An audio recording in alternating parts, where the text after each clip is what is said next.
Okay, members of council, if I can please have you take your seats. I would call this meeting to order. The clerk has advised that we do have quorum. Please join me in the national anthem.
Members, please join me in observing a moment of silence in memory of Alex Eisen and Lynette Sue Camling.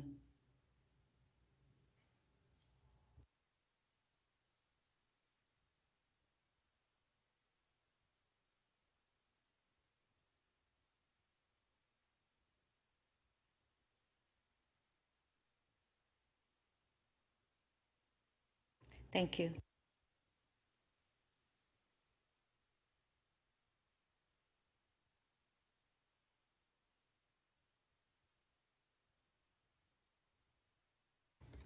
We acknowledge the land we are meeting on is the traditional territory of many nations, including the Mississaugas of the Credit, the Anishinaabe, the Chippewa, the Haudenosaunee, and the Wendat people, and is now home to many diverse First Nations, Inuit, and Métis peoples.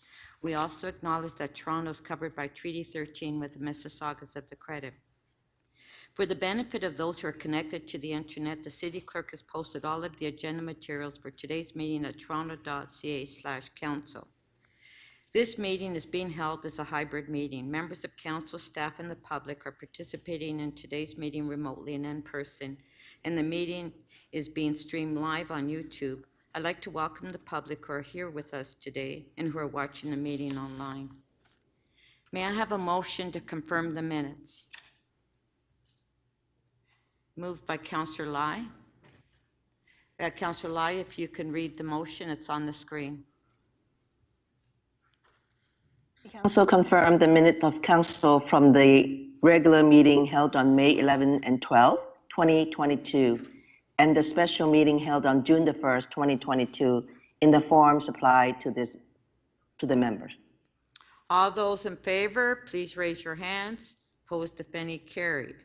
I will now call upon the committee chairs to introduce the reports. The chairs can speak about the reports for up to 5 minutes. Mayor Tory, you have a motion to introduce the executive committee report. Indeed, I do, Speaker. I move that the report of meeting 33 of the Executive Committee be presented to Council for consideration. Much of the time, Speaker, at this meeting was taken up with two very important transit reports, one of which is one of my key items for this meeting. And I guess I'm heartened by the fact, first of all, that there was very active public participation on those reports, and a lot of very valuable input was received. For example, with respect to some of the impacts that the, and all of these transit projects are much needed, and they're all things that are going to be good for the city. But as usual, the challenge comes in the implementation and attending to some of the details of the impacts that those projects will have on the communities, not just the positive impacts of transit availability. So we received quite a bit of input, for example, from the Mount Dennis community with respect to some of the concerns they have about how that particular project unfolds, and we're able to, in some of our own recommendations in response to those deputations, set out some things we hope Metrolinx will examine very carefully. Same is true with the Scarborough East, Eglinton East LRT. Again, this is a project that I'm very committed to. I believe the council is very committed to, but we have to do it right, and we will discuss at this meeting some factors that have come into play that will alter the way in which that has been done, perhaps from what we expected. But again, it was very heartening to hear representatives of the community, including councillors who came to tell us that they had talked to stakeholders in Scarborough and found that while there are sometimes some unexpected developments that happen, there are other times things that can be taken as being quite positive out of the developments that happen.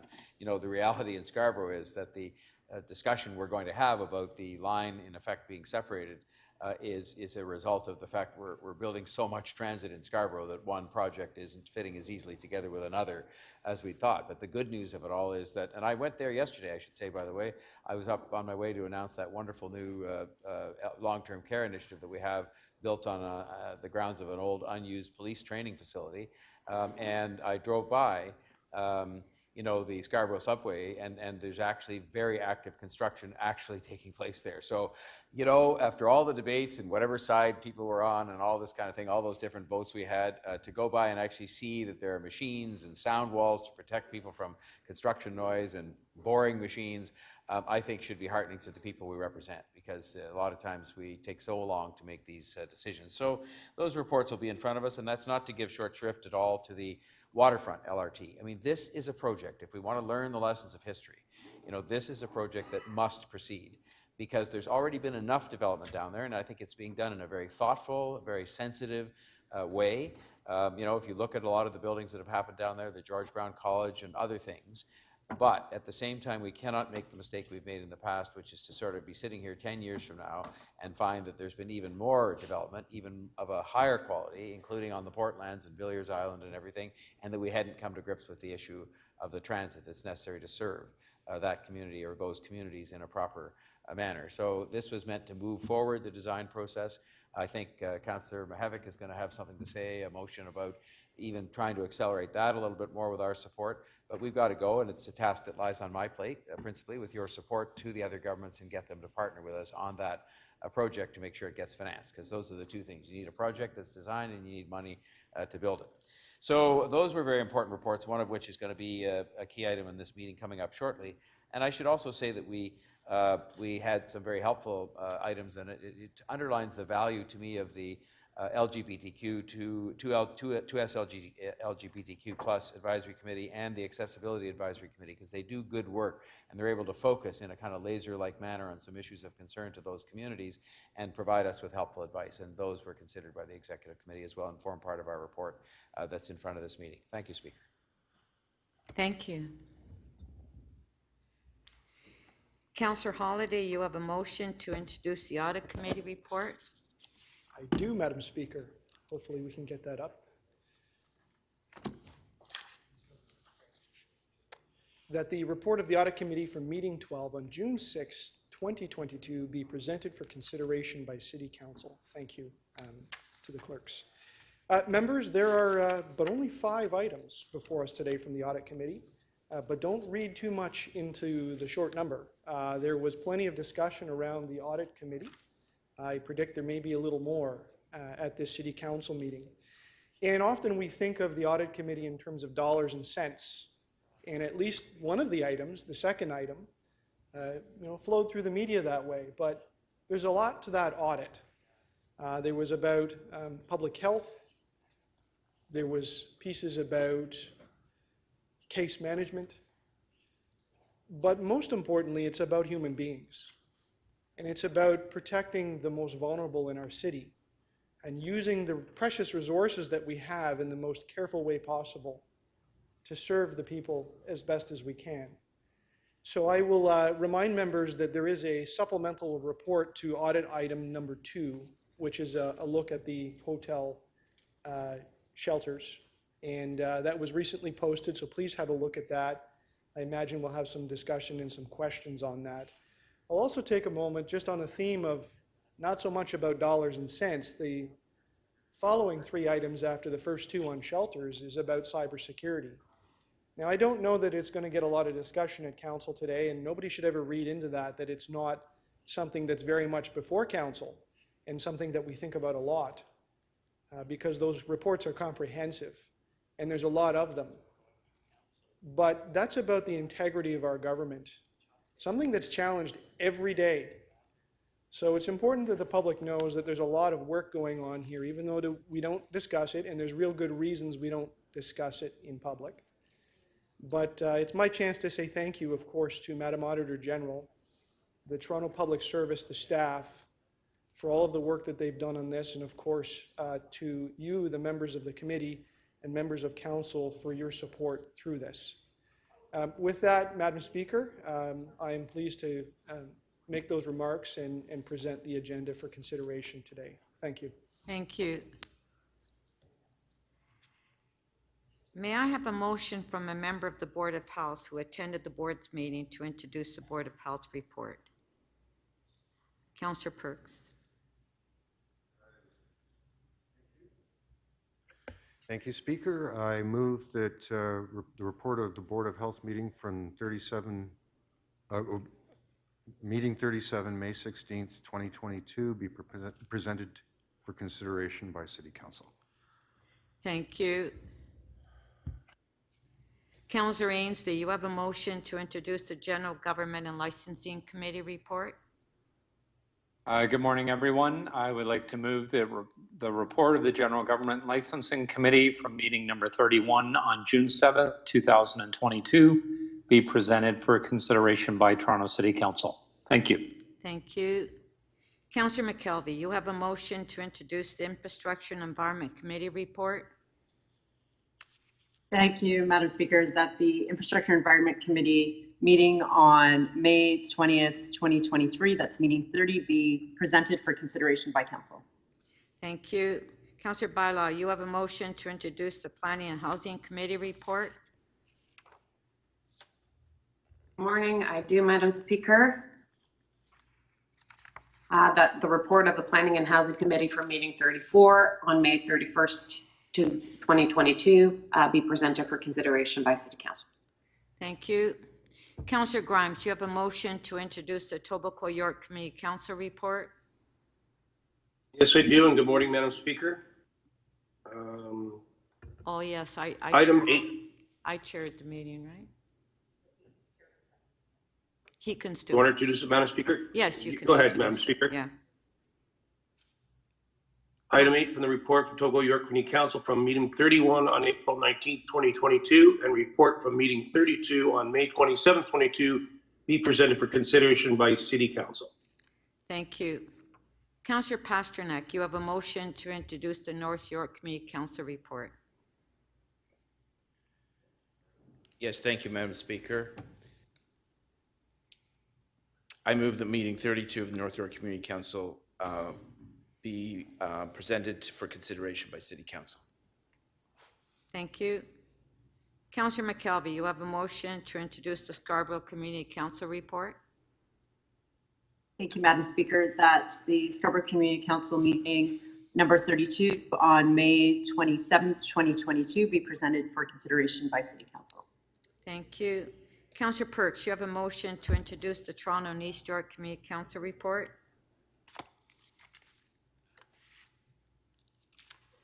Yes, Speaker. I move that the report of the Toronto East York Community Council from meeting 33 on May 26, 2022 be presented for consideration by City Council. Thank you. May I have a motion to introduce new business from city officials? Councillor Mihevik, would you like to do that? You have to. Okay, push your button. Thank you. My apologies. Okay. Yes, happy to move it.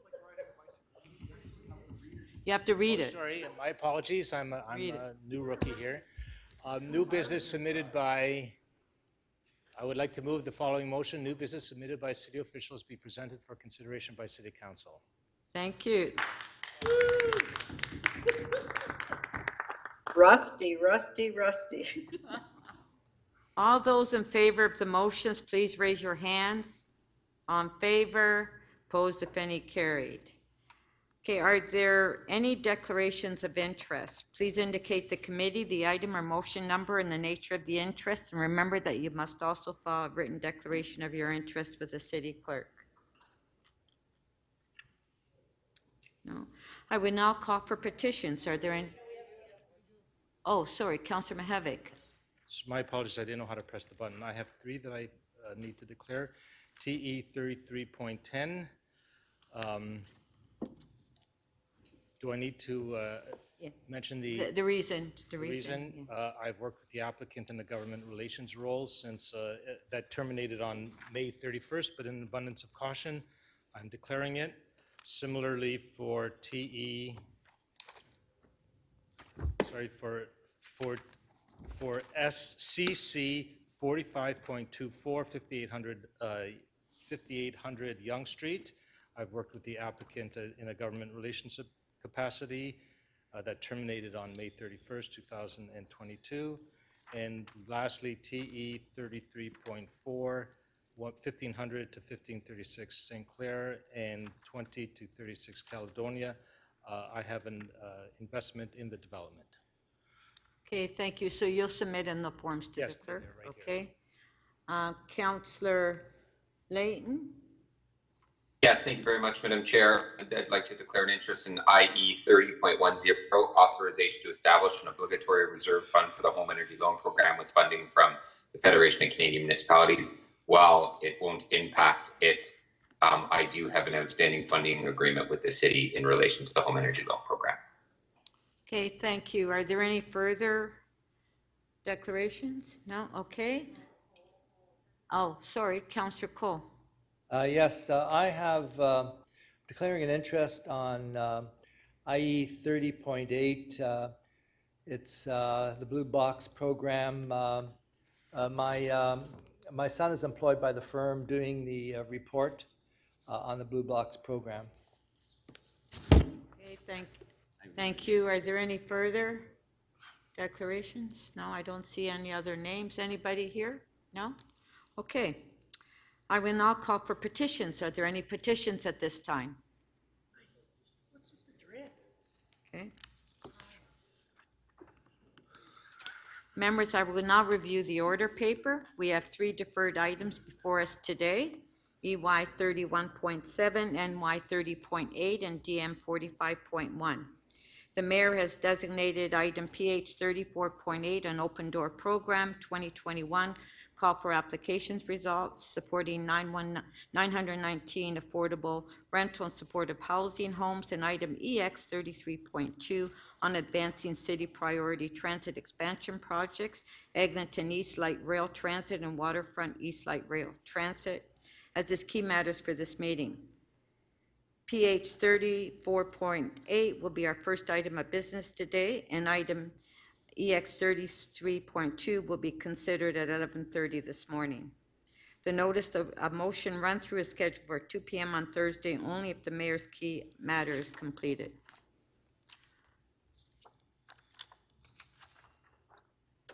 So we will now go through the agenda if there are any additional holds. So deferred items. Yeah.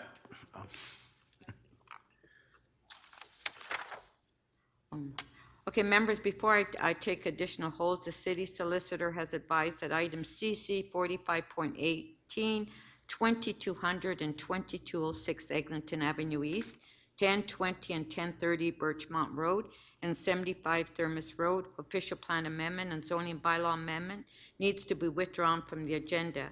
May I have a motion to withdraw the item? So moved, Madam Speaker. Moved by Councillor Carroll. All those in favor? Opposed, if any, carried. Thank you.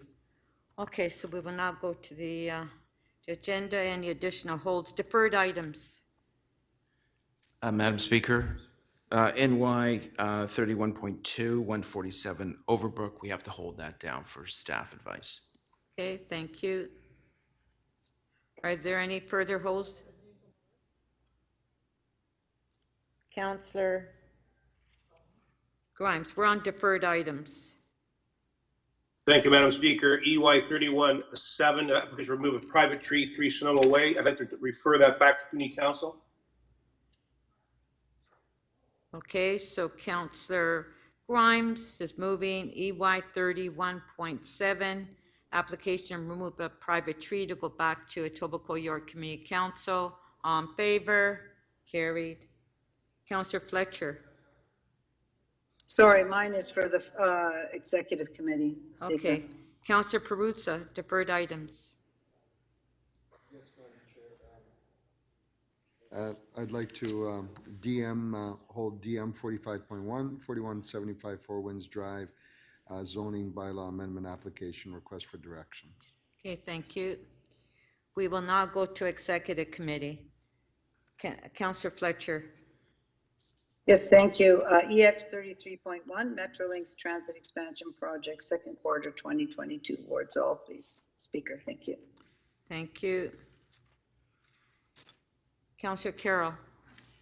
Thanks, Madam Speaker. EX 33.6, the City of Toronto Investment Report. Hoping to get some questions answered offline and release it later today. Okay. Are there any further items for Executive Committee? No? Okay, we'll now go to audit. Counselor Holliday. Thank you, Speaker. I'd like to hold AU 12.2, Part 2 of the Audit Emergency Shelters Lessons Learned from Hotel Operations, and I'll also take a moment to suggest that this item may require going into camera, so just alert that to your attention. Okay, thank you. Deputy Mayor Minnan-Wong. Yeah, thank you, Madam Chair. I'd like to hold AU 12.1 audit of emergency shelters. And I think for efficiency's sake, we may, council maybe can deal with 1 and 2 together. And I'm talking to staff about a motion, and I need to understand in which item 1 or 2 should I place it. So I'll leave that with you, but I'll hold 1 and suggest to you we might want to deal with them together. Okay, thank you. Board of Health.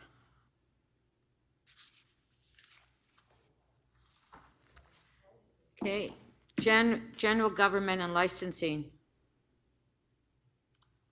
Councillor Holliday.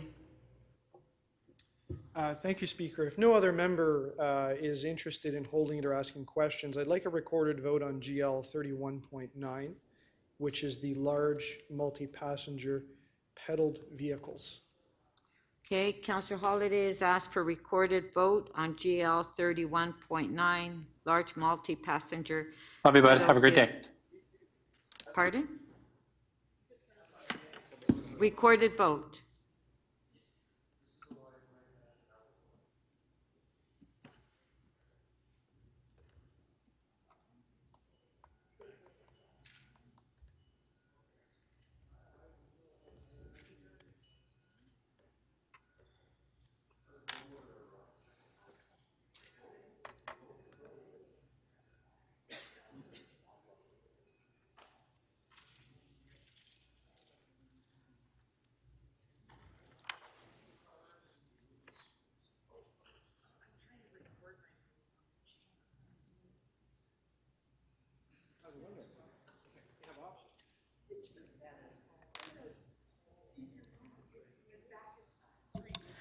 Councillor Cole, may we have your vote verbally, please?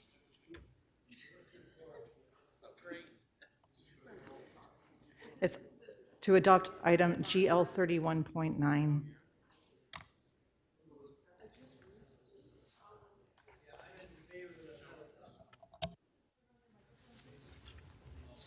I'm for the pedal pubs. And Councillor Pasternak, may we please have your vote?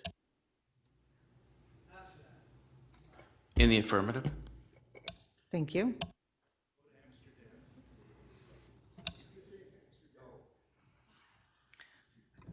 Item GL 31.9 carries. The vote is 21-2. Okay. Are there any further Are there any further items on general government? I need a member to hold down. Yeah, Sorry, Madam Speaker, it's Councillor Ainsley. Yes? My name's on the list. Okay, Councillor Ainsley. I have 3 items. I would like to hold GL 31.11, 311 Toronto Annual Report for 2021. Okay. GL 31.12, application for approval to expropriate part of 24 Fernand Drive, Stage 1. I have a technical amendment from staff on that I'd like to move. I'd like to, I haven't had a chance to review it. It's in my ward. If I could look at it, that'd be great. First, so hold it down, please. Okay. Okay, I'll hold that in my name for the deputy mayor. And then the third one, GL 31.15, long-term nominal license with the Toronto condominium numbers 2254 and 2598 at 208R Bloor Street West in Ward 11. I'd like to hold that down as well. Staff need to draft a technical amendment for me on that. Okay, thank you. Councillor Perruzza. Thank you. Councillor Perruzza? Yes, Madam Chair, I'd like to hold on under GL 31.16, update on the Jane Finch Community Hub and Center for the Arts, and additional terms for the city's acquisition of a portion of 2050 Finch Avenue West Metrolinx. Thank you. Thank you. Okay, we'll now go to Infrastructure and Environment Committee. Councillor McKelvey. Thank you, Madam Speaker. I'd like to hold IE 30.9 Ravine Strategy.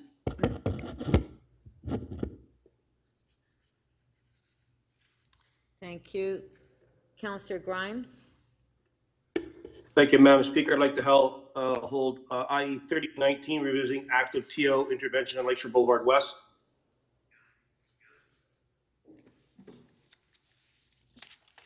Okay. Councillor Perks. Apologies, Speaker, I'm trying to find the item number. It's the one pertaining to the official plan. No, it's okay.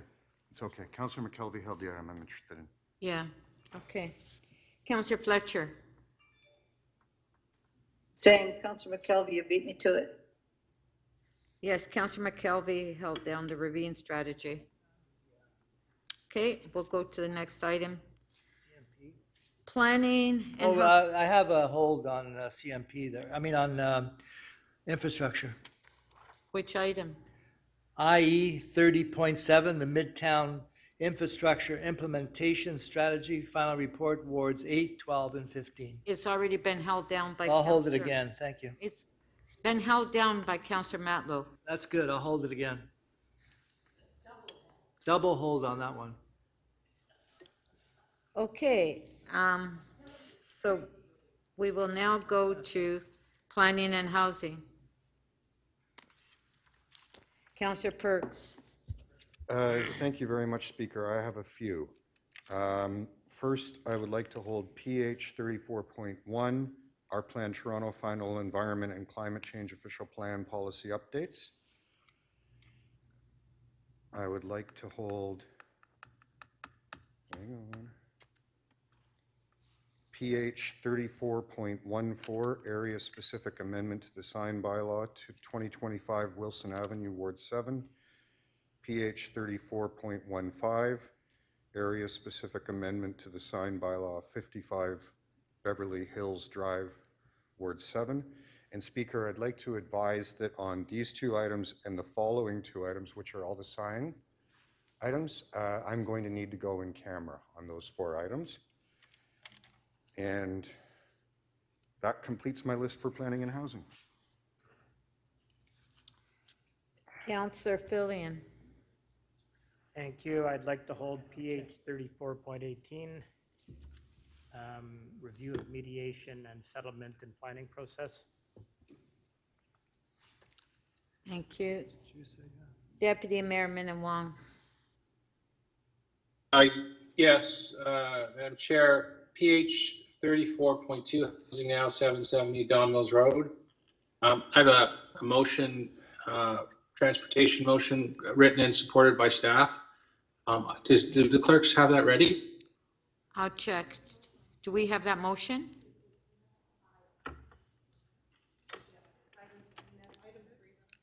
Is it item 2 or item 3? Because we have one for item 3. Three, okay, it could be three. Okay, which is Housing Now 805 Don Mills. Is that the one? Yeah, it's the one on the east side of the street. Okay, so we do have that motion. So the motion is Okay, on that's- the motion is on the screen. Did you want to just introduce it? Yeah, Okay. all in favor? Do you not want to talk about it? No? Okay. The motion No, is, it's a transportation. the motion is on the screen. I thought it was a quick release, so Yeah. I can't, if you want to give me 5 minutes, God No, bless. no, no, I we don't need need to give you 5 minutes. All in favor? Show of hands, carried. Yeah, I'd Okay. vote yes to not hear him. Item is amended, all in favor, carried. Thank you.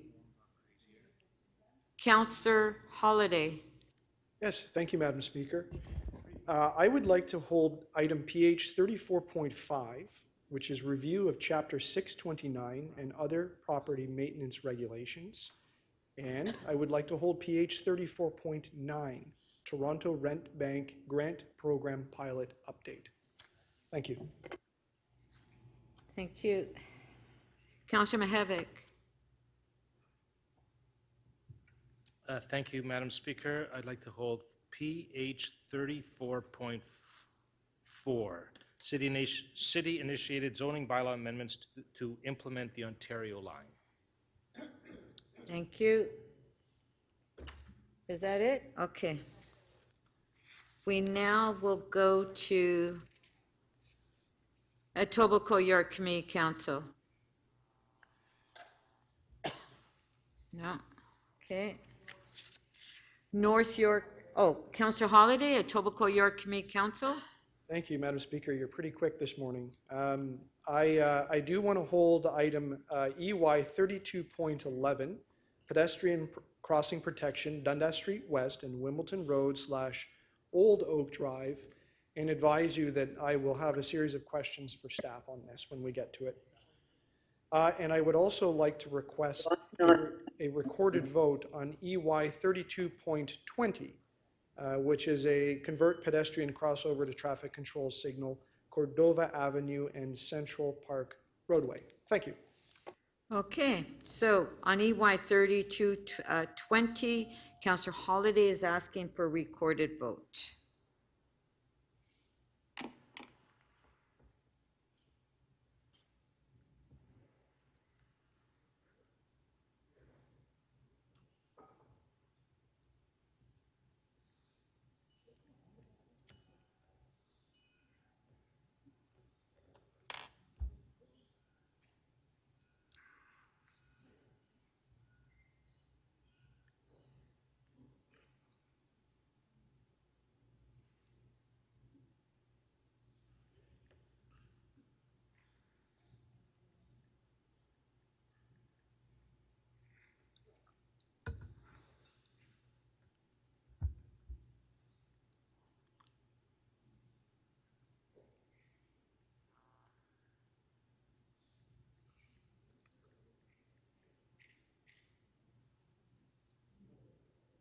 Councillor Pasternak, may we please have your vote?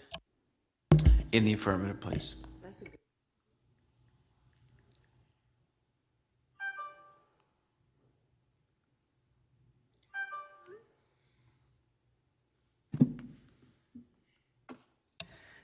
Item EY 32.20 carries 22-1. Thank you. North York Community Council.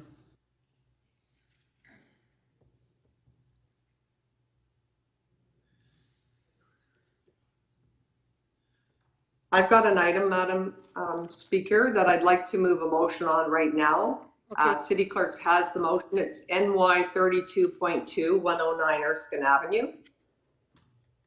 Okay, the motion is on the screen. And Yeah, it was an error made in the original report.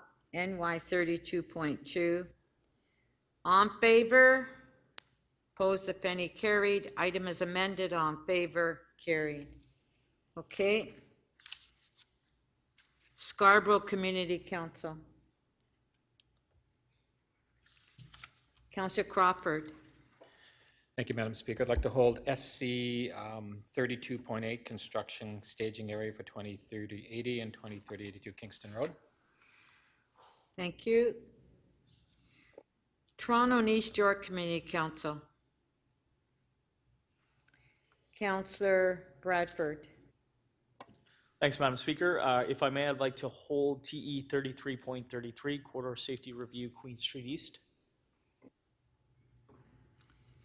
Thank you.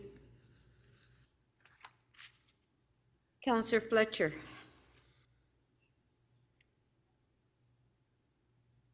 I'm just going to hold TE 33.46 mid-block pedestrian signals, 1050, 1060 Eastern Avenue, please. Thank you.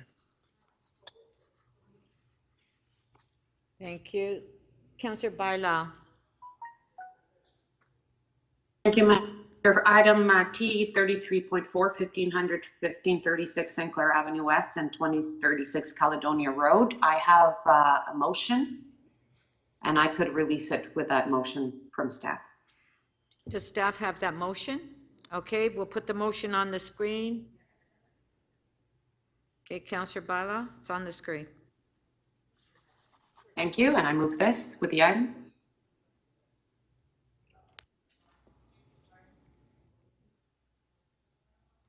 Okay, it's on the screen. All in favor?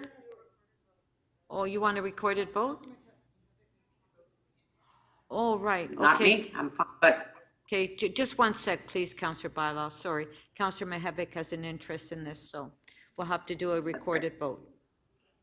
Okay, recorded vote.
Councillor Fletcher, may we please have your vote?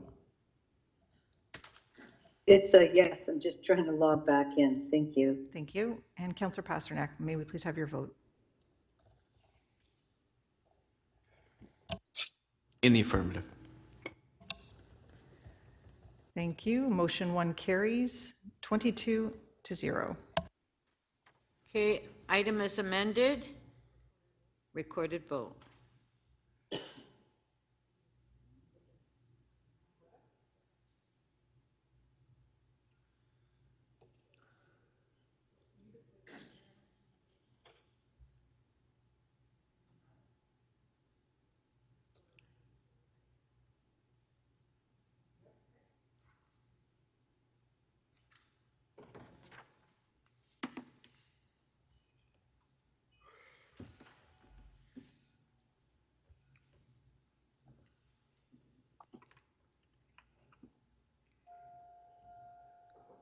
Wow.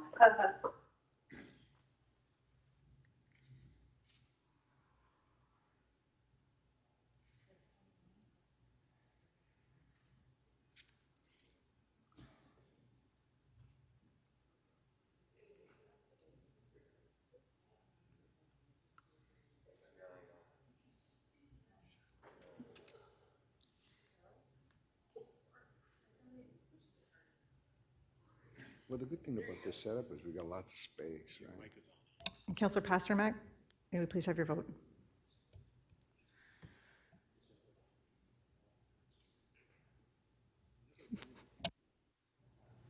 Oh, this is the one that Councillor Mihevc has a conflict on, but it's an easy. In the affirmative. Thank you. The item as amended carries unanimously, 22 in favor. Okay, thank you.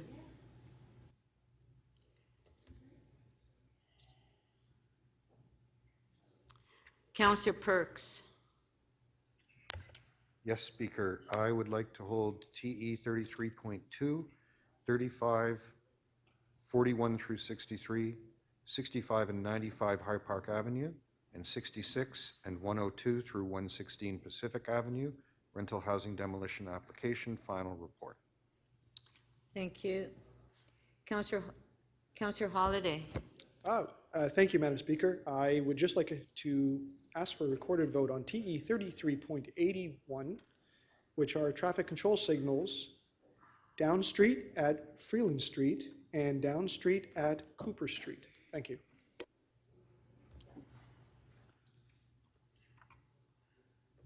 Okay, a recorded vote to TE 33.81.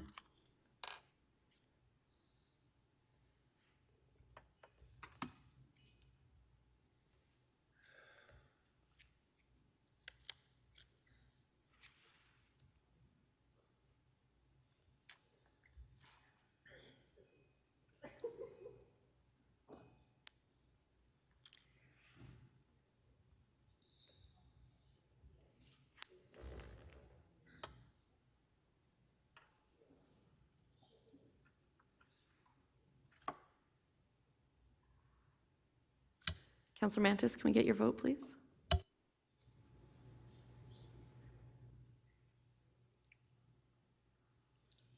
And Councilor Pasternak, may we please have your vote? In the affirmative, please.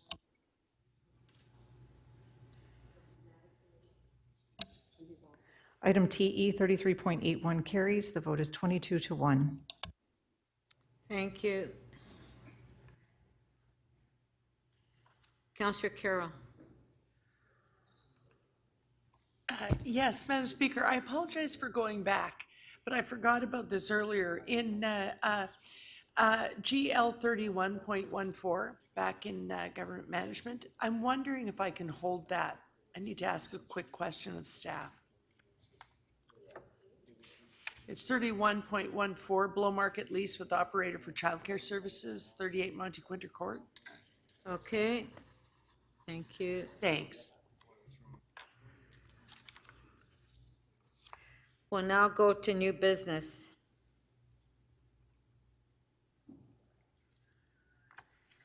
Counselor Crawford. Thank you, Madam Speaker. I'd like to hold, on behalf of Deputy Mayor Thompson, he's asked me to hold CC 4515, 1900 Eglinton Avenue East, official plan amendment, and CC 45.17, 1966, 2050 Eglinton Avenue East and 50 Thermos Road, official plan amendment, in his name, on his behalf. So that was CC 4517, Yeah, right? 4517, sorry, yeah. Thank you. Thank you. Yeah. Counselor Billion. Thank you. Need to hold CC 45.24, 5800 Young Street. Still working on a motion. Okay, CC 4524, 5800 Young Street? Is that what I heard? Yes. Okay, thank you. Counselor Coe. Yes, thank you. I'd like to hold the CC 45.22, 36 to 44 Eglinton Avenue West. Okay. Official plan amendment. Thank you. Okay. And on CC 4513, I have a deferral motion. I like to defer it to the July council meeting. All in favor? Carried. Thank you.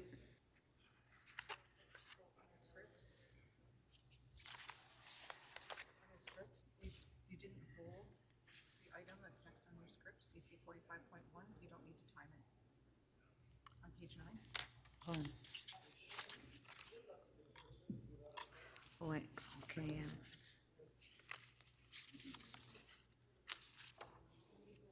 This didn't happen.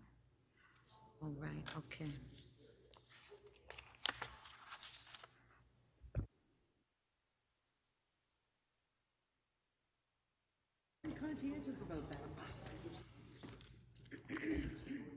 Madam Speaker,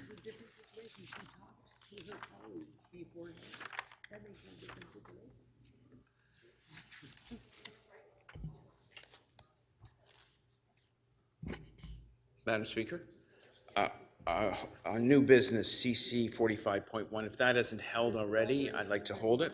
Code of conduct, Oh, you want to hold it? please. Okay, so CC 45.1 is held. And when we go to timed items, if you could also recognize me for a timed item. Well, when we get to it, you'll have to put your name on the list. Okay, so we've gone through that. Now, I will, before I call for request to make items time-specific, I note that item CC, oh, we've already done that. Okay. I note that item CC 45.1 on the review of code of conduct has been held. The Integrity Commissioner has asked that the item be dealt with tomorrow so he can be available for questions, and I propose that council consider CC 45.1 as the first item of business tomorrow morning. Okay, on favor? Thank you. I will not consider request to make items urgent and time-specific. Councillor Holliday. Thank you, Madam Speaker. For a similar reason, I'd like to ensure that the Auditor General can be available with her team. And I'm going to suggest that AU 12.1 and AU 12.2, both pertaining to emergency shelters, be considered as the first item of business following member motions. And that should give us proximity if we do need to go into camera after that. Okay. Tomorrow afternoon. Councillor Baila. Yes, Madam Speaker. Okay, just one the sec. sign- No, Councillor, hold on. On favor, carried. Councillor Baila, go ahead. I had held 34.16 and 17, and Councillor Perks held 14 and 15. These are all the sign items. And by talking to each other, we've all, on this request, to time the items for first item on Friday morning. So we Okay. can deal with all these at the same time.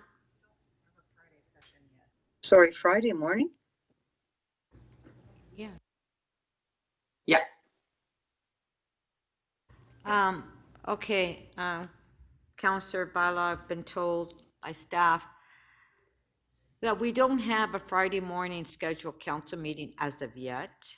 We'll know tomorrow, so maybe tomorrow you can move that motion. That's what I was told by staff, so you can't move it now, we'll have to do it tomorrow, if we go a third day. Correct, am I correct, staff? Am I correct? Yeah. Okay, Councillor Baila? Probably know by the end of this day whether. Madam Speaker, Councillor Pasek here, if you could put me on the list for timed items. Yeah, okay, just a sec. So Councillor Baila, you okay with that, so you can do that tomorrow? Well, we've done it before. I don't know what the difference is between what we've done in the past and today. But Well, I'll get the clerk to. we've done this before in previous meetings. I know, I'll get the clerk to respond to that.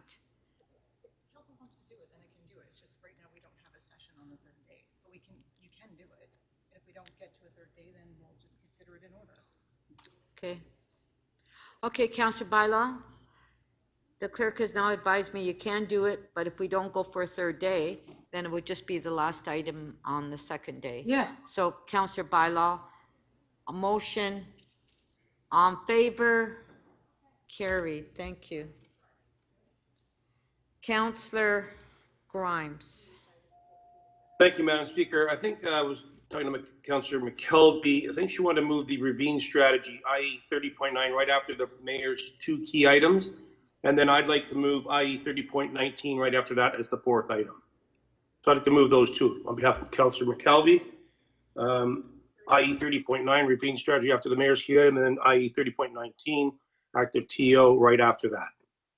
Councillor Grimes, if you can just do it one at a time so we can, the staff have Okay. an opportunity. So your first item is IE, 30.9, Ravine strategy. okay, and that After will the be mayor's right, key item. that would be, hold on, that would be after the mayor's key item, correct? That's correct. Okay, and the other item? Is IE 30.19 active TO after that, after reviewing strategy. Okay. Yeah, that would be the second item after the mayor's key item. That's my understanding. On favor? Carried. Councillor Pasternak. Councillor Grimes has just taken care of my request to make Ravine strategy immediately after the mayor's key items. Okay, thank you. Councillor Perruzza. Madam Speaker, on item DM 45.1, there's a confidential report, and I have a motion as well that might be confidential. So I'm thinking if we're going to tomorrow afternoon be in private with the auditor's report, that we might move this item to at that point in the agenda, just so we don't have to go into camera twice. Yeah, so Councillor Perruzza, when we're ready to go in camera, the staff will go to all the items held down that are confidential, and we will deal with all of them at the same time. Oh, I see. So Okay. this one would normally have fallen in that So category? we'll go in without- camera, yes, at the same time. Okay. Okay? Okay. Thank you. Thanks.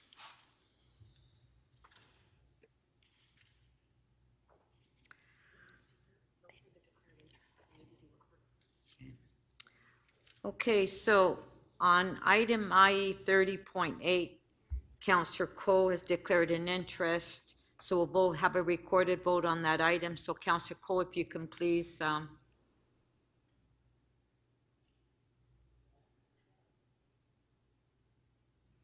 okay. Recorded vote on IE 30.8.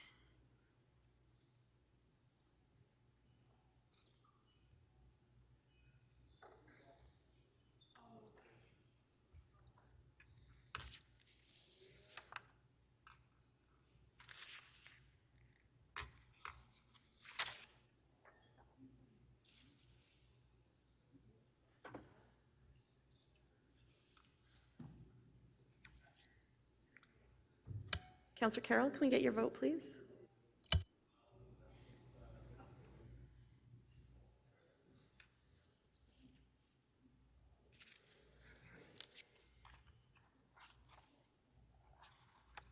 Councillor Layton, may we please have your vote?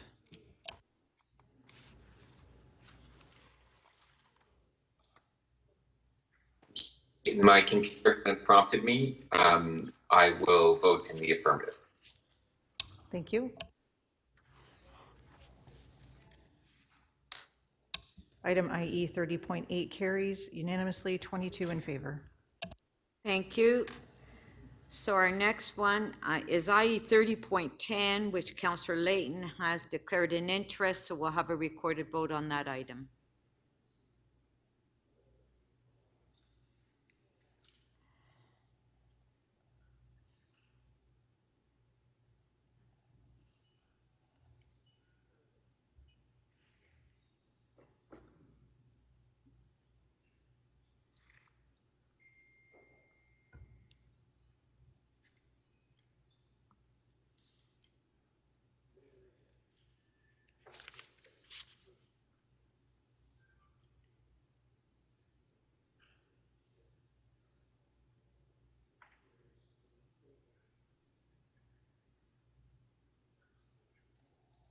Councillor Perruzza, please.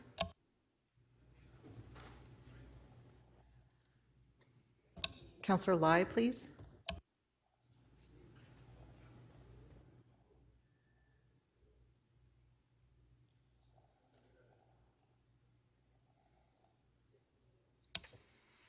Item IE 30.10 carries unanimously, 22 in favor. Thank you. Our next item is T 33.10. Councillor Mihevc, you've declared an interest on that item. We'll have a recorded vote.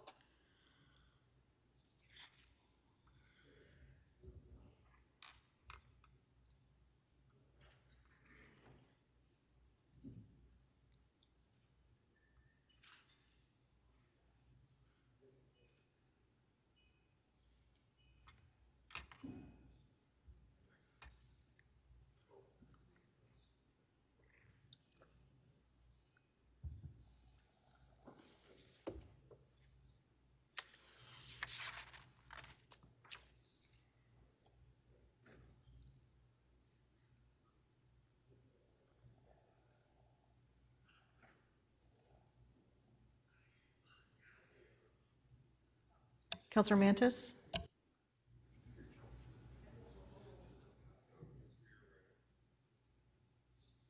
And Counselor Layton, may we please have your vote?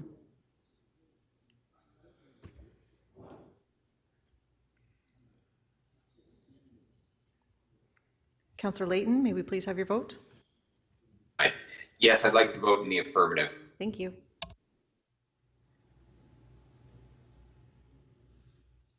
Item TE 33.10 carries unanimously, 22 in favor. Thank you. All those in favor of adopting the balance of the order paper and all items not held, please raise your hands. All in favor, show of hands, opposed if any, carry.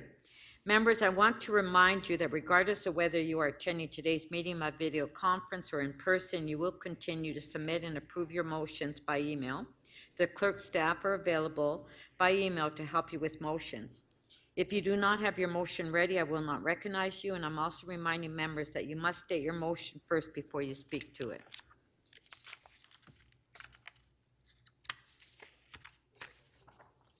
Members, if you have an urgent motion without notice you wish to bring forward to this meeting, you and your seconder must submit it by email to the clerk's staff. Your motions must clearly state the reason for urgency. Staff will prepare the necessary procedure motion for my review along with your motion. I will review all motions without notice carefully. I may ask you to provide more information about the urgency of your motion and why it can't be routed through normal committee channels. This will inform my decision on whether to consent to your motion and in turn council's decision about whether to add your motion to the agenda. The purpose of your motion and your reason for urgency must be made clear.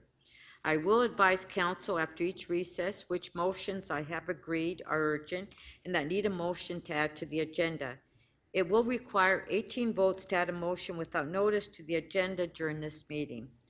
Motions added to the agenda in this way are not subject to a vote to waive referral to a committee or agency. We will now go to our first timed item, the mayor's key item, which is PH 34.8 Open Door Program and 2021 Call for Application Results. Do we have questions? If you can put your name on the screen, please.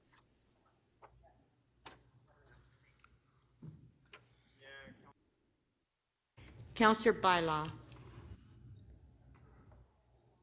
Thank you, Madam Speaker. Through you, this is the first call for proposals after significant changes that we've made to the program to target deeper affordability and the longer period of affordability. Is that correct? Through the speaker, yes, we've continued to iterate the program to try and deliver a greater amount of affordability, yes, and significantly the longer term. We did change the term in the previous round, but this is the combination of those two things in this round, yes. We still got a lot of application, pretty strong response. I believe the numbers are very much in line with what we approved last year as well, right? Yeah, absolutely. It's in and around the same unit count, so it shows that there really is the appetite in the affordable housing sector to deliver much more long-term affordability. Okay. And how many of these projects are nonprofit and private?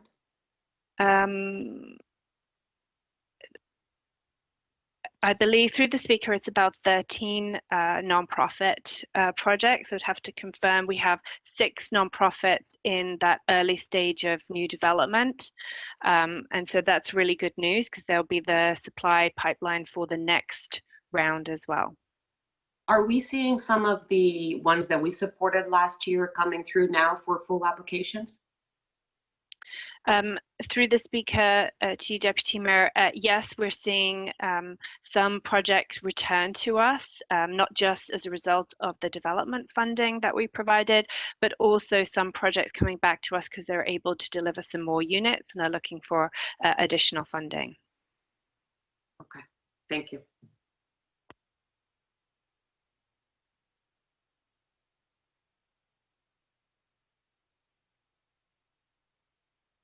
Thank you. Councillor Layton to ask questions. Thank you very much, Madam Chair. And this is, it really is nice to see this report in front of us with so many projects in it. I'm wondering where do we go from here? Because we hear on a regular basis when developers come in and say, no, we're not, it doesn't make financial sense for them to include affordable units, despite the significant amount of support that the open door policy brings. Have we evaluated how many units these represent compared to the overall number of approvals that we would get in sort of a similar time frame? I'd appreciate that it's a difficult thing to measure, but what would this represent as a percentage of annual units that are approved at the city? Through the speaker, Councillor, just so that I understand your question, you're looking for what percentage of these units, what percentage they form as part of our overall number of approved units. Is that correct? Yes. Yeah. In like, I don't know, pick a time frame, a year, 2 years. I don't know how, like, it'd be a challenge because the applications come and go on their own calendar. But I'm just curious how many units are we capturing under open doors? Through the speaker, so we usually see on average around 1,300 units of rental every year. And so what you're seeing in front of you is over 900. So I think on the rental side, we do capture a large number of those through Open Door. And obviously we were oversubscribed again this year. So it's possible for us to support many of the rental projects to ensure that they have a portion of them are affordable. And what proportion of approvals are purpose-built rental versus ownership? I may defer to my planning colleagues for the answer to that question. It strikes me that we're capturing about 10% or just under 10% of the rental units, but what's the ratio of rental to ownership? Does anyone know? Through the speaker. Anna knows. Let's give it to I saw Anna. these numbers the other day, and I'm trying to remember them off the top of my head. I'm sorry. I'll get them to you in a second. I think Anna's texting it to me right now. Anna's got them. Councillor Bailao, my apologies. Deputy Mayor Bailao. Have we thought to or spoken with the development sector about what further tools could be used that might bring more units rather than so we're under probably under 5%, maybe lower, being generous that it's 50-50 ownership and rental units. Has someone brought to light any additional tools that could be used? Through the speaker, councillor, so we have regular discussions and get regular feedback from developers both on the market rental side and the affordable rental side. And as everyone can see right now, we're operating in a time of increasing construction costs and rising interest rates. So the environment for delivery on affordable rental housing is becoming more challenging. We hear that really anyone looking to develop affordable housing in the City of Toronto with our high construction and high land costs is really looking for reduction in their construction costs. So anything that will help them deliver at a lower price, that includes things like grants or relief for DCs on market rental units, which can there cross-subsidize affordable rental. So those are the kinds of things that come up in conversation, but equally as well, many of the developers we talk to are also probing the provincial and federal governments for increased support from them as well, both on the grant side and on the financing flexibility side. So we hear regularly from developers that they've got to demonstrate a level of return in order to get construction financing. Is that the case? Through the speaker, councillor, so I think it's not just on the financing side, but private developers who are interested in doing market rental do need to see a return in order for them to put the equity in that's necessary even to deliver market rental. But specifically what we hear is that it's the construction financing that demands a certain level of return. Have you heard that same refrain? That was your last question. Through the speaker. No, go ahead, go ahead. Through the speaker, I think it's yes, we've definitely heard that developers are looking for a return on the construction portion, but also market rental developers are often in it for the long term and are looking for that return on income over the long term as well. So it really varies from developer to developer as to which portion they're looking for the return on. Okay, thank you. Both are important. Thank you. And if I can, Madam Speaker, if I can just answer the councillor's question regarding the number of rental units, it's Greg Lintern. In average over the last 5 years, rental unit completions 2,500 over the last 5 years, which represents about 15% of the completions. Okay, thank you. Councillor Ainsley, questions? Thank you, Madam Chair. Through to staff, I'm just wondering what the status is of tracking open door projects or units through our open data portal. Since 2015, there's not an easy way to track all of them.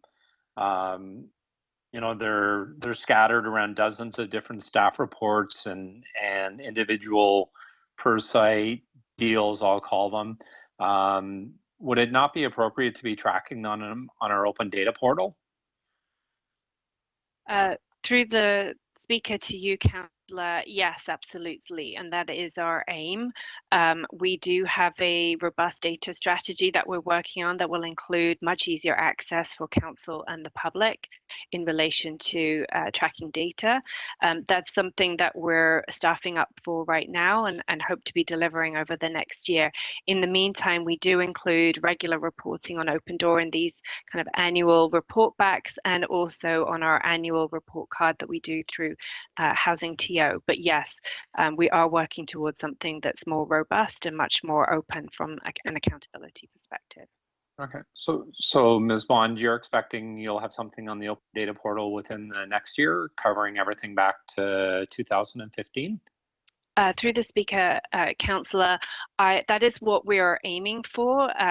My only hesitation is with regard to kind of staffing and resources. As you're aware, it's not easy for the city staff to recruit and retain staff right now. And so all of our work is being managed in relation to our ability to do that. But it's certainly a priority for us over the next year. And it's something that we've been working on trying to get to during the pandemic. But now it's definitely a priority for us over the next year. Okay, all right, thank you. Thank you very much. Those are my questions, Madam Speaker. Thank you. Councillor Fletcher, questions? Sorry, they were answered by someone else. Thank you. Okay, that was it. Speakers, Mayor Tory to speak. Speaker, thank you very much. First of all, I want to thank the staff, Abby and her whole team, and all the others involved in the Open Door program, and of course, Deputy Mayor Bailão as well. This is a program that, and one of the reasons I made this a kid, and there are actually three reasons. The first is, this is one of our foundational programs for encouraging the construction, in particular, of affordable housing. And as Deputy Mayor Bailão said, the features of this program have been modified to suit our needs, quite frankly, which are for a longer term of affordability, for deeper affordability, and I would point out, very importantly, a commitment that we made in this round, and I hope we will continue with, to Indigenous-led housing developments. And I think that, you know, frankly, just to give it a bit higher place on the agenda, promotes the fact that we're doing this and points out who is responding and so on. Secondly, I wanted to address myself to what has just been discussed a bit in the questioning of Deputy Mayor Bailão, namely what a challenging time it is for rental housing generally. It's of deep concern to me, and I think it is going to involve an all-hands-on-deck response, and that includes the industry, both profit and non-profit. It includes the CMHC, it includes the other governments, and it includes us, because, you know, and I'll come back to that in a moment. And then thirdly, I did want to draw some attention to the fact, and I think we can all be proud of this, that, you know, we are focused on something the Indigenous community certainly raised with me, namely that they wanted to be in a situation where we didn't just set aside a housing allocation for them, but rather said that we were going to have them as true partners in developing housing for Indigenous communities together, and that they would have remember at the time they said to me like an equity stake, as in being the people who really actually did this development. And I think that the fact that it's happening should be a source of pride and satisfaction to all of us. This particular round, which of course was carried out in 2021, and we're now sort of proceeding with the various things that make it work from our end, will result in the building of almost 1,000 new affordable homes. And the report itself recommends, of course, us taking the steps necessary, as has been consistent with the terms of the Open Door program, to deliver on the exemption from taxation, to allocate the capital necessary for us to make these happen, and other kinds of incentives that have been very much a part of the program, the Open Door program, since its inception. And I think it is worthy of repetition. And of course, this is a foundational program, as I described it, in our target that we have by 2030 of building 40,000 affordable homes, of which 18,000 will be supportive. And again, I'm very proud of the progress we've made this particular year, the last couple of years, especially on supportive housing, because it represents the sensible, effective answer to some of the challenges impacting on people experiencing homelessness, that we can give them not just a home, not just an affordable home, but a home where there are supports in place to make sure they can, have the supports that they need to live a better life. It was pointed out in the question period that 13 of the 17 projects encompassed in this report are nonprofit housing projects, which I think is a good thing.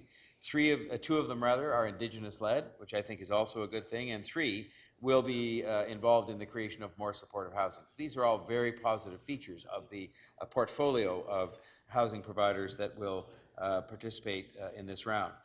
The report recommends the allocation of $10 million in capital funding and $6 million in the incentives that I made reference to. And I think the important part of that I wanted to highlight is simply that we sometimes seem as if we're always going to the other governments asking for their help and for their money to get this housing built. But the fact is, this government, this city council, this mayor, this administration, our taxpayers, city taxpayers, are making a substantial financial contribution to the success of this program and to the availability of more affordable housing in the city. I also wanted to, and I should mention as well, of course, that in some of our programs, including this one from time to time, we also are the people making available the land, which also helps in the task of making these affordability. I'll mention just what I said I wanted to just in my closing comments, which are to the effect that this is a challenging time.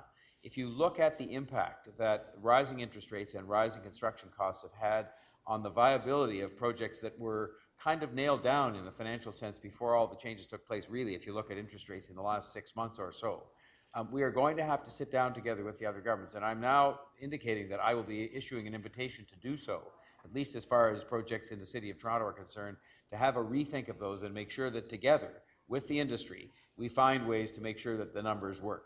Because we all know, it was mentioned again in the question period, that developers, of course, expect some return. Those returns are, I'll call it, more reasonable when it comes to rental properties, because it's often pension plans and others that are putting up the money and just like the steady, more modest return. But the bottom line is, these projects can't proceed if the numbers don't work.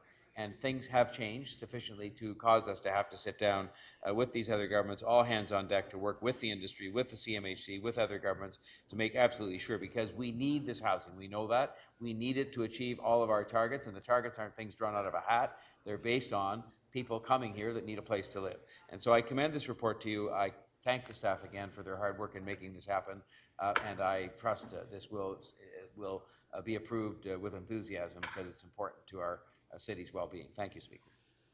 Thank you. Councillor Layton to speak. Yes, thank you very much. And I'll add to that in enthusiasm that our mayor encouraged in my remarks. But first, I'd like to put forward a motion. It's a technical amendment. Seems we got one of the addresses wrong within the body of the report. It's not in a recommendation, but I was asked by staff to make this change. My thanks to Nancy from the clerk's office and center table there for pulling together so quickly for me. Just very briefly, I think this is a program that we can celebrate as a city, and I think other cities across Canada will be following our lead if they haven't already. I think where it falls short is in the actual delivery of these units, it's a drop in the bucket compared to what's getting developed in the city of Toronto. And it's not any fault of ours, I think, for not adding yet another layer of incentives, because it's at some point in time we're just going to be handing out cash to build units, and that seems to be what some of these developers are suggesting we need to do in my conversations with them. And I'll acknowledge that it's in neighborhoods of fairly high housing value, where we have most of our intensification in Ward 11 in Yorkville, up Yonge Street, adjacent the Rosedales. And so I appreciate that the land value may be a little bit higher there. But I've been hearing more and more that, in fact, in order to secure construction financing, that the banks are demanding such a high rate of return of the project in order for them to finance the actual construction of the project. And that adds, to me, yet another layer of greed and profit onto an already overinflated and over capitalized housing system that we've seemed to have found ourselves in, where everyone is trying to make money off housing. And unfortunately, I think it's gone too long with land speculation and developers higher than normal profits. And now we're hearing about the banks demanding even more, that there's just so many straws in that milkshake that's driving up costs. It's not necessarily only the development charges and the parks levy. I think if we saw that was driving up the cost enormously, this project would be much, much higher subscribed because people would have more of an incentive to do so. I hope that we can continue this program. I hope we can figure out other ways of reducing affordability. Perhaps, and I don't think the city, in fact, has the powers necessary to really drive down this notion of people building profit off of housing. Not that they shouldn't make any, but there should be some limits to this, in my opinion. I don't think we have the necessary powers, and that's where we're going to have to look at the federal and provincial governments for not only monetary incentives, but try to take out some of the speculation and the profiteering that is occurring by banks and by others as they build out, as folks try to build out more housing, because we are in a housing crisis. We need to build more, but it needs to be affordable, or we're not going to achieve, at the end of the day, anything better than we have been over the past several years in the city of Toronto, where we approve a lot of units. Some get built, I'd say a good portion, but a lot are built as investments rather than as homes for people. So I'll support this with enthusiasm, as I was encouraged by the mayor to, but also say that there's a lot more lifting that we need to do in order to rethink our housing, our housing system, so that it's geared to providing homes, not profit. Thank you. Thank you. Before we go to our next speaker, I want to welcome the grade 4 students from Ryerson Community School that's here. Welcome.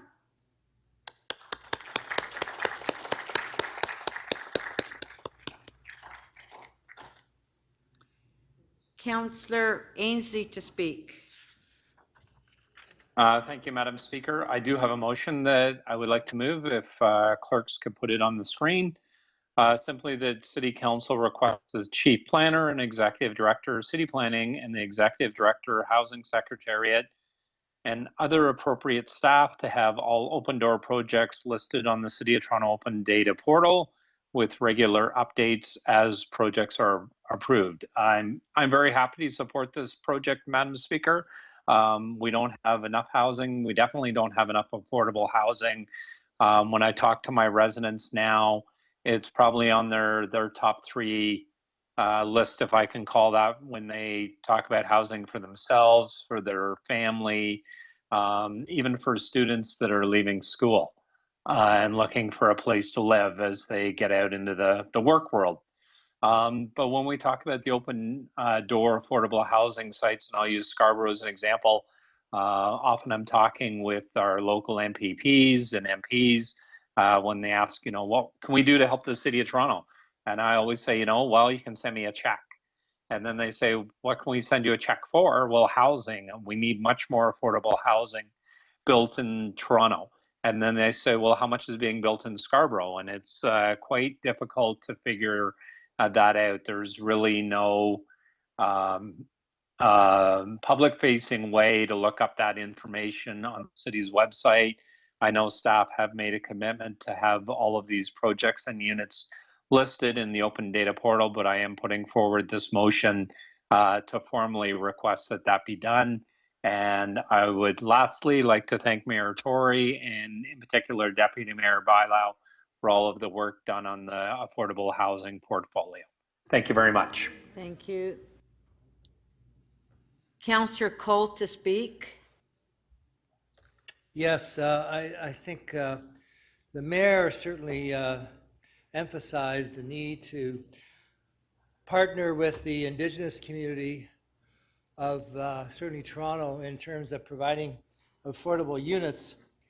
It's ironic that this is their land. We are on borrowed land. It belongs to the Indigenous founding nations of Canada, and as the Wendat or the people of the Mississaugas, this is their land, and they're asking us for help in living on their land. And I think we house, or there's more Indigenous residents in Toronto than there is anywhere else in Canada, I think, in any other city. I think the count I remember was like 160,000, maybe, that live in Toronto. So I think we've got to do a heck of a lot more to recognize that and develop a true partnership with the Indigenous communities to build housing, affordable housing for our Indigenous brothers and sisters. And especially, it's ironic, one of the largest Indigenous settlements in Toronto is in the Young Eglinton area. It was the highest point in Toronto, the old city of Toronto, where right where Allenby School now sits at Avenue Road in Castlefield and Roselawn. And that was a significant settlement there. And ironically, around that original Wendat settlement, we have nothing but concrete condo towers going up. Dozens of them. Dozens of all these towers. You think there's any housing available for Indigenous people? Zero. So here it is, one of the main centers for Indigenous population of Ontario, going back hundreds of years. All this construction going on, and I think Councillor Layton mentioned it too, all this speculation going on. There are developers buying, selling, flipping houses 24 hours a day. I know the city of Toronto, we tried to buy a house on Montgomery Avenue the other day. We got outbid by a developer who's assembling the whole block. He just bought every house from Yonge to duplex, bought every house. Any room for Indigenous people in that? Zero. This was their home. This is their land, still is their land. Zero housing for Indigenous people. So that's the reality, and I think if we're going to build affordable housing, that's one place where we should be building some Indigenous affordable housing, is in that Young Eglinton area where there's zero affordable housing, never mind for Indigenous people. Well, we do have the Stanley Knowles Center. Thank God we have that. And by the way, in this program, it's an excellent program that the mayor and Councillor Bylau has worked on. I want to talk about an excellent program that we are trying to steer through the processes, which is coming near fruition, I hope, and that's the RENA Foundation is building Canada's largest affordable housing project for adults with developmental disabilities. They're building a 19-story affordable housing, supportive housing building on Elm Ridge Drive. That's the proposal. 19 stories. And that is, again, there's nothing like that. RENA houses people in group homes across the city. in semi-detached homes in the fourplex, but this is their largest project with about 100 units right on the edge of the Eglinton subway. So there are some good things that this open door policy program for housing is helping. And again, if it wasn't for them, we wouldn't have gotten as far as we have gotten. It's not finally approved there for the Elm Ridge project for RENA, because again, people were complaining, well, it's too high. We can't have a building that high. And I said, don't you care that there's people with development disabilities, they need a place to live. There's 5,000 people in the waiting list. No, 5 no, no. seconds, 5 seconds. The building's too high. We don't need that many units for people with development disabilities. Make it 5 stories. Anyways, I'm supporting 19 stories for people with development disabilities. Thank you. Thank you.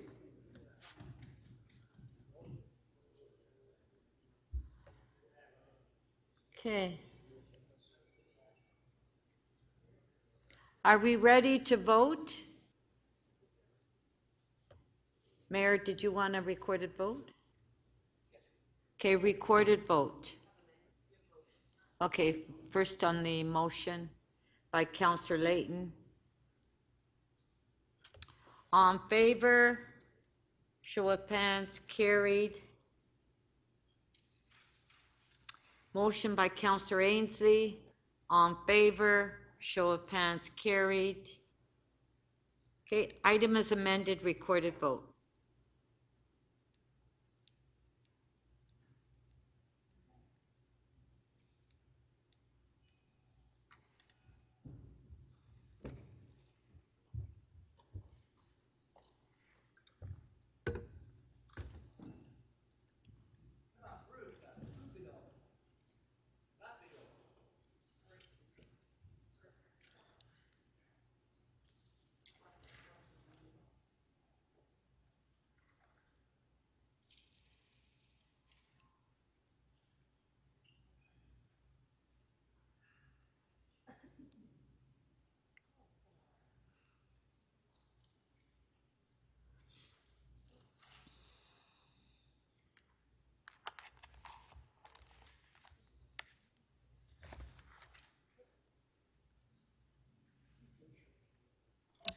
The item as amended carries unanimously, 23 in favor. Thank you. We will now go to the mayor's second key item, which is EX 33.2, which is advancing city priority transit expansion projects. Okay. Questions? Oh, should we? Okay, it's my understanding that there's a presentation from staff, so we'll do that first before we ask questions.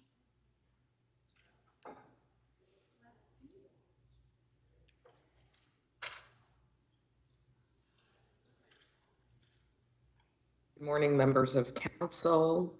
Per the discussion that occurred last week at executive, we are presenting the conflicts that are driving the need to slightly revise the alignment for the Eglinton East Light Rail Transit project.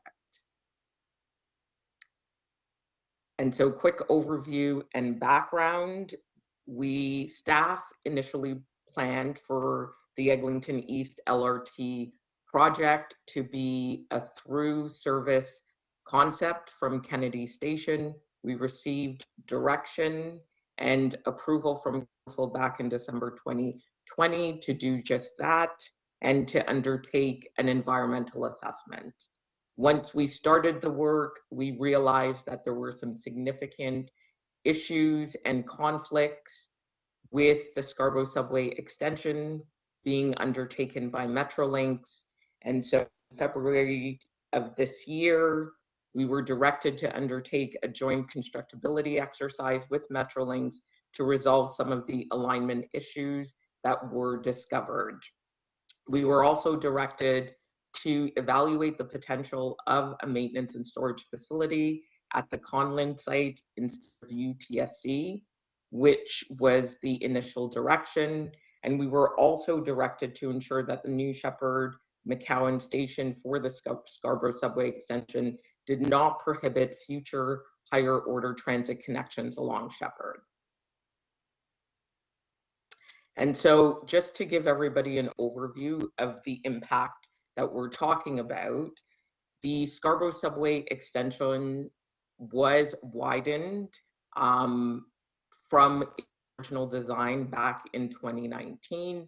And so the outside wall of the new Scarborough Extension Tunnel is expanded roughly 9.7 meters to the north, which is in direct line with the alignment that city staff secured council approval for back in December 2020. And so that really limited the availability of space to accommodate the Eglinton East LRT project.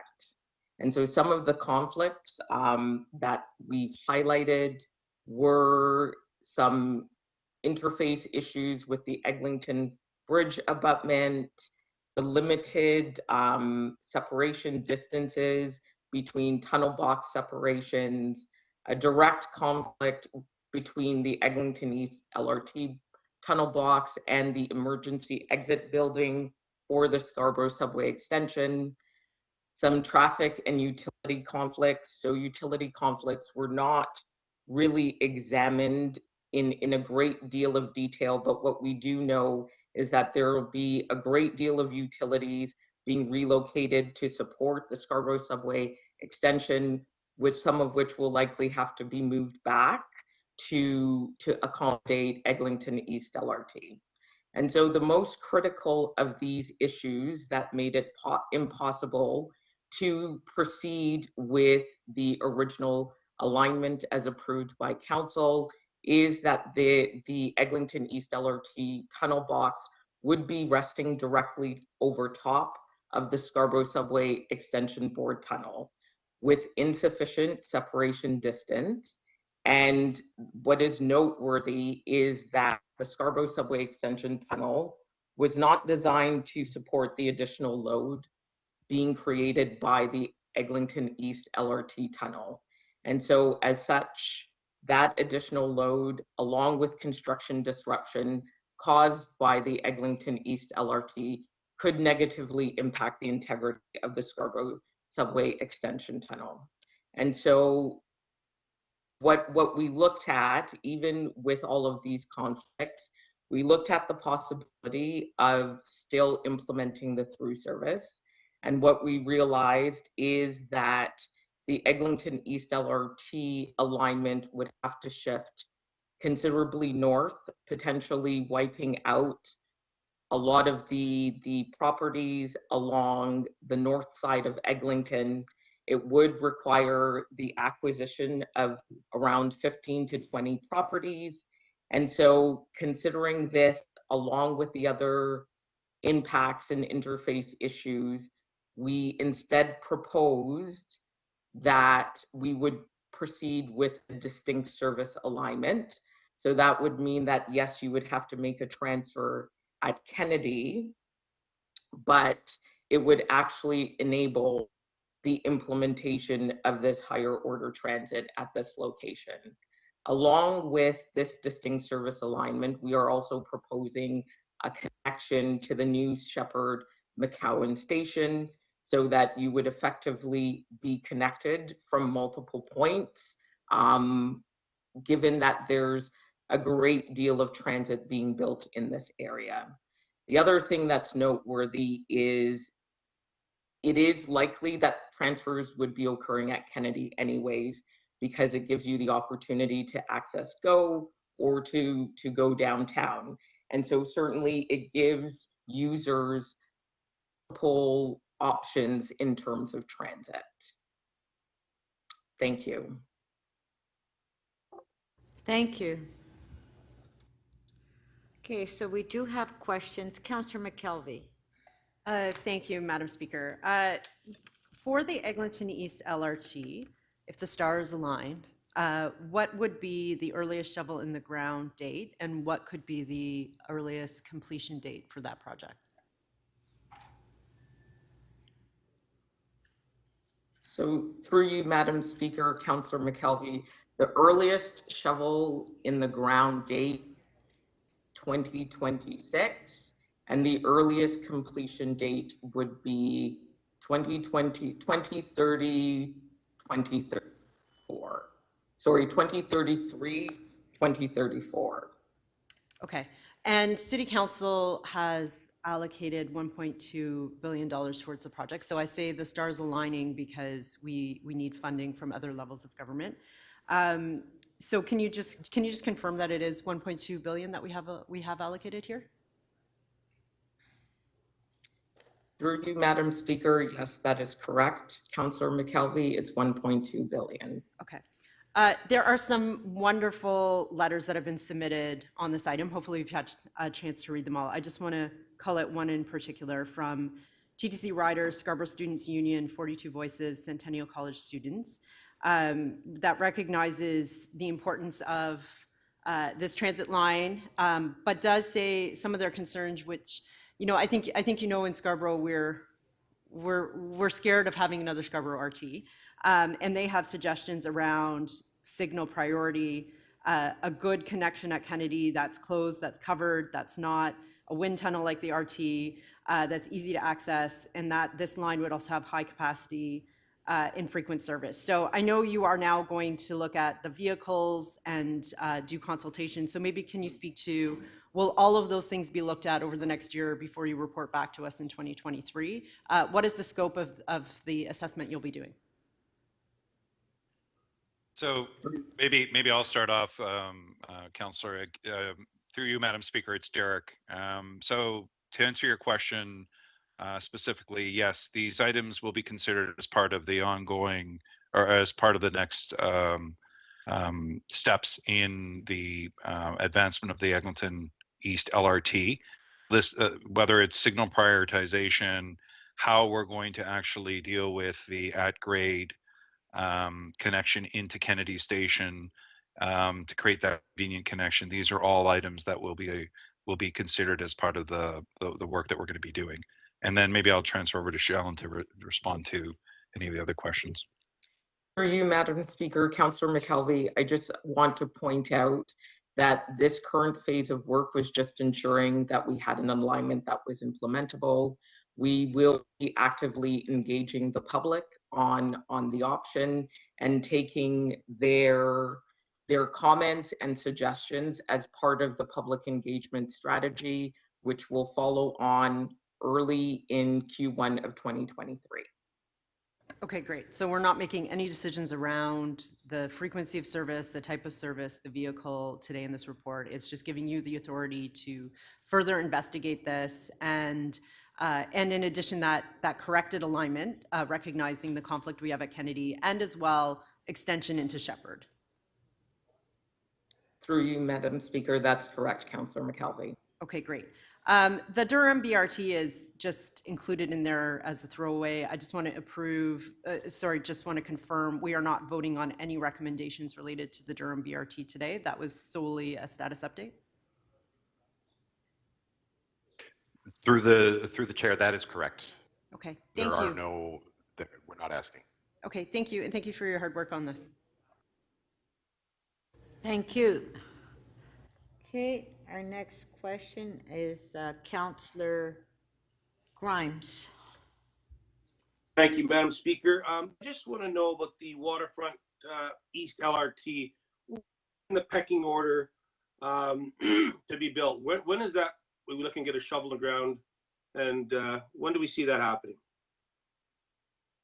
Through the speaker, we need to go through some more detailed analysis with all the other projects in the area, but we would like to get started in the late 2020s. We don't have an accurate timeline yet because of the complexities of coordinating all the various Metrolinx and city projects down in that area.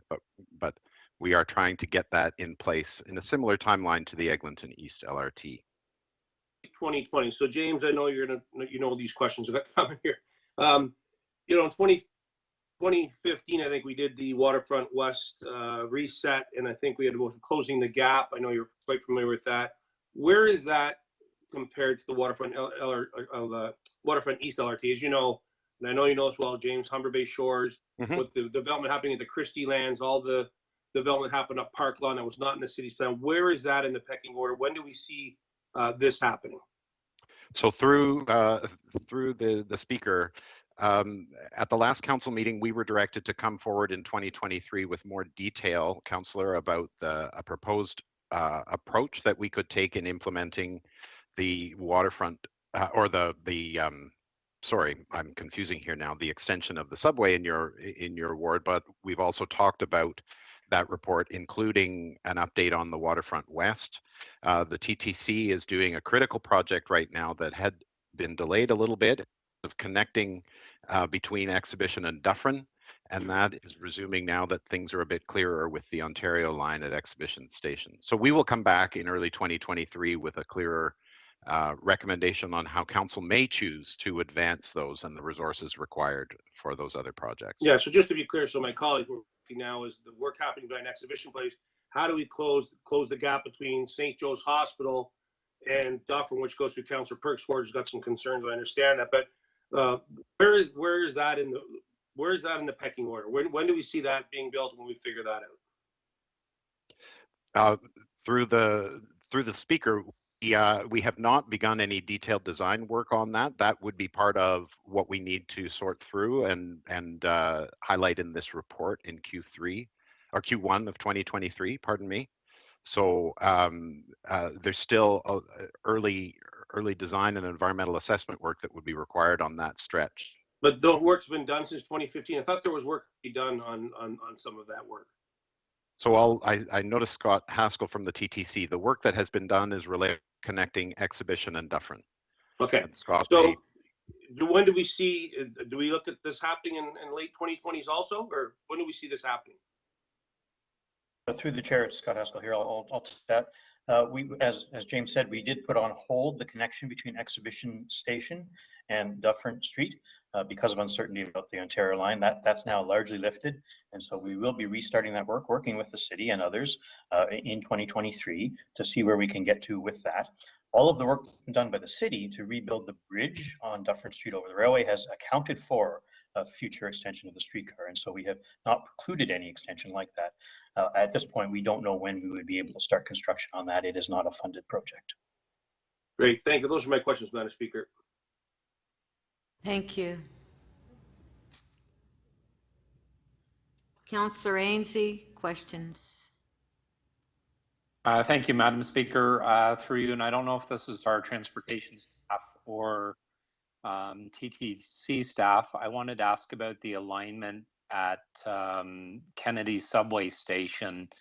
There was a quote in an article in the Toronto Star today from Anne-Marie Aikens, who's the Metrolinx spokesperson, and she's quoted as saying that the province hasn't changed the alignment of the subway since 2020, and protections are in place in the design to allow for an extension of the crosstown into Scarborough. So I'm trying to understand which statement is accurate, the Metrolinx, or is it the presentation we were just given? So perhaps maybe I'll start off, Madam Speaker, it's Derek, and then I'm sure, Scott, if you want to provide your feedback on this. So when the initial, as you're aware, Councillor, through you, Madam Speaker, to the Councillor, as you're aware, there was an upload of the projects in 2018, of the priority projects in 2018. There was a shift in the project from it being a single stop to a 3-stop subway expansion. That 3 subway stop extension caused the alignment that was the alignment that's in place now to accommodate that 3-stop solution causes the impact that Shallon has presented to you previously. So it's incorrect for Metrolinx to say that the project isn't going to be impacted or isn't impacted by the SSE alignment. In fact, it is. And that's one of the things that we had asked Metrolinx as part of our discussions with them, was to protect for a future Eglinton East LRT. That's not to say that it can't be done, Councillor. It's just that it's extremely difficult at this stage in time, considering the fact that the contract has already been let for the Scarborough Subway extension, for this work now to continue on the way through. I'm not sure, Scott, if you have any other comments. Through the chair, no. He has nothing further to comment on that. The city has done all of the most recent work on that. Sorry, Derek, I'm a little confused. So you said they can't be done. So the issue here, through you, Madam Speaker, to the councillor, the issue here is, as Shannon has indicated, the alignment of the tunnels now causes there to be significant reinforcing done on the subway tunnel. So it's sitting below, it would sit below where the potential Eglinton East tunnel would have been. And in order to do that, requires the contract, the SSE contract, so the current Scarborough Subway Extension contract, effectively to be halted while a redesign occurs. It's going to cause both a time impact and a cost impact. But more significantly, there is a significant amount of utilities in that area that will need to be relocated in order to make this thing work, to make the Eglinton East work effectively. Does that perhaps answer the question? Okay. So I guess, Derek, while all of that is going on, would one hand have not said to the other hand, you know, this is what we're doing, this is what we need to do? How do we incorporate this work to make this seamless? So through the speaker to yourself, Councillor, yes, we had indicated this on numerous occasions to Metrolinx. I'm not going to speak for why they chose to, and I'm sure that they considered how to connect the Eglinton East in. I don't think that they truly engaged with us to kind of advance our need for the Eglinton East LRT. I'm sorry, I'm just trying to be honest with you. Yep. No, I understand. I appreciate it. And the last thing I wanted to ask about, we're reducing the number of trains, the size of the LRT trains. Will we be looking at increasing the frequency of them to accommodate for example, Rapid TO was designed and built on a certain length. We took out bus stops to kind of replicate what they would be getting from an LRT train. So are we going to be putting those stops back in, or are we looking at more LRT trains now because they're going to be shorter trains? Somebody can comment on that, please. That was your last question. Go ahead. Okay, thank you, Madam Speaker. So through you, Madam Speaker, to the councillor. So the authority that we're seeking right now will do just exactly that. We are going to be working very closely with the TTC to determine the type of vehicles that we'll be using, the frequency, as Councillor McKelvey indicated, what type of special transit signals that we can put in place in order to create the most efficient transit system possible on the Eglinton East LRT. Okay. All right. Thank you. Thank you, Madam Speaker. Thank you. Councillor, Deputy Mayor Minnan-Wong, questions. Yeah, thank you, Madam Chair. My questions are going to focus mostly on the waterfront line. I see Mr. Stonehouse is in the meeting, and also I may ask I saw the square of Lou DiGeronimo there, so I might have some questions for Lou. Mr. Stonehouse, I'm anticipating a motion to expedite the East Bayfront line, the line that's under discussion. So we already have a line, waterfront line. Is that correct? Yes, on the west side, west of Yonge. Yeah. Yes, through the speaker, that is correct. So the budget for that was something like $60-odd million. Is that kind of in the ballpark? The original budget, yes, through the speaker. Yeah, and they burned through that. They had a 25% contingency fee, right? So they burned through that. Plus they went over that. So they were like, their sort of all-in costs were somewhere in around something like $115 million from a budget at 62. That through the speaker, my understanding is that the project costs approximately $129, $130 million. Oh, even more than that. Wow. And that was as a result of a lot of the underground work that was done at the time. Yeah, so there was a lot of underground work done for that, and going and having being close to water, that kind of complicated things even more, correct? Through the speaker, that is correct. I'm just going to jump over to Lou. Mr. DeGeronimo, are you there? Yes, I am, Deputy Mayor. Lou, how do you feel about building stuff next to a lake? The advice that we've been giving to anyone doing any construction by a lake is that you do extensive hydrogeological work first to figure out the water table. Take a look at interference issues and contamination issues as well, because there's a lot of fill in that area. And then anything you construct should be done on a watertight basis. So you're preventing the water from going into your structures. You're creating a bathtub effect. That is the policy that we put in place, used by public and private constructors. Lou, would you recommend, if you're building something like an LRT and digging pretty deep and not knowing what you know on the waterfront line, although you didn't build it, would you recommend rushing it? Again, if depending on the construction methodologies used, if they are employing the methods that have been identified over the last few years and how to make it waterproof, it does cost more to create a waterproof structure. But if they employ those technologies, they will prevent that intrusion in the management of the water. So they should take that into account as they're doing the conceptual design and detailed design work. Did they miss that in the line that they built, or do you have any visibility to that? It wasn't your project, was it? I did not have any visibility. I got pulled in after when there were issues, interference issues. But it doubled the project cost, yeah?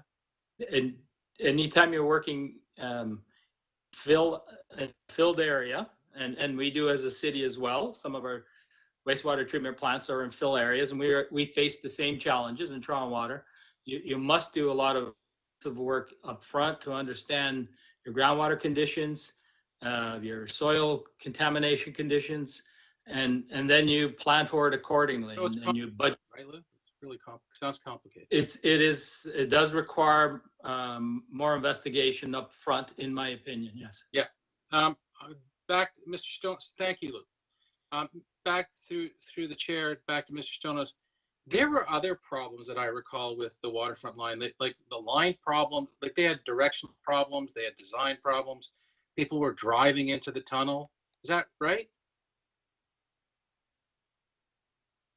The speaker, there were issues that were apparent immediately after the line opened, but the TTC worked together with city staff and with TTC staff to manage many of those issues. Scott Haskell could perhaps comment further on that point. Through the chair, that's correct. We think most of those issues with motorists driving in the wrong places through a bunch of interventions, including bollards and lift gates. And Waterfront Toronto is also making further changes along the line to identify, to fix the things that we've identified as concerns. Scott, I was right. They were driving into the tunnel. Okay, that was your last. Chair, yes, people have driven into the tunnel. That was your last question. Thank you. Councillor Pasternak, questions? Yes, thank you, Madam Speaker. Through you to staff, on the map on page 7, you've got a dotted line from Don Mills Station, I guess that's line 4, to McCowan and Shepherd. It doesn't really give any details on what that dotted line is. Is that a future subway? Is that a future LRT? Is that just aspirational? It's a line that's been mentioned many times over the last number of years. Through you, Madam Speaker, Councillor Pasternak, we are looking to explore that as an LRT connection to the new Shepherd McCowan station.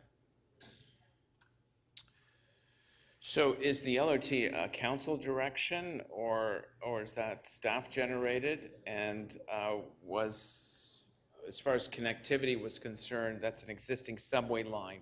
Wasn't subway the sort of the key conversation piece, extending eastbound from from Don Mills and then westbound from Yonge and Shepherd to Shepherd West Station?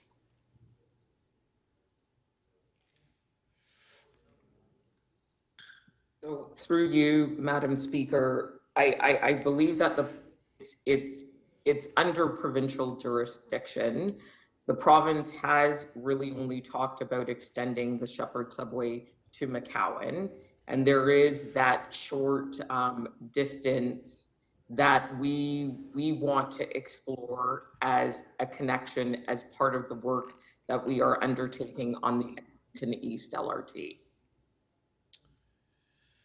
So over the years, over the many years that I've been here, numerous motions have been passed. I think Councillor Lai has another one, a member's motion coming today about the Shepherd subway. Former Councillor Kerry Gannis moved a motion. I think Councillor Carroll moved a motion. Of course, myself moved several motions about Shepherd and the connection, the key connection between Shepherd West Station and of course Yonge and Shepherd, and of course Don Mills to McCowan and Shepherd, which you've got on this map. Yeah, well, I can find many of the motions passed over the years, including the member's motion that's on this council agenda. I don't see any reports back from staff. Can we have an undertaking from staff that they'll start going through those motions and reporting back on some of the directions from council?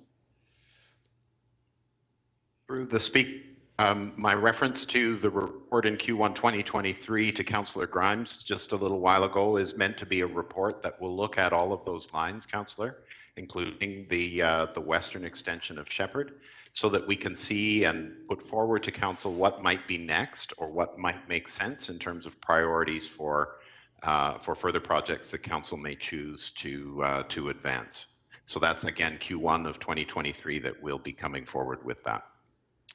Now, the Planning and Housing Committee recently adopted a preliminary report for the development of the Downsview lands, the lands that will be developed on Bombardier's departure, and of course some federal lands as well.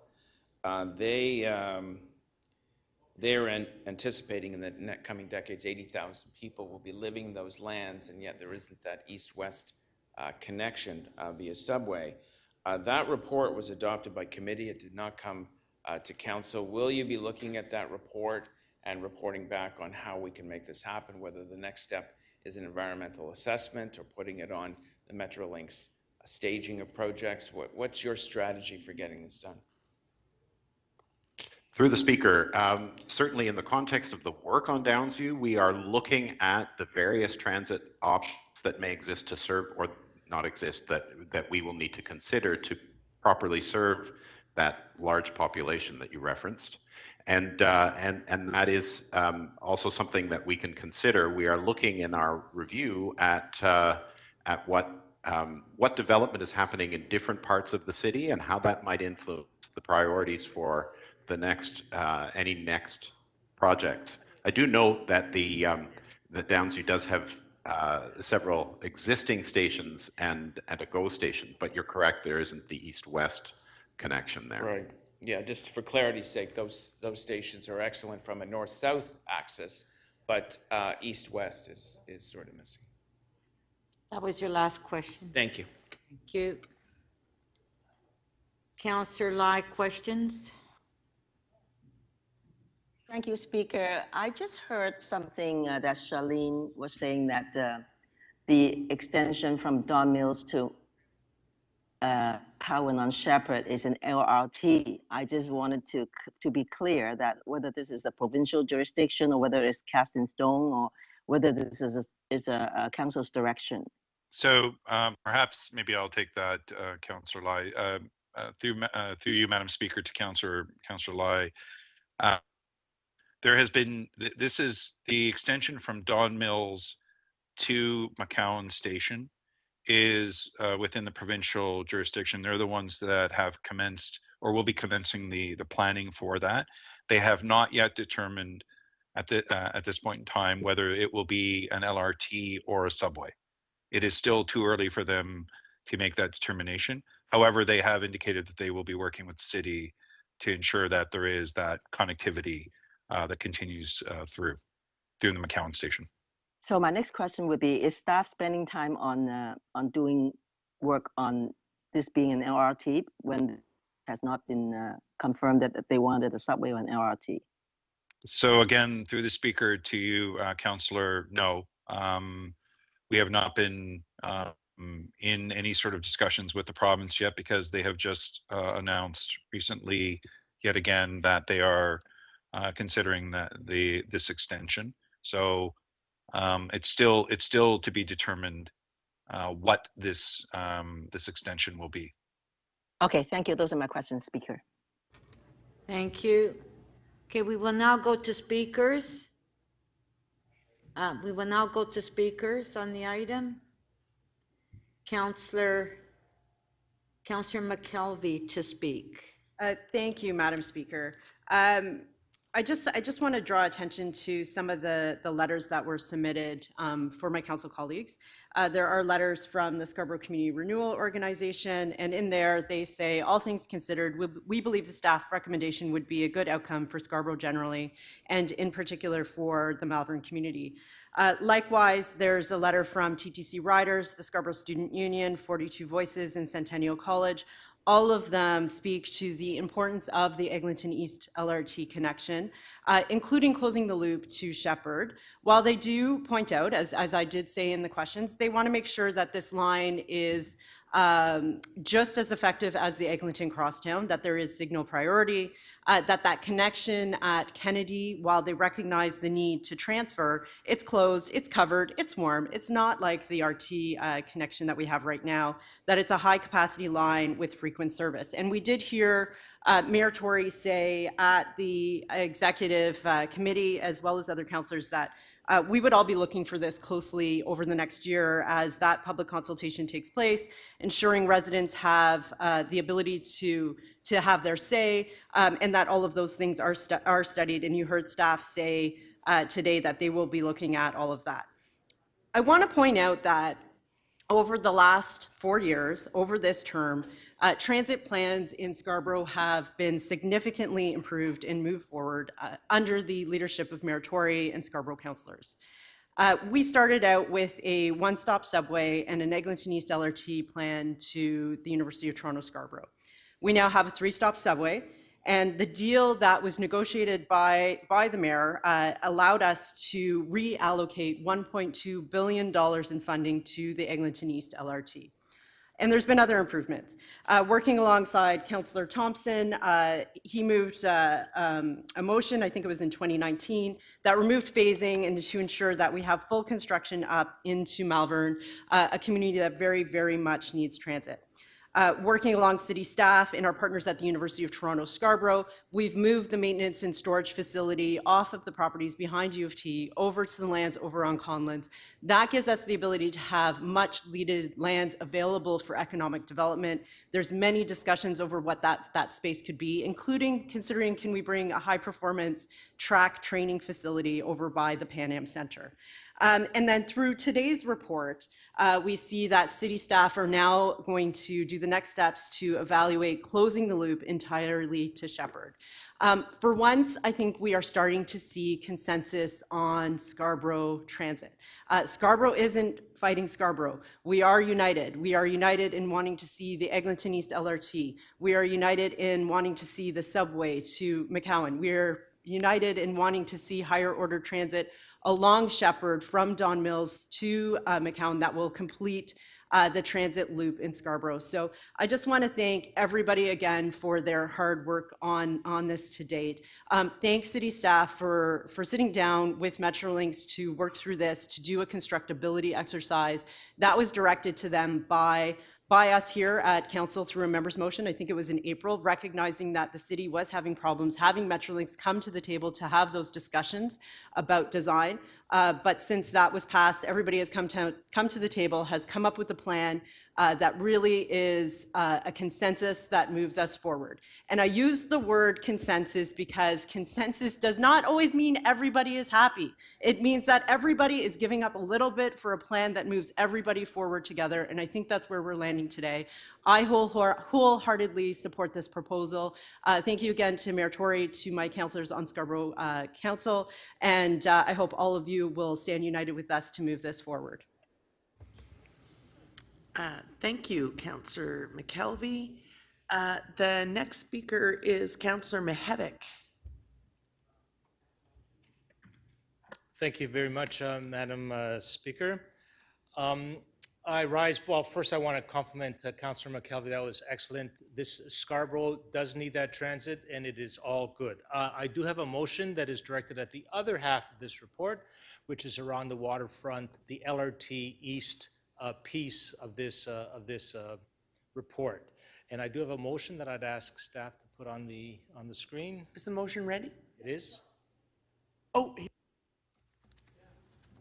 That City Council direct the city manager to determine potential undertakings to expedite the budgetary and design processes for the waterfront East LRT transit line.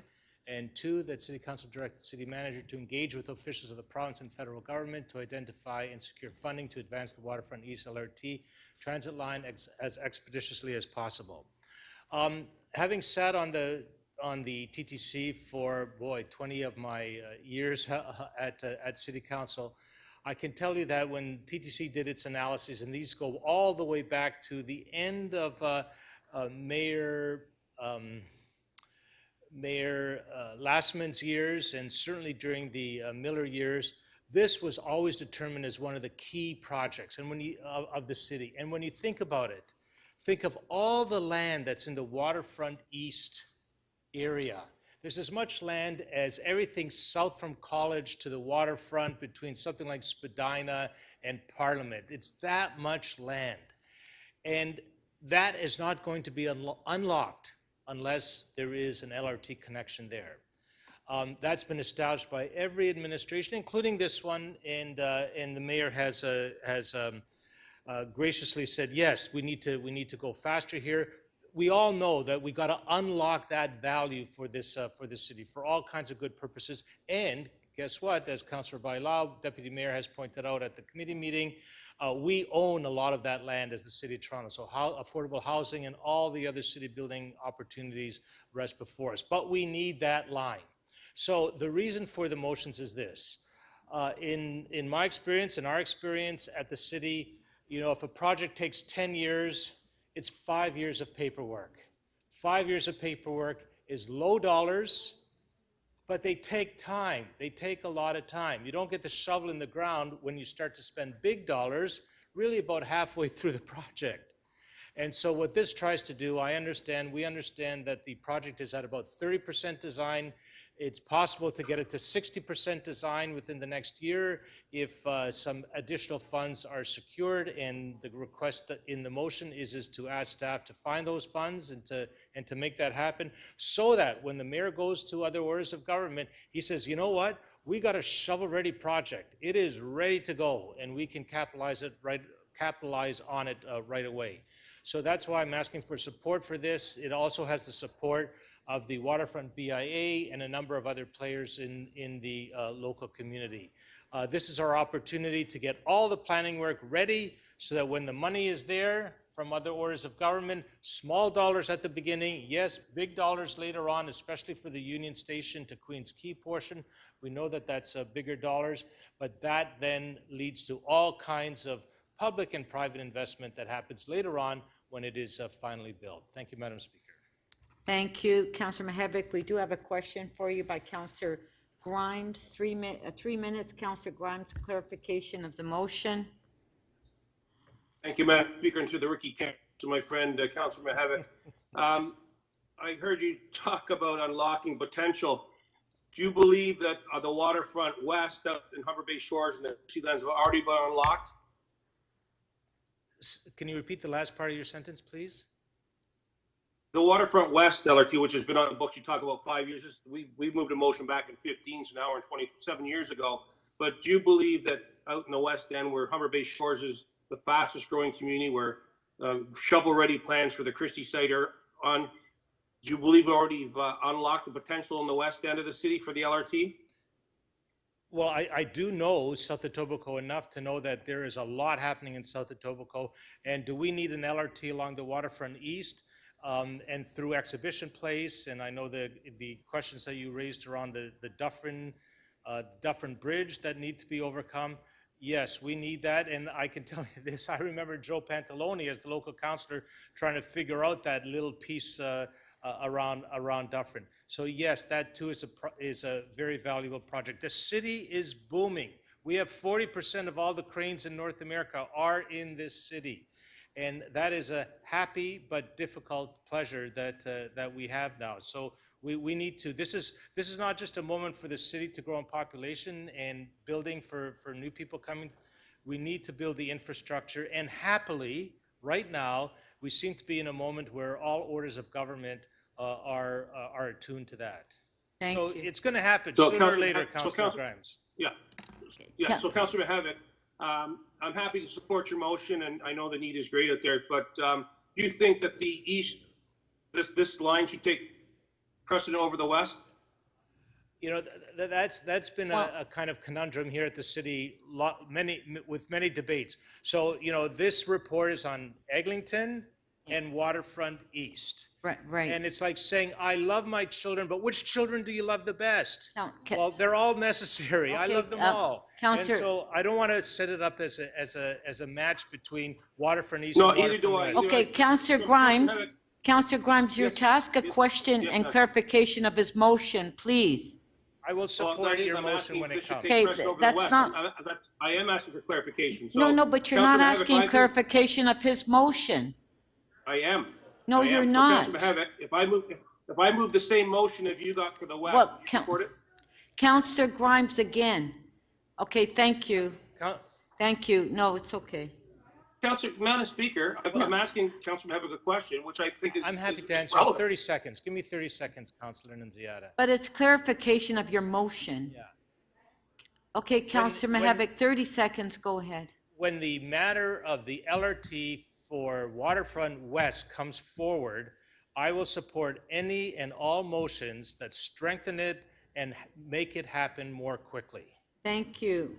Councillor Pasternak Thank you, Madam Speaker. Councillor Pasternak to speak. Great, thank you, Madam Speaker. First of all, I'd like to thank staff and, of course, the mayor for this wonderful report. One of the weaknesses of the city of Toronto over its history, it's the ability to build high-level transit, and that's exactly the roadmap that's before us, to get the next phase of transit projects done. And I wanted to point out to council, although many know it, that I supported the so-called Scarborough subway on every single vote that took place, because it was very important to put the politics of transit behind us and make sure that we got on with the job. And that's what the people of Toronto expected us to do. Stop debating and get digging. And that's exactly what's going on here. I mean, one thing I will say that Hey, sorry. yeah, you should have been sent the link to get on, okay? Yeah, I just. Okay, I'll call you back in a second. Let me just finish this item. Councillor Grimes, your mic, you're Yeah. unmuted and we can hear your conversation. Okay, go ahead, Councillor Pasternak. So the backstory to all of this and the major transit projects that are taking place across this city is a Canadian federalism that is finally working. In the United States story from the New Deal and FDR, they focus very closely on their urban centers, whether it be in housing or transit. Canada didn't develop in that way. In Canada's federalism, Ottawa gave money to the provinces, and then the provinces decided how to distribute it to municipalities. This mayor has redefined how we fund municipalities in urban areas with over 80% of Canadians living. And with the tremendous growth that is going on in this city, it is vital that we move forward with these projects. And we have great partners in Ottawa and at Queen's Park to fund it. And it is true, this stuff is very expensive. to build, but it is not an expense. It is an investment. Now, regarding the so-called Shepherd subway, the connection between Yonge and Shepherd, and of course Shepherd West Station, I've been advocating for that for 10 years, and numerous councillors have moved motions to have staff create some kind of a working document where we can move forward on it. But no matter how many motions we move, and I'm looking at some of them from 10 years ago, I can't seem to see any reports back on such. And I think it is important, and this is an undertaking, I'm not going to move a motion because we have a member's motion coming up about the same thing. And I think it is very important for staff to take this connection very seriously, because Downsview right now has approximately 600 acres of vacant, of either existing or future vacant lands coming into play, where we could be home to over 80,000 people. And it is true, on a north-south axis, we do have very, very good transit lines through a few subway stations, but the east-west connection is missing. We actually have an incomplete subway system from Shepherd West Station to Yonge and Shepherd, and of course to Don Mills and to McCowan. I was a little surprised that staff said that was going to be an LRT, because I see no direction from council that was going to be an LRT, and I don't think Queen's Park supports an LRT in that segment as well. So that's an ongoing conversation.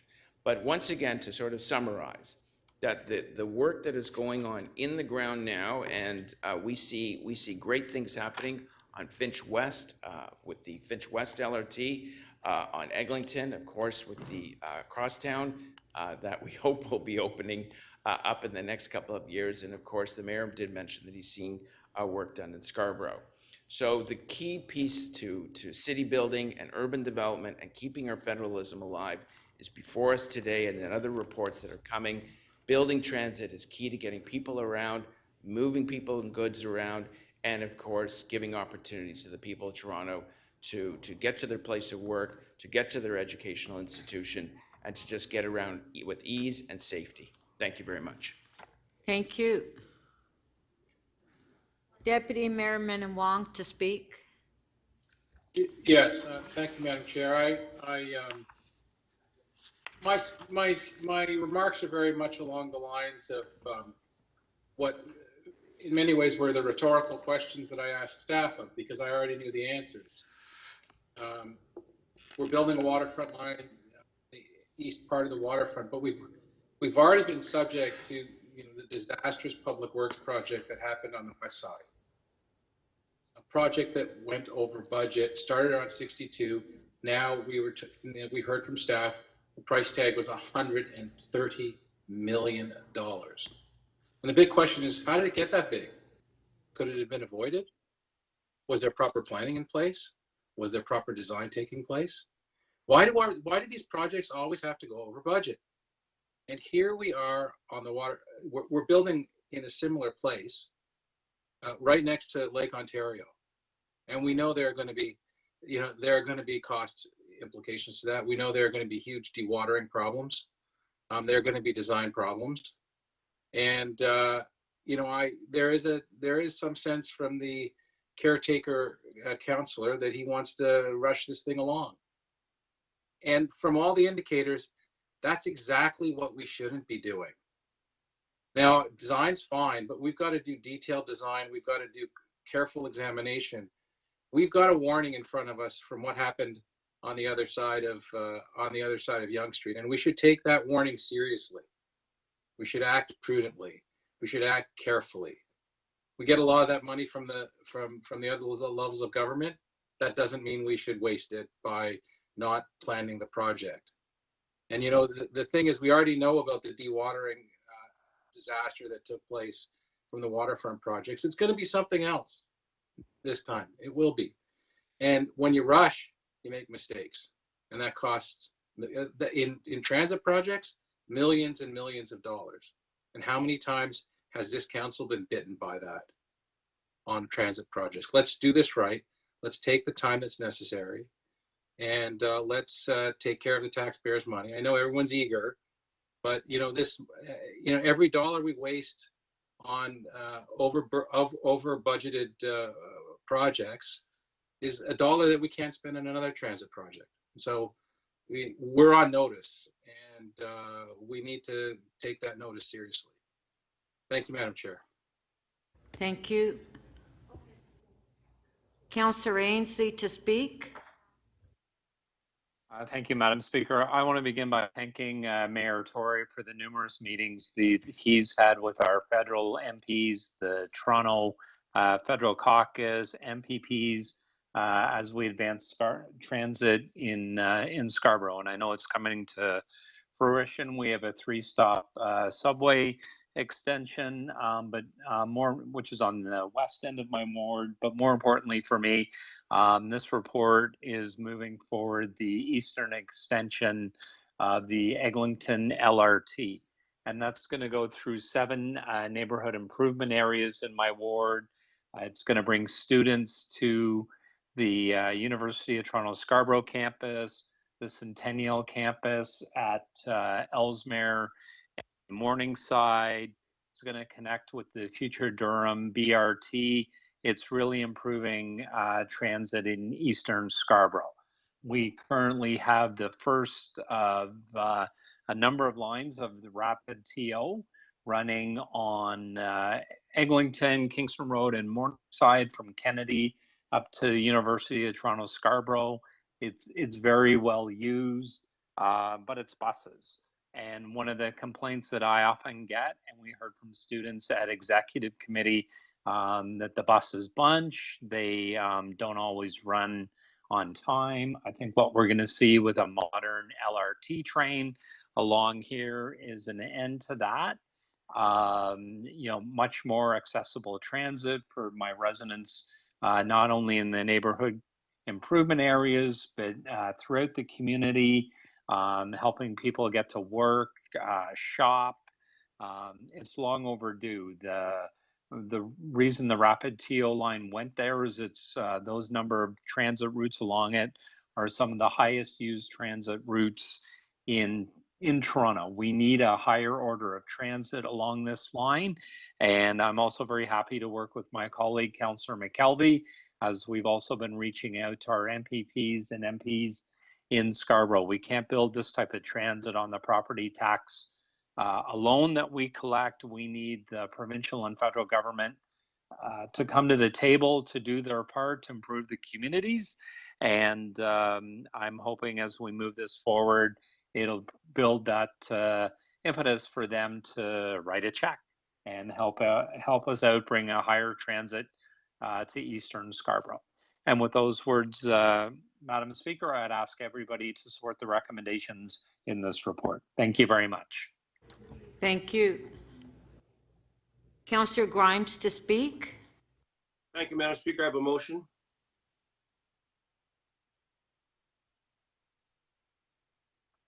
On the screen. And basically, it's just the same motion that Councillor Mihevc moved, but just for the West. So I asked to support that. And listen, I want to congratulate the mayor's leadership. You know, I've supported everything happening out in Scarborough. I want to thank all the councillors for their leadership out there. And I support every recommendation before us here today. But, you know, and Councillor Mihevc, my friend, and his speaking about private and public investment, well, we've had that in the West. We've had that out there, and it is booming out there. We've heard both Chris Murray and former city manager talk about, you know, the lack of investment down in South Etobicoke. We had a plan that was put together in the late 80s, early 90s, and we never saw it building out as fast as it did. But, you know, with the Christie lands now, that was never in our city plan. All the development that happened at Park Lawn that went to the board, my people are screaming for better transit there. But I don't think one should go after the other, but I got to make sure that the Waterfront West is on the radar screen. We moved that back in 2015. It's been 7 years. I know there's, you know, to get the funding for it, but I think it's important that I have to keep this on the radar screen for the residents of my ward. Like, it is built out. We have shovels in the ground very, very shortly on the Christies. This is the fastest growing community in the city. One of them is the fastest growing community. So I'm supporting all the recommendations, but I ask you to make sure that in number 8, when they do come back in 2023, that this is also a priority for the city. And I said, not one project should go over the other, but I have to make sure that the Waterfront West is still on the radar screen. And I know it will help Councillor Perks' ward, or it won't help Councillor Perks' ward, but I think that design work has to move forward. So I know staff have heard me in and out talking about it, but I just got to make sure that the Waterfront West is just as important as the East, and I think it should all go together. So those are my comments, Madam Speaker. Madam Speaker, I have a point of order. I put my name on the speaker's list, but really it's a point of order. Point of order, Councillor Carroll. Madam Speaker, I wonder if you could rule on this. This report is very specific to 2 lines. And if we're going to start a kitchen sink list of motions, there are any number of councillors who would also like to expedite their budgetary design, et cetera, et cetera. I think the intent of this report is simply to move these 2 lines. It's not a kitchen sink transit report. So I wonder if you could rule on whether or not this motion is even in order with this item. Okay, thank you. Point of order, Madam Speaker. I'd like a ruling on my point of order first. Okay, Councillor Carroll, thank you for that. Councillor Carroll, what I'm going to do is I'm going to get the copy of the motion and then I'll rule after the last speaker, okay? Oh, super. Thank you. Thanks, Madam Speaker. Councillor Grimes, point of order. Yeah, thank you, Madam Speaker. As I reference to number 8, it says that Council Director, Executive Director of Transit Expansion Office, in Chief Planner, Executive Director, City Planning, Toronto Transportation, and Waterfront Toronto report back to Toronto City Council in concert reports the next phase of the waterfront revitalization. The waterfront revitalization happens right across the waterfront and anticipated the second quarter. And then I'll goes on to say number C, funding, financing, implementation strategy, including a phasing plan. So I think it fits into that, and I just want to make sure that's on the radar screen. I believe it's in order. Well, okay, I'll make a ruling. Are there any further speakers before we go to the last speaker? Okay, Mayor Tory, last speaker. Well, Speaker, thank you. I really just want to say that I think it is of extreme importance to the well-being of the city that we try to keep moving these projects forward as quickly as possible. And I respect the fact that there are other perhaps related, or I don't want to call them peripheral because that would be to diminish them, but there are other things that people are interested in that go sort of beyond the core of these 2 projects. But these 2 projects, the Scarborough East, Eglinton East LRT, and the Waterfront LRT, starting first to the east. These are, I believe, crucial for us to continue to move forward as quickly as we can. Even I sometimes can fall into the trap of, and I don't fall into it in terms of what's actually in my head, but when I speak about transit at different places, say, well, isn't it terrific that we have this $28 billion financed, agreed upon transit plan? And, if you look at it, it's the first time in the history of the city, I think, ever, that we've had a plan that actually is not just agreed to by all 3 governments, financed by all 3 governments, but actually is now under construction on all fronts. So it's pretty hard to imagine a circumstance in which, as we've seen so many times in the past, we would be going back on that, not us, but some other people who are our partners, or even this council, say, after an election. I think we're on a path to get those transit lines built. But we can't fall into the trap that the city itself and other governments have fallen into before, especially as regards the City of Toronto with its fast growth, which is to say, well, thanks to the fact we have that $28 billion plan, thanks to the fact it's under construction, thanks to the fact we've agreed where the lines are and there's little likelihood at this stage they're going to be changed, in fact, maybe no likelihood, that therefore our work is done. Because if the city is growing, as it is, at 70,000 plus people per year, if, in fact, some of the growth has already taken place in places to be served by these 2 lines that are the subject of the progress report today, then it is just as necessary as it was on day 1 when we started negotiating with the province and the federal government for the financing that led to the, pardon me, the $28 billion in the agreed upon transit plan, that we develop the next plan. And I'm not sure some people would even call this the next plan. They might call it really just part of a continuation of the current plan, because if you go back, not that far, but if you want to go back far enough, the Waterfront LRT and the Scarborough East, Eglinton East LRT have been under consideration for some time. And so the key is, as we've done with the Ontario line, as it's now called, which was the relief line, expanded, and some of the other projects that are moving forward, the Scarborough Subway, the Eglinton Crosstown West, it is time for us to actually get down to the brass tacks of getting the Scarborough Eglinton East LRT built and getting the Waterfront LRT built. I feel strongly about both, because, and they both for different reasons. In the case of Scarborough, excuse me, the areas that need to be served are there and are suffering from the fact they don't have adequate transit. That includes the 7 priority neighborhoods that need access to opportunity, that need to be connected to the rest of the city by higher order transit. We know, of course, that the Scarborough, the SRT is coming out. We know that the subway is being built, but while it will be useful to provide that connection, it's not useful sort of further to the east and to the north, where there are all these neighborhoods, including the culmination of this line in Malvern, that need to be connected up. And that is about access to opportunity. It is about serving huge populations of students who are at the U of T, Scarborough campus, and Centennial College, and things like that that are already there. We're on the verge of arriving at the same place in a different way with the waterfront, where, you know, we've been blessed by the fact, thanks to the good work of the city, of the Waterfront Corporation and others, we have what I think is scaled, appropriate, quite attractive development on the waterfront, done in a way that I think we can be prouder of than perhaps some of the things that happened earlier on to the west. But, you know, it's not served by higher order transit. And of course, if you look at the plans, some of them on our own land, as has been referenced, including the Villiers Island and things that actually are taking shape. I mean, it's, you know, people think, oh, it's way off in the future. That stuff isn't going to be there for a long time. Well, look, Villiers Island, once the waterfront flood protection work is done, will start to be developed. And people will start to live there. And that's added to the people going to George Brown College today, added to the people that are living there today, added to the other investments that are being made, including in the film industry and other things. And we don't want those people going to the new film studio at Basin Street. We don't want all the students at George Brown College. We don't want people on Villiers Island going by car to those places. We want them to sort of assume that they've got the very best kind of transit there. And the one thing we certainly don't want is a repeat of what has happened. And that's why I am sympathetic to Councillor Grimes' desire always to get the western part of the waterfront addressed.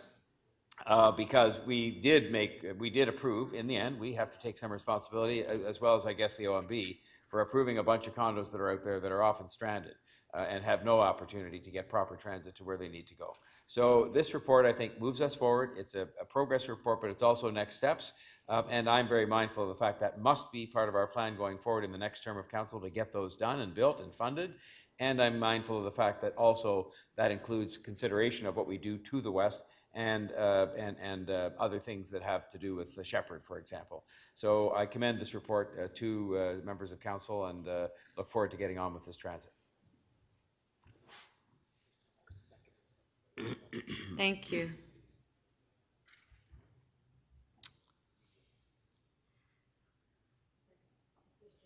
So, Councillor Grimes, in order, we don't have to rule your motion out of order. The staff are going to see if they could reword your motion and it would still be the intent of your motion. So we'll just, okay, we'll display it, Councillor Grimes, because I think that it would still address your issue.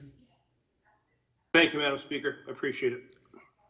Okay, are you okay with that, Councillor Grimes? Yes, Madam Speaker, I am. Yes. Okay, thank you. Okay, so if we can start voting, we'll put the first motion on the screen by Councillor Mihevc. On favor? Recorded vote. Recorded vote. Recorded vote.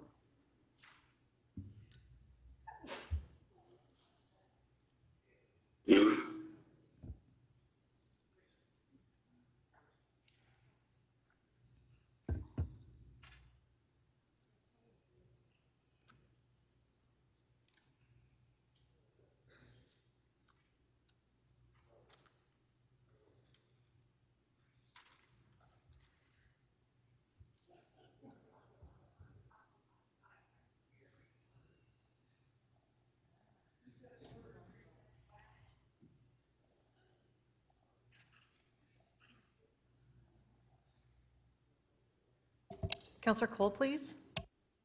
And Councillor Perruzza, please. Councillor Lar, are you able to vote in the system, please? I'm not able to vote for the system. I will vote in affirmative, please. Thank you.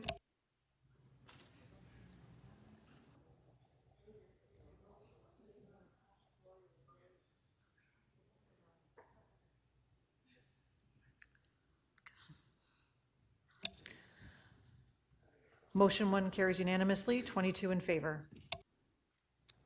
Okay, our next motion, we can put it on the screen.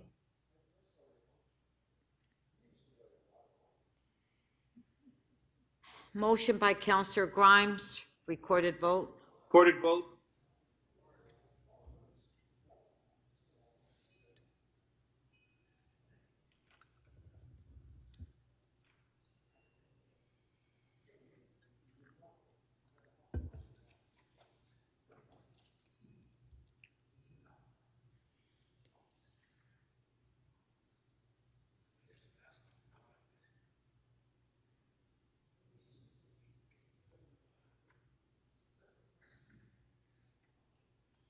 Councillor Lai, may we please have your vote?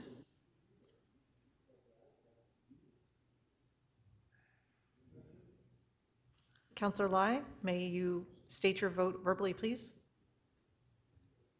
Chair, please. Sorry, can you repeat that? In the affirmative, please. Thank you. Motion 2 carries unanimously, 22 in favor. Okay. Okay, item as amended, recorded vote.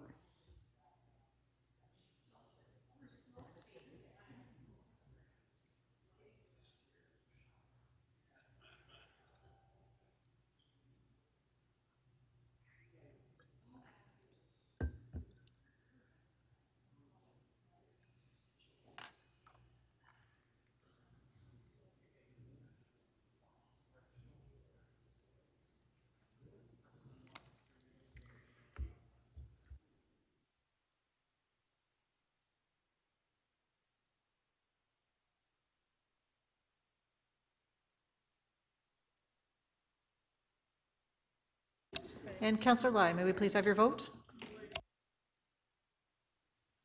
Affirmative, please. Thank you. The item as amended carries unanimously, 22 in favor.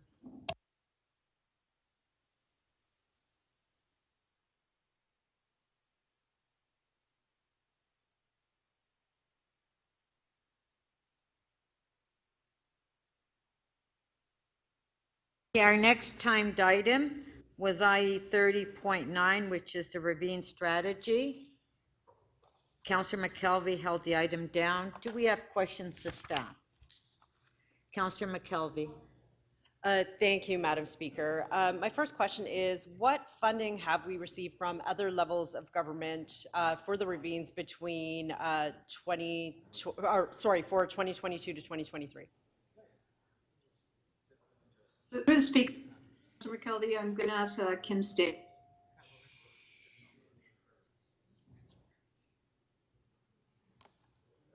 Morning. Through you, Madam Speaker, good morning, Councillor McKelvey. For the years 2022 and 2023, we have received $6.2 million from the ICIP funding stream and a component of the $11.9 million from the Disaster Mitigation and Adaptation Fund funding stream. And what do we have pending that we're waiting for that will also be used this year and next year? We currently have an application in with the federal government for the Natural Infrastructure Fund for a value of $20 million. We have funding request for Nature Smart Climate Solutions Fund, and in partnership with Transportation Services, we have a funding ask in of the Active Transportation Fund. Okay. And what funding is needed? So if all these come forward, which I know all signs are looking positive, but until we get the check in our hand, we don't count it. But if all of these come forward, are you fully funded for both this year and next year's work?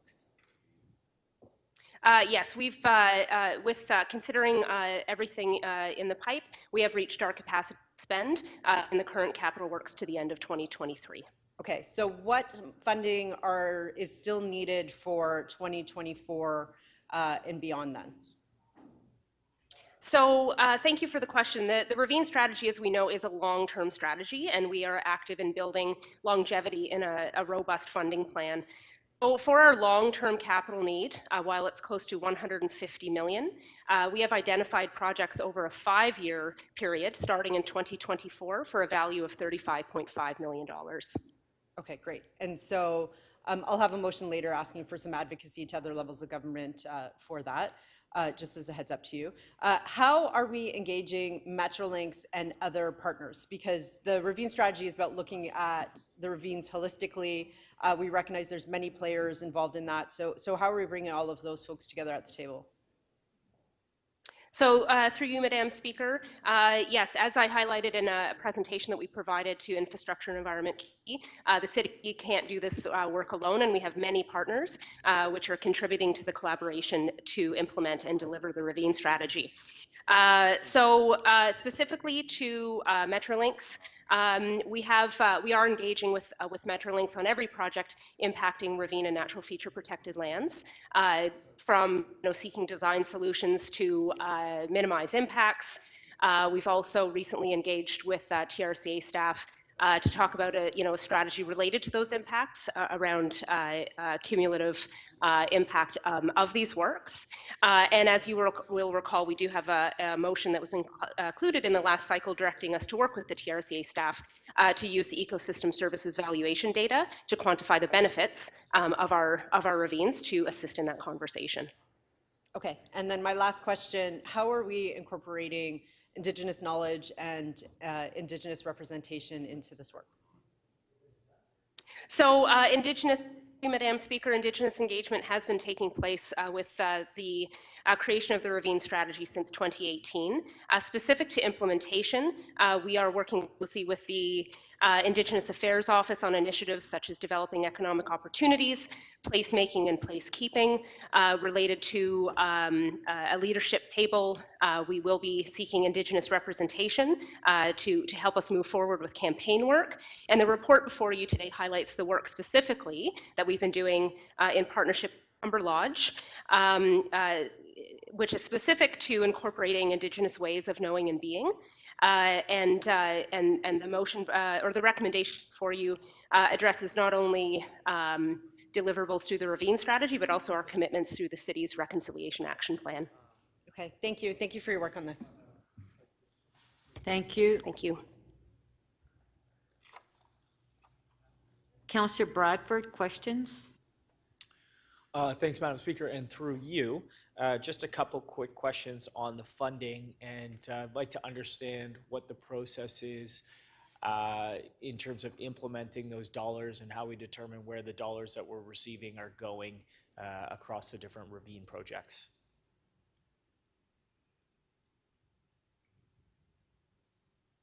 Thank you. Through the speaker, I'll start, Councillor Bradford, and if you had anything else specific, please just steer me in the right direction.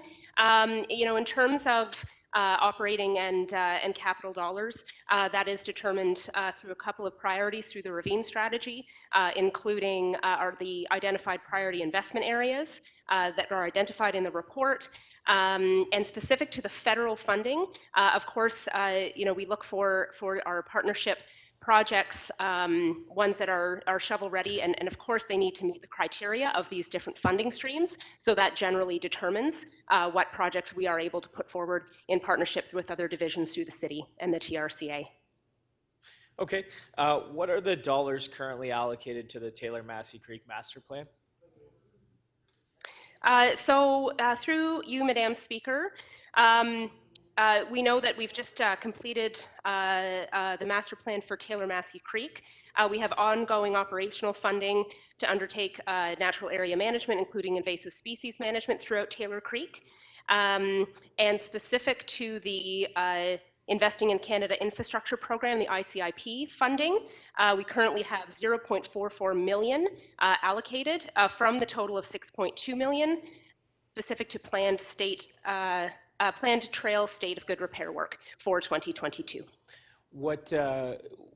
To what extent does that fund all of the things articulated within the Taylor-Massey Creek Master Plan? So that's one component of that. Do we have a sense of that project at a global perspective of where we are on the funding in order to implement that? So through you, Madam Speaker, that is correct, Councillor Bradford. That is a component work that has been identified through the management plan study area. We have additional recommended projects and 6 coordinated improvement areas. So that work will be considered. I do not have a dollar figure at this time, but that work will be done interdivisionally and prioritized through annual budget processes and other opportunities as they come up through the ravine strategy. When did we formally adopt the Taylor-Massey Creek Master Plan? Through you, Madam Speaker, the Taylor Creek Park Master Management Plan was a 3-phase process.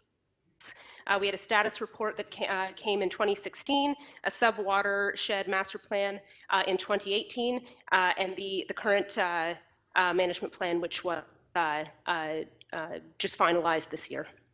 So the work dates back, a number of years now, and it sounds like we're still trying to determine where and when that is going to be prioritized for funding. I'm happy to hear about I think the number was $440,000 coming from the federal government for that component of it. But I'd be curious in the interdivisional prioritization, what that looks like, and if we could have a timeline as it relates to where you'd be able to put some dollar figures to it, and of course, the capital dollars needed to complete that work. If through the speaker, if I think that's the type of work for you to Councillor Bradford that we would be doing in preparation for the next 10-year capital plan, which will go forward in the 2023 budget. And we can certainly take those considerations and ensure they're applied into that planning process. It's a bit early at this point for us to know which and where it will go, but certainly it is on the priority list from a funding perspective. Okay, those are all my questions, Madam Speaker. Thank you. Thank you. Councillor Fletcher? Thank you, Speaker. I'm just trying to clarify if the ravines themselves fold into some of the larger valleys that we have. So, we've got some pretty big valleys and ravines, but would you be considering the Don River Valley as a ravine? Is it considered a ravine, or is it got a different designation, or is part of it a ravine? Through you, Madam Speaker. Good morning, Councillor Fletcher. Yes, the Don River is part of Toronto's ravine system, which is as defined by our Ravine and Natural Feature Protection Bylaw limit. So as that is part of the ravine, it doesn't appear to be a ravine because it's so large. Mostly people think of ravines, I think you'd agree with me, as something up the street or much smaller than that, but it's pretty amazing. And it is got an attachment to the green belt, this particular part of the ravine system, does it not? Through you, Madam Speaker, yes, the headwaters of the Don River do originate in the Oak Ridges Moraine. So I'm just going to ask a question then about protection of the ravine, and in particular, the Don Valley Ravine. We do have an issue with the Metrolinx layover on that site. It's currently proposed, I think it's a 5-acre proposal along the edge of the Don Valley Parkway, correct? Through you, Madam Speaker, that's correct. And as I understand it, the Helliwell Marsh, the Chester Hill Springs Marsh, some of those pieces that are natural elements, but are also have been rebuilt as part of the ravine strategy, could be in danger from the proposed layover. Is that correct? Through you, Madam Speaker, there will be impacts of that construction, and as I mentioned through the last council cycle, we were directed to look at the data we have through the Ecological Valuation Services data to better understand the benefits that that part of the ravine provides and the impacts of the proposed development. And also one of the things that I think we've forgotten about, because of the, we're talking about the layover site itself, which is about a 5-acre site, but the trains don't drop from the sky. They have to actually proceed through the ravine, through the Don Valley Ravine and Waskatchewan Park in order to get there. At this point, do you have any idea of the length of train tracks that has to be rebuilt to get those trains from the line to that layover? If I can, through the speaker, to you, Councillor Fletcher, I think that's likely a question best answered by Derek Toigo on the transportation expansion. I'm on. So good Thanks, morning. Derek. Good morning, Councillor. Through you, Morning. Madam Speaker, to you, Councillor. It's about a kilometer to kilometer and a half. 1.5 kilometers, 1.5, starting from where to where, Mr. Toigo? Getting to the layover, yeah. So it's from the start of what they call the spur. So it's from the main line that's running up along the edge of Bayview Avenue, across the bridge that's going over the Don River. There's a little rail bridge that's going over the Don River, and then into the actual site itself. Okay, so obviously, is there one track going there right now? Yes, there is one track, Councillor. And there'll just be one track, or there'll have to be a second track? No, Councillor, all they're doing is, as part of their proposed layover, it will be one track that is going to be replaced. Oh, And so the track replacement and a bridge replacement, correct? that's correct. So I'm going to be asking for this motion, but they don't drop from the sky either, do they? You've seen the pictures of the 2 kilometers above ground with all of the trees cut down. There's a 30-meter right of way on that track, is there not? So yes, Councillor, there is a right of you. way. However, Yep. I would like to respond if I could. They are only, and we've been very clear with Metrolinx, they are only repairing and replacing the existing track and the ballast below Yes. that track in that area. So they're Understood. not expanding it. But they're not dropping it from the sky. Correct, but they're not expanding it. No, to I more heard than- you, they're not expanding it. But in order to replace and repair, that's construction site now. In That's- order to do that, correct or not? You are correct. Okay, that Thank was, you. that was It's your become last a construction question. site. Thank you. Thank you you. very much, Speaker. Thank you. Recess to 2 o'clock. Thank you.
Okay, members of council, we do have quorum. This meeting will resume.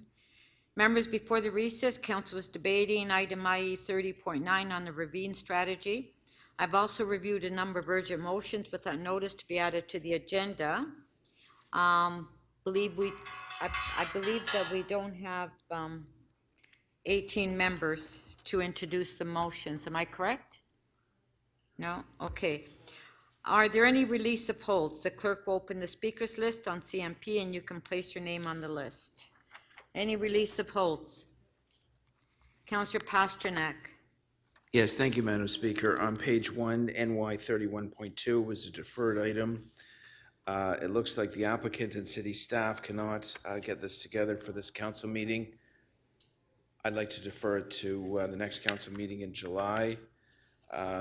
It's 10 townhomes, but it's sure taking a long time to get it done. So a motion of deferral, I believe, is prepared. Okay, does the staff have your motion? Oh, there it is. Okay. Okay, all in favor of deferring item NY 31.2? On favor? Thank you. Gosh, what a headache. That's always the way, though, isn't it? Councillor Fletcher. Yeah. Yes, Speaker, page 7, What- TE 33.7. Okay, just one sec. Yep. Happy to wait for you. TE 33.7? Yeah, 46 and 48 Lang zone bylaw amendment. Right. There was a correction, and I'll just move that and move the item. Thank you. Okay. So Councillor Fletcher is releasing T 33.7. I think it's with the change, Speaker. Yeah, the amendment is on the screen, yes. Okay, that's great. Thank you. Okay, so Councillor Fletcher is moving the amendment. On favor, show of hands carried. Item is amended. On favor, carried. Thank you. Councillor Mihevik. Thank you, Madam Speaker. Well, I think it's page 2, but it's Board of Health, meeting 37, HL 37.6, Student Nutrition Program. You're releasing? Yes. Okay. So HL 37.6, 2022 Student Nutrition Program, Councillor Mihevik is releasing. On favor, carry. Are there any releases, any further releases? No, okay. So we'll now go back to the IE 30.9. If we can put the, we were at questions, so if we can put the list back on the screen. Councillor Perks, questions? Thank you. I believe these will be to the General Manager of Parks, Forestry and Recreation. So in the 2017 ravine strategy, there were a number of recommendations. I'm going to be referring to them. Recommendation number 8 was that staff identify 10 priority investment areas based on the ravine strategy framework and undertake studies and develop plans as needed to implement improvements in these areas. Is that work complete? So through the speaker to Councillor Perks, the 10 priority investment areas have identified, they were identified in the original strategy document that went forward in 2017. And a number of the capital items which appear under capital constraints are items that were identified in those areas. And I'd ask Kim to add to that if I've left anything out. So of the 10, how many are capital constrained? Through the speaker, I believe there are capital constraints in all of the strategy. The funding is not fully funded. What we have been funding is a lot of the existing work and collaborating better interdivisionally so that the work is coordinated to a greater capacity than it was before. And hopefully that can leverage some of the city's resources together a little bit more effectively. But we have always been quite clear through the reports and the reporting structures and through the budget documents that there are many capital constraints on the ravine strategy that remain unfunded. I should say some of the provincial federal funding approaches that we've been pursuing will fill in some of those blanks, hopefully when we hear back on those funding applications. Okay, thank you. Recommendation number 1 from the same report is to develop and implement management plans to protect environmentally significant areas. Are there such plans for all the environmentally significant areas in the City of Toronto? If I can, I'm going to ask Kim to answer that. She's been directly involved in that area. Thank you. Through this, you, Madam Speaker, good afternoon, Councillor Perks. There are currently 89 environmentally significant areas across the city. 68 of them are under city management, and to date, we have plans for, I think it is roughly 20 of those. 20. Okay. And are those 20 plans fully funded, the implementation of what needs to be done from the city side? Through you, Madam Speaker, some of that funding would be carried out through our operating items such as invasive species management and our ongoing restoration, and the rest would remain outstanding. Can you give me a sense, like, if you were to develop and implement management plans at all 89, ballpark, what would the operating cost of that be compared to what we're actually spending? So through the Speaker to Councillor Perks, I'm just not sure that we could confidently project what that would be. It's certainly an item that, you know, we can undertake. And I think the reason being that each environmentally significant area is located in a different place, has different sort of stressors on it, and different approaches to how those areas are managed. So it's not an easy exercise to project and predict what that full cost would be, especially since many of the studies are not yet complete. I think we could go back and look at the 20 that are complete and put together some draft, budget items or projections around what it would cost to fully implement. Would that be something that, whether it's recommended or not, could at least be detailed in the analyst notes for the 2023 budget? I can certainly take that back to staff, to you, Madam Speaker, to do the best that we can to make some projections. I don't know to the that best was, of our ability. to the best of our To the abilities. best I mean, of our this ability, is we a can- this is to a the best of our program. ability, we will Yeah. project. No, but just to complete the thought, this is a policy that City Council adopted 5 years ago. It recommends that you do this thing. Could you, in the 6th year of the plan, have in the analyst notes for council to understand what it would cost to actually meet that recommendation, whether it's recommended for inclusion or in the budget or not? So at least council understands 6 years after we pass the plan what it would cost. That was your last question. We can certainly, we will include whatever information we can in the 2023 budget analyst notes. Thank you. Thank you. Okay, speakers, Councillor McKelvey. Sorry, it's Councillor Robinson. Could I just ask a couple questions? I can't get into CMP. Okay, your name wasn't there, so Councillor Robinson, question. Yeah, thank you very much, Madam Speaker. I just want to ask about Sherwood Park. So as I've spoken many times in council about the lack of park space in the Midtown area, there's a clear deficiency there. You've identified that.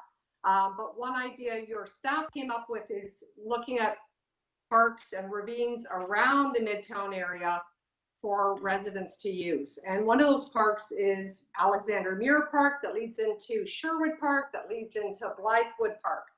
So I want to speak about Sherwood Park specifically and ask you, it's a dog park, which is wonderful. Not everybody loves it, but there's big holes in the fencing there that I moved motions on having that rectified, but the holes are back. So what is happening there is it's affecting an ecologically sensitive area. Is there something staff can do to address that for once and for all, so those beautiful trees and plants aren't affected long term? Through the Speaker to Councillor Fletcher, Councillor Robinson. I'm familiar with that park. I'm familiar with the issues around the dogs off leash area and the fencing and the sustainment of the fencing. we can certainly go back and have another look at what some of the solutions may be as you're looking at where some of the challenges are in putting fencing up, you know, in and around environmentally sensitive areas. It sort of limits some of the implementation that we can do and the types of materials we can use and that sort, which is why the fence is likely failing. We also know that that area of the ravine comes under very high volume usage as well. And there are many dogs in the area, as well as people walking on the walking trails. So we can certainly undertake to have another look at that and see what some longer term solutions may look like. Okay, and then along the same lines, I met with your staff probably 8 weeks ago, where they talked about this concept, and we're going to be talking Midtown later in this meeting. But the disappointing thing is when we talked about capital, they had indicated that these parks I just listed, starting with Alexander Muir and the Ring around Midtown on the northwest corner of Midtown, northeast corner, I'm sorry, that has been cut out of the capital for this year because of the gap in the city's budget. So how do we address that when there's such need in Midtown, as all the local councillors would agree, for parks, space, and green infrastructure? How do we square that? So through the speaker, I'm not sure I can answer successfully on that. I think we're working to the best within the funds that we have available within that State of Good Repair portfolio, which, as you know, not just within PFNR, but across the city in many divisions has been limited because of some of the fiscal pressures that the city is under. So, you know, I think we've done our best to try and prioritize projects on that list to those that are the highest priority because of health and safety and other sort of operational issues. And we'll continue to report back on where we're moving on those projects, but I'm not sure I have a short-term solution around the funding sort of obstacle and some of those things. Okay, and then the last question is again, the same area, the ravine, right beside, just east of Alexander Muir Park. During the big storm many years ago, the ice storm, none of us will ever forget, that ravine, so many trees, big, beautiful, mature trees went down. They've never been replaced. And so is there a plan to deal with the damage from that storm that was now years ago, and still we haven't been able to replace all the trees we lost in that ravine system? I'm going to ask Kim to answer that question through the speaker. Thank you. So through you, Madam Speaker, we are doing some planting, Councillor Robinson, in that area through our forest and natural area management.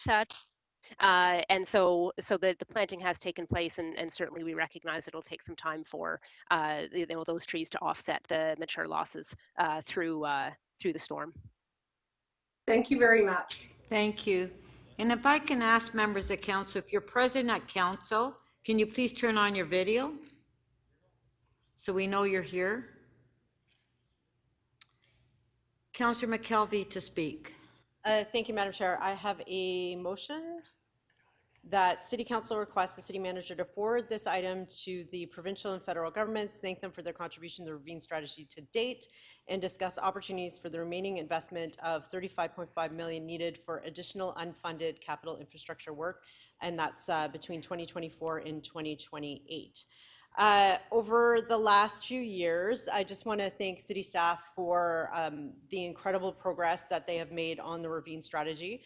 $47.9 million in funding has been secured from the federal and provincial governments towards the ravine strategy over the last couple of years. 720 hectares of land has been managed for invasive species, and 252 tons of garbage has been removed from 333 hectares of ravines. So an incredible amount of work, but importantly, this is recognizing that our ravines are very important natural infrastructure that contributes to our city.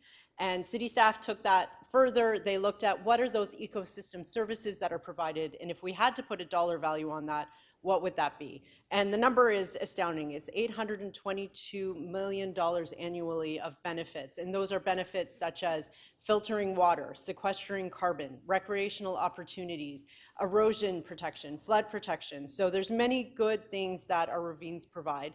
And for decades, these were spaces that were not invested in, that were not utilized properly or cherished. And it is great that we are starting to work towards that. that. There is lots of work to come. That is reflected in the funding that we still need to seek for this work. There are some hugely transformative projects that we'll be seeing. The Meadoway connects the Don River to the Rouge Park, a 16-kilometer active transportation corridor that will transect several ravines. And I would also like to thank the Weston Foundation for their considerable contribution to date to that project. And then in the west of the city, a 65-kilometer loop trail that will go from the Don River Valley system and make a loop through the western part of the city. So collectively, that's 81 kilometers in new trail networks. I look forward to the work that's being done this year through the ICIP funding. That's doing much needed work to repair trails that frankly have just fallen right off and into the rivers. And so we need to get these places back up and available for everyone. Thank you for everybody for the hard work on this today. Thank you. We do have a question for you. Councillor Fletcher, 3 minutes clarification of the motion. Thank you. Councillor, thank you for that. I just wanted to hear that number again, the benefit number that you had. 822 million. And that is, just describe that again for me, please. So that is an ecosystem valuation. So an ecosystem valuation is where you put a dollar value on a natural system and the functions that they provide. So if we did not have the ravines, for example, they provide recreational opportunities, we can put a dollar value on that.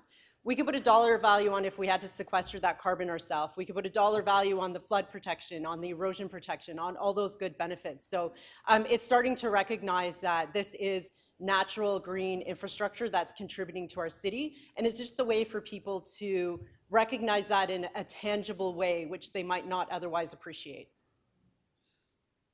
So do you think you could put dollar values on anything that's going to go on? Is that a possibility, the way that's structured? So that is actually a theory in environmental economics about whether you can put a dollar value on that. And certainly you've seen some cost benefit analysis that will put dollar values on everything.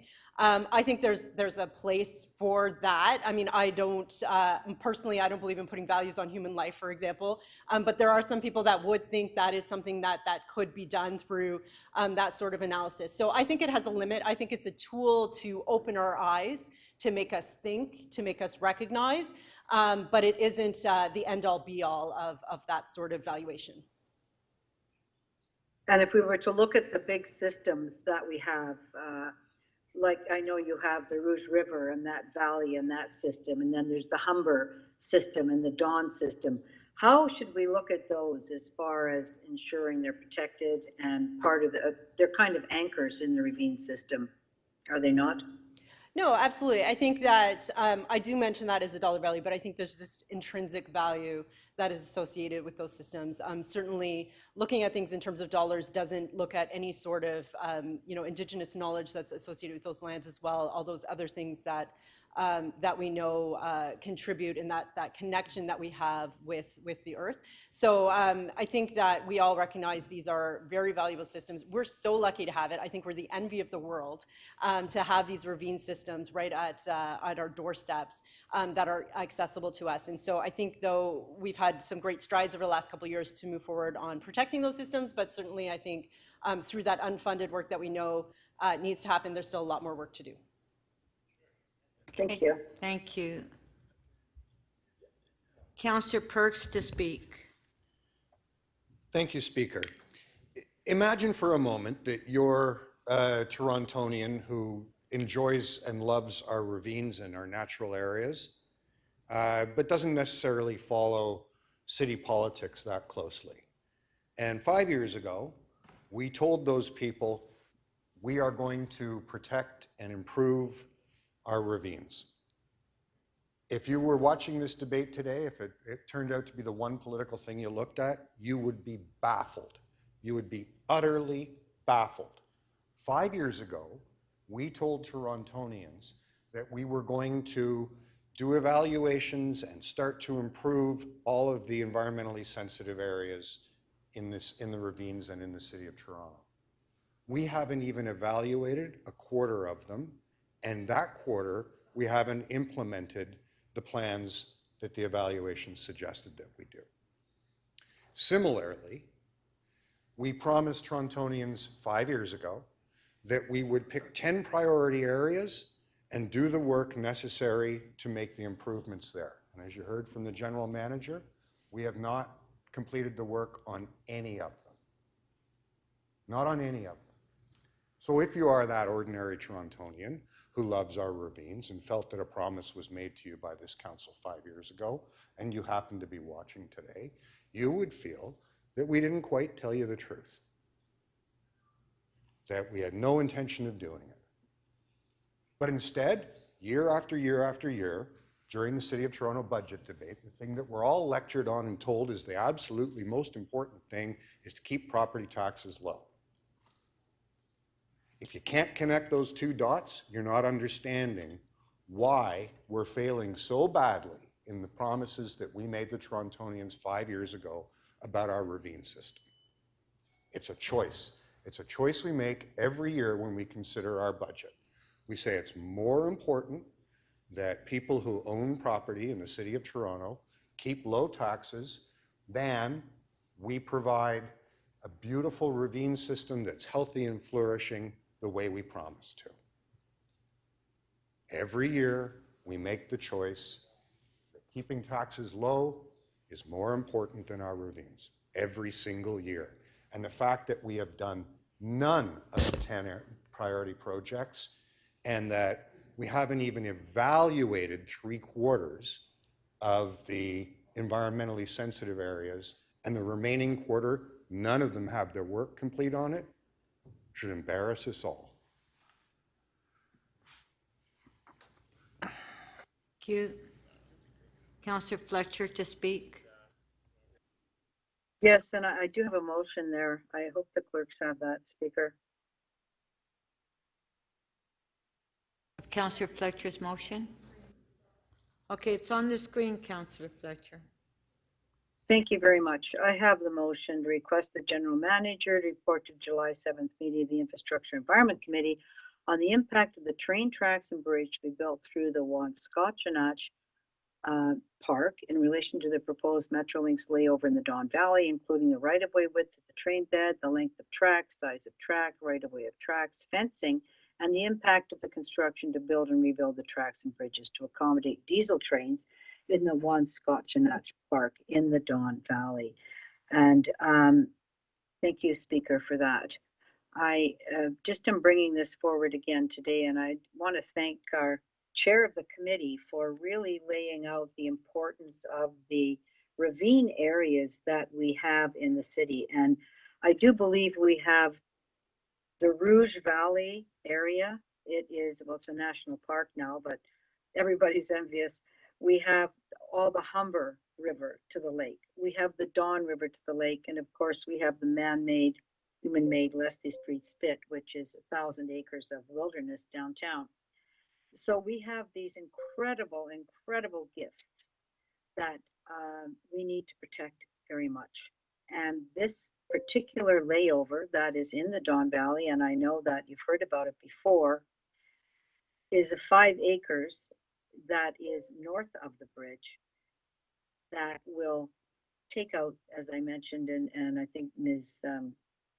Statham talked about it, really have an impact on the Chester Springs and the Helliwell wetlands. They're all there. Some of them are built earlier, and some of them are just natural in the Don Valley because they're so close to the river. That and then there's 1.5 kilometers of track that's going to be built, and that will be built south of the bridge all the way across the river and down into Riverdale Park west. So that is going to be a construction that is going to be tremendously impactful to this beautiful Don Valley Park, to the Wanscotchanach Park, which is on the books as the city supporting it. I'm so happy that in a recent development close to the valley, there's $100,000 coming in Section 37 to initiate, and I'm hoping to do that in July. I'll just let the general manager know that, to initiate now the actual planning for that park, which was started a number of years ago, 2016. Evergreen has been a part of it.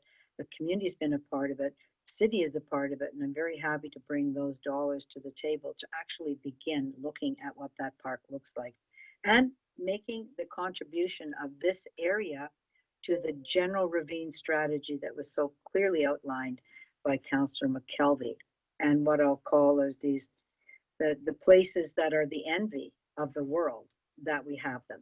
This Waskatchinut Park is an indigenous name, means light burning bright in the river. It's where there was spearfishing by torchlight in the Don River. It's a very, very important area. And unfortunately, it is where Metrolinx has determined that they have to have their layover and their 1.5 kilometer of track through this environmentally sensitive area. The Don Valley is such a thing, without really showing that there are other alternatives. So I know the community and the neighborhood, even those across the city, are very concerned about ripping up this park, this valley in such a way and so permanently when the alternatives have not really been pursued to the way that they should be. And in conclusion, I just want to pick up on another thing. Councillor McKelvey talked about the number of tons of garbage that have been taken out of the ravines. The love and care of Don't Mess with the Don and of all those who started the Love the Ravines movement here in Toronto. They take out tons and tons and tons of garbage that have somehow gotten into the ravine, gotten into the river. Those who've gone before us with the task force to bring back the Don, to clean up that river to the point where fish are living in that river. Deindustrializing the Don Valley. We cannot afford to reindustrialize the Don Valley. Thank you. Thank you. Councillor Robinson to speak. Thank you very much, Madam Speaker. And Councillor Fletcher just completely stole my speech. Completely. I'm sorry. Beginning to end. So it's okay. It was well done. So I also want to thank the chair because I think she just beautifully articulated the importance of this work in her opening remarks today. And well done on that front. You know, we truly are a city within a park, within a ravine. That logo and motto stick. And years ago, in my first term, we actually did collaborate with the Parks and Recreation and Forestry Division to put price tags on trees and to demonstrate to the public the value of a single tree. And it was jaw-dropping. It was jaw-dropping, you know, $47,000 for one mature tree. I think they're still kicking around in my office somewhere, those price tags. So I do think it's an interesting exercise to promote to the public what the cost of a tree is, what the value of a tree is, not cost, but the value, and what it brings to our city. And I don't have to repeat what our chair said today, but it was well articulated. And I just think this is a very big priority for Toronto, and we're doing a great job. And I know we're going to continue to do a great job in protecting and preserving. But a few weeks ago, maybe two, I was at E.T. Seton Park, and Councillor Fletcher's right. I was there with Don't Mess with the Don. And there was just throngs of volunteers from all over Toronto, not my ward, even though it was in my ward, pulling out just reams of garbage from the ravine system and the Don River. So I think it's very important that Councillor Fletcher and I and others recognize their work, because they're doing incredible work as volunteers. And as Councillor Fletcher indicates, it's really improving the health of the Don. So, but I also want to re-mention Sherwood Park, which is a stunning park, a spectacular park full of old growth trees. And unfortunately, the fencing there does allow animals to enter. Even though it was corrected, it's now broken again. And so this beautiful ecological area is being damaged. I just saw it yesterday, happening on an hourly basis. So I just want to put a plug in for that park and try to fast track some action there, because again, on Friday, I met with a bunch of volunteers who are doing great work in that park, pulling out some of the invasive species, and they're very concerned about what's happening. So great work. Let's continue to prioritize this as a city, and I want to thank the chair and the mayor for their commitment to this. Thank you. Councillor Pasternak to speak. Thank you, Madam Speaker. I do have a motion. Let me put it on the screen. This is a pathway, an informal pathway that runs from Maxwell Street to the Don West River branch. We went out there, so we got some calls about doing something a little safer, a little more enhanced capital project. So we went out and walked there. I figured a couple of the residents would come out and meet us. We had 10, 15 people join us on the trail. It's an extremely popular trail, and I'm asking simply for the general manager to consider this as a capital project. I'm sure she's looking for good suggestions from local councillors. You know, the ravines are a crucial part of life in Toronto. We have one of the biggest ravine networks in the world. And it is our obligation to both make them accessible, to explore them, but also protect them. And there's certainly a balance there. And I'd like to thank staff for their work on this. And sure, we can always ask staff to accelerate things, but we've got a lot on our plate, and we're doing the best we can. But I'd also like to pay a tribute to the Toronto Nature Stewards. They had, at the end of last year, 195 volunteers. They were expecting 1,687 volunteer hours, and they're stewarding and taking care of 12.35 hectares of ravines in our city. And I think it's an important point to realize that we alone, government alone, cannot take care of our ravines, keep them clean, keep them safe, look for fresh ideas. We must rely on what we call our social capital, our volunteer network, groups of people who are extremely concerned, energized, and enthusiastic about our ravine system and preserving them. I went with a couple of volunteers into a ravine to help clean it up behind some homes late last year, or earlier last year, and I was astounded at the amount of volume of garbage that was back there. Everything you could possibly think about was dumped into these ravines. And we filled garbage bag after garbage bag of litter, of bottles, and other paraphernalia that was down there. And that was just over an afternoon. Can you imagine the work that really has to take place across this city to keep our ravines safe? I was fortunate enough to live in a house that was backed onto a ravine. It was a ravine lot. And when we were growing up, we would spend hours and hours running through the ravine. So I know the value of it, and I see the enormous benefit it derives to the city. So this is actually, I say this every time this comes up, it's an exciting initiative where we're protecting and opening up our ravine systems, making sure that all our residents can enjoy them, and making sure that we keep a close eye on them to preserve the natural habitat. Thank you. Thank you. Okay, guess we'll put the motions on. Mayor Tory to speak.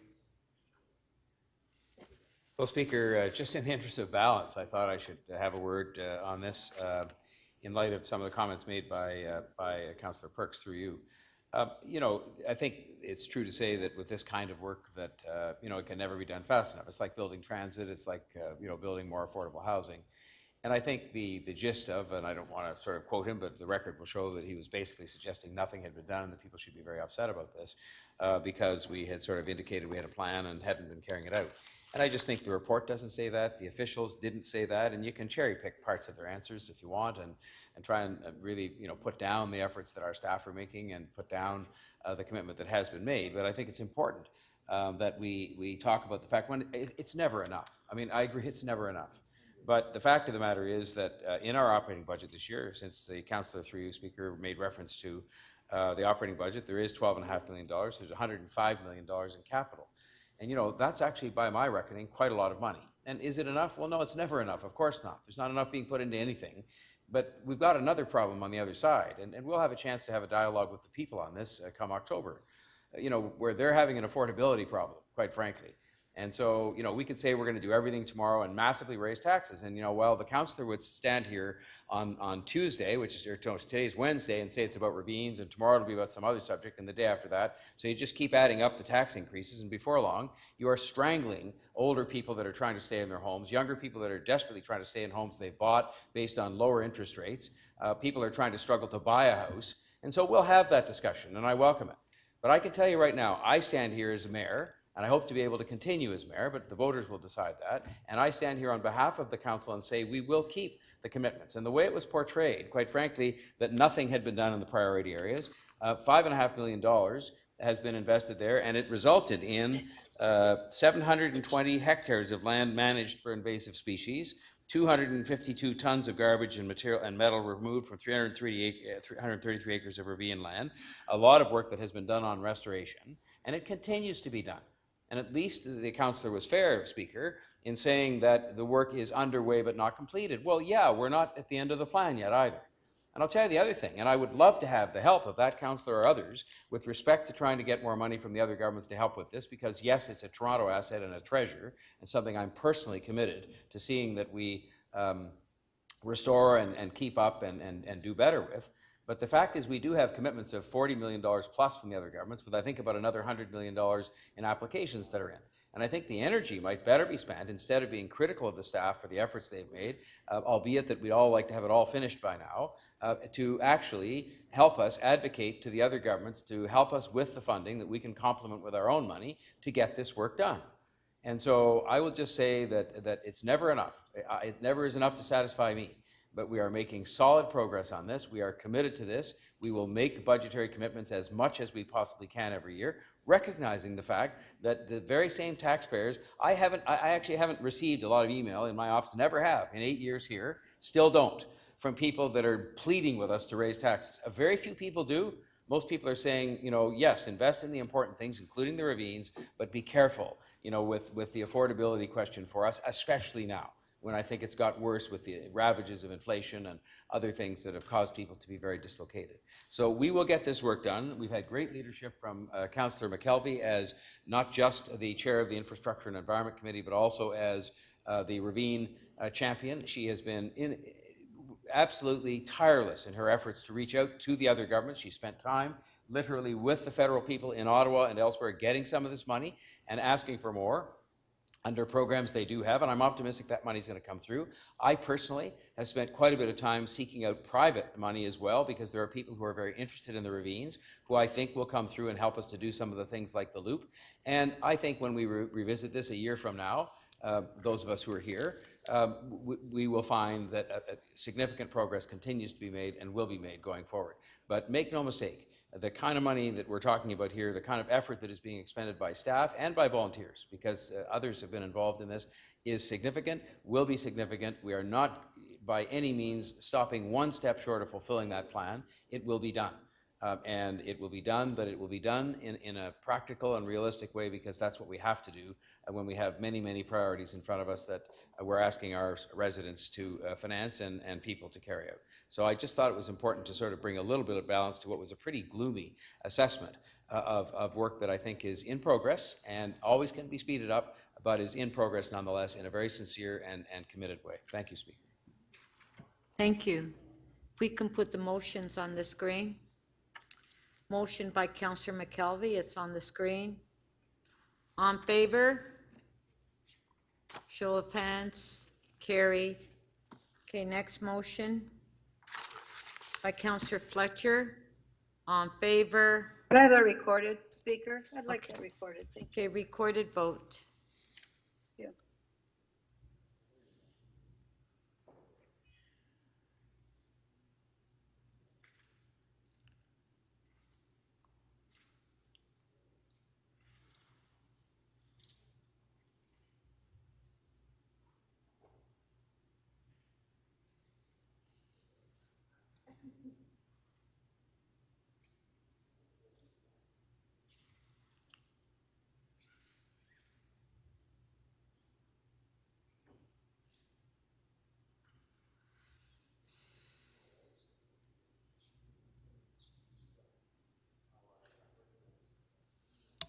Councillor Carroll, Councillor Perruzza.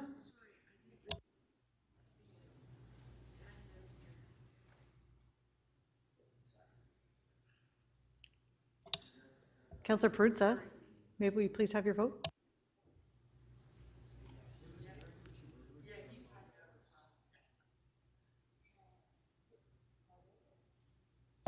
And your vote, Councillor Perruzza? In favor. Thank you.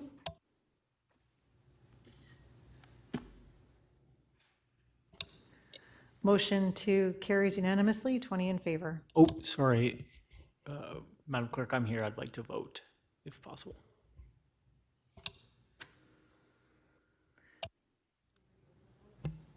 Sorry. Councillor Bradford, how would you vote? In favor, please. Thank you. So the vote is 21 in favor.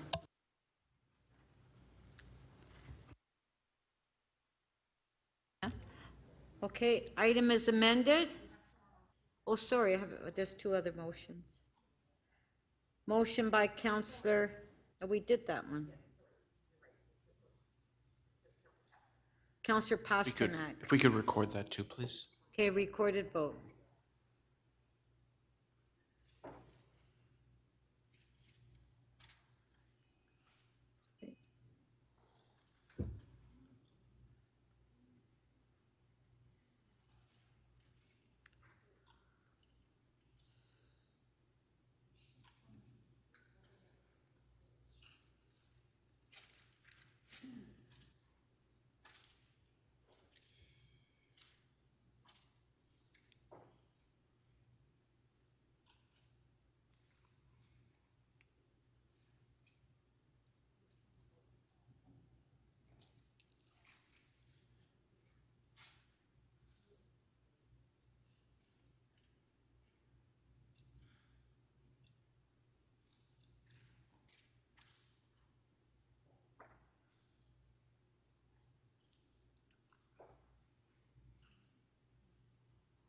Councillor Ainsley, if you're present in the meeting, can you please turn your camera on?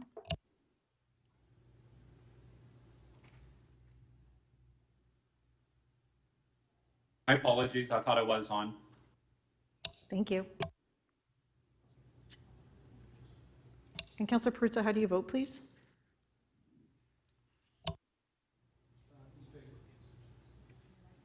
In favor? Thank you.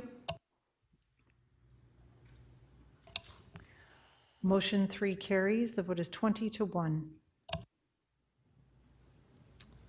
Okay, item as amended. On favor? Carried. Okay, members, before we go to the next item, we do have some members' motion to be introduced.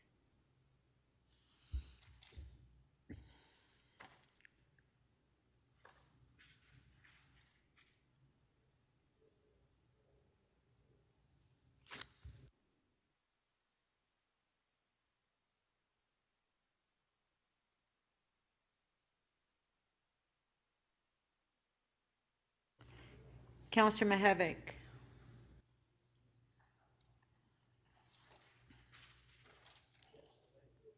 I ask support to introduce this notice without motion. It is important to get this work done and report it out to the new term of council. So this just initiates the work to try to add some affordable housing to a public library project. Okay.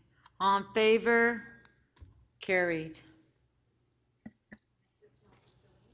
Councillor Fillion?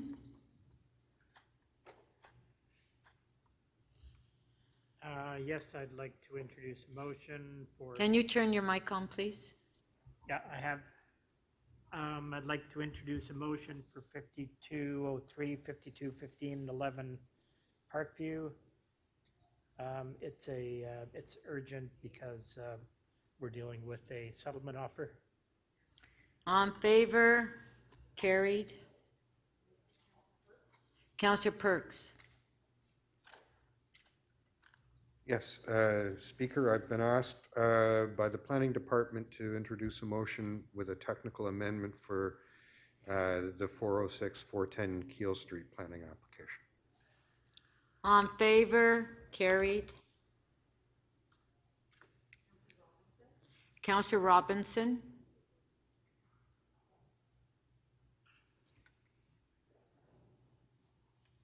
Thank you, Madam Speaker. It's 9 Donwoods Drive, a request for the city solicitor to attend the TLAB. All in favor? Carried. Counselor Matlow?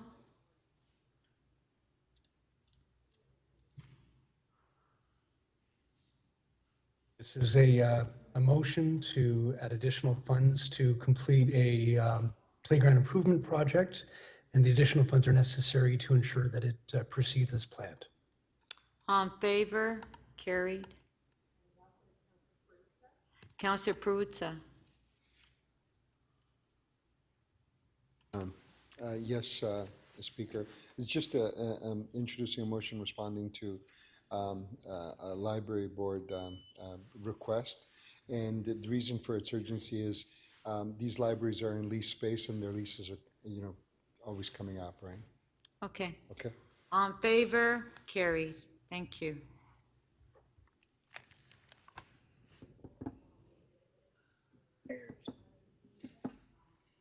Same way you go to the Camerons, I would go the same way, and then once you get to airport, probably just turn right. Who's got their mic on?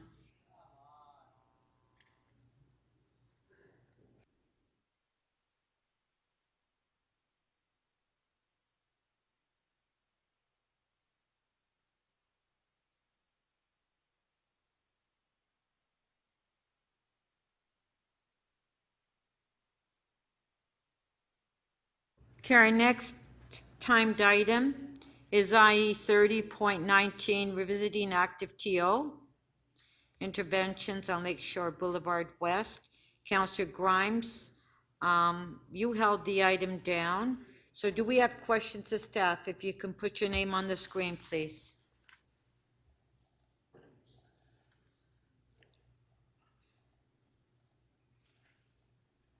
Okay, Councillor Grimes, do you have questions? Yes, we do, Madam Speaker. Have we got the CEO of Exhibition Place on the line?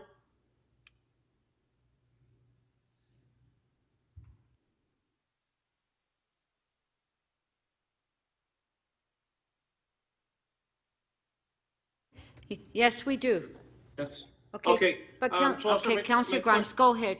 Ask your questions. Thank you. So mine's the transportation staff. So what was the data about travel times in the Gardner and the impacts from the closure on May 23rd? That's the transportation staff. Through the speaker to Councillor Grimes, on May 23rd, we saw the weekend before May 23rd, the 21st and the 22nd, it was an average of 21 minutes on the weekend days between Highway 427 to York Street on the Gardner Expressway. And then on May 23rd, that same travel time was 39 minutes, so it was an increase of 18 minutes. And on May 29th, the travel time was 48 minutes, further increased due to the car crash on the Gardner Expressway. Okay, that was my question on 20. So what are we seeing when it comes to overall citywide congestion on the weekends? We're seeing that the peak period congestions are not quite back to pre-pandemic levels, but it's about 90 to 95%. So we're pretty close. Okay, thank you. My question now to the CEO of Exhibition Place, Mr. Boyle. Mr. Yes. Boyle, you there? Yes. Have we worked with City Transportation on active TO at Exhibition Place? Yes, in fact, we actually initiated a group amongst all the venue operators along the lakeshore and waterfront to work with transportation, and we've had a good relationship. Great. How would you describe the change in the events and tourism and hospitality industry from May to October in 2021? Well, I'd say in the sort of May to October of 2020, there was 37 events with about 1,000 visitors. 2021 is still on kind of life support with COVID restrictions, limited groups. There was 225 events with 279,000 visitors. Okay, and now we got to 2022. What are we seeing in 2022? The groups that you're working with, can you maybe just name the groups that you're working with and that working group? And how many events do we see coming down the pipe here in 2022 between May and October of this year?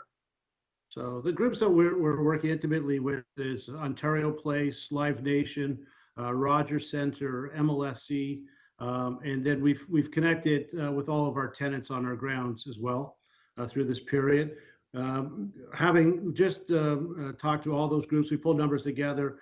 Between May and October of this year, we're going to hit about 890 events and over 5 million individuals. over 5 million visitors to that area alone, correct? That is correct over that May to October timeframe. Great. Those are my questions, Madam Speaker. Thank you. Thank you, Councillor Grimes. Grimes, I do have more questions. Councillor Layton, you had questions for staff? Yes, thank you very much. This is to Ms. Gray. First of all, thank you for the report. I know we didn't give you much time, so my sincerest thanks for getting it, getting something written down. I asked for the report because there were a lot of questions about how the decisions are being made, and I just wanted to make sure that this was done as transparently as possible. So, I want to dig a little deeper for the full and the short closures, and then into the partial closure, we'll call it, which is just sort of can we arrange for a lane or two to help with spillover from the Martin Goodman. So first of all, on the full and short closures, how many do we envision? Like, we've had a little bit of time now with the calendar of events. How many do we envision having in the coming months? Through the speaker to Councillor Layton. So we've just been looking, we've really been poring over the events calendar because there are events that, we had anticipated from last year that would come back again, but we really did not know, since we only really had about 15 events last year in total. So this year we are looking to see where we have space in the events calendar where we're not having significant impacts along the waterfront. And it's not just the permitted events. We have about 95 permitted events with about 10 of them that are going to have impacts on the waterfront. And then there are, and I'm talking large scale events like Honda Indian, the Caribbean Carnival, the CNE. And then we also have a number of private venue events as well. So I think we are looking to see where we could fit in some additional active TO closures. I think one of the things in looking back to what we would have done differently this year is to give people a little more lead time. But really it's because this is a very unusual year where normally we know previous years what the events are going to be the following year. They're typically about the same, but this year we just didn't know. So we've been building the events calendar as we've been going along. And I think that's why it was a little bit more difficult to give people advance notice. So I would anticipate we could probably do another one given the events calendar, but we are paying very careful attention to where we have that space. Do we just envision there being one more now? Did I hear that correctly, or? I wouldn't want to say 100% because we are looking to see where we can fit them in. As Don Boyle said from the exhibition place, working closely with all of those operators all along the waterfront, because as you know, there are access issues as well.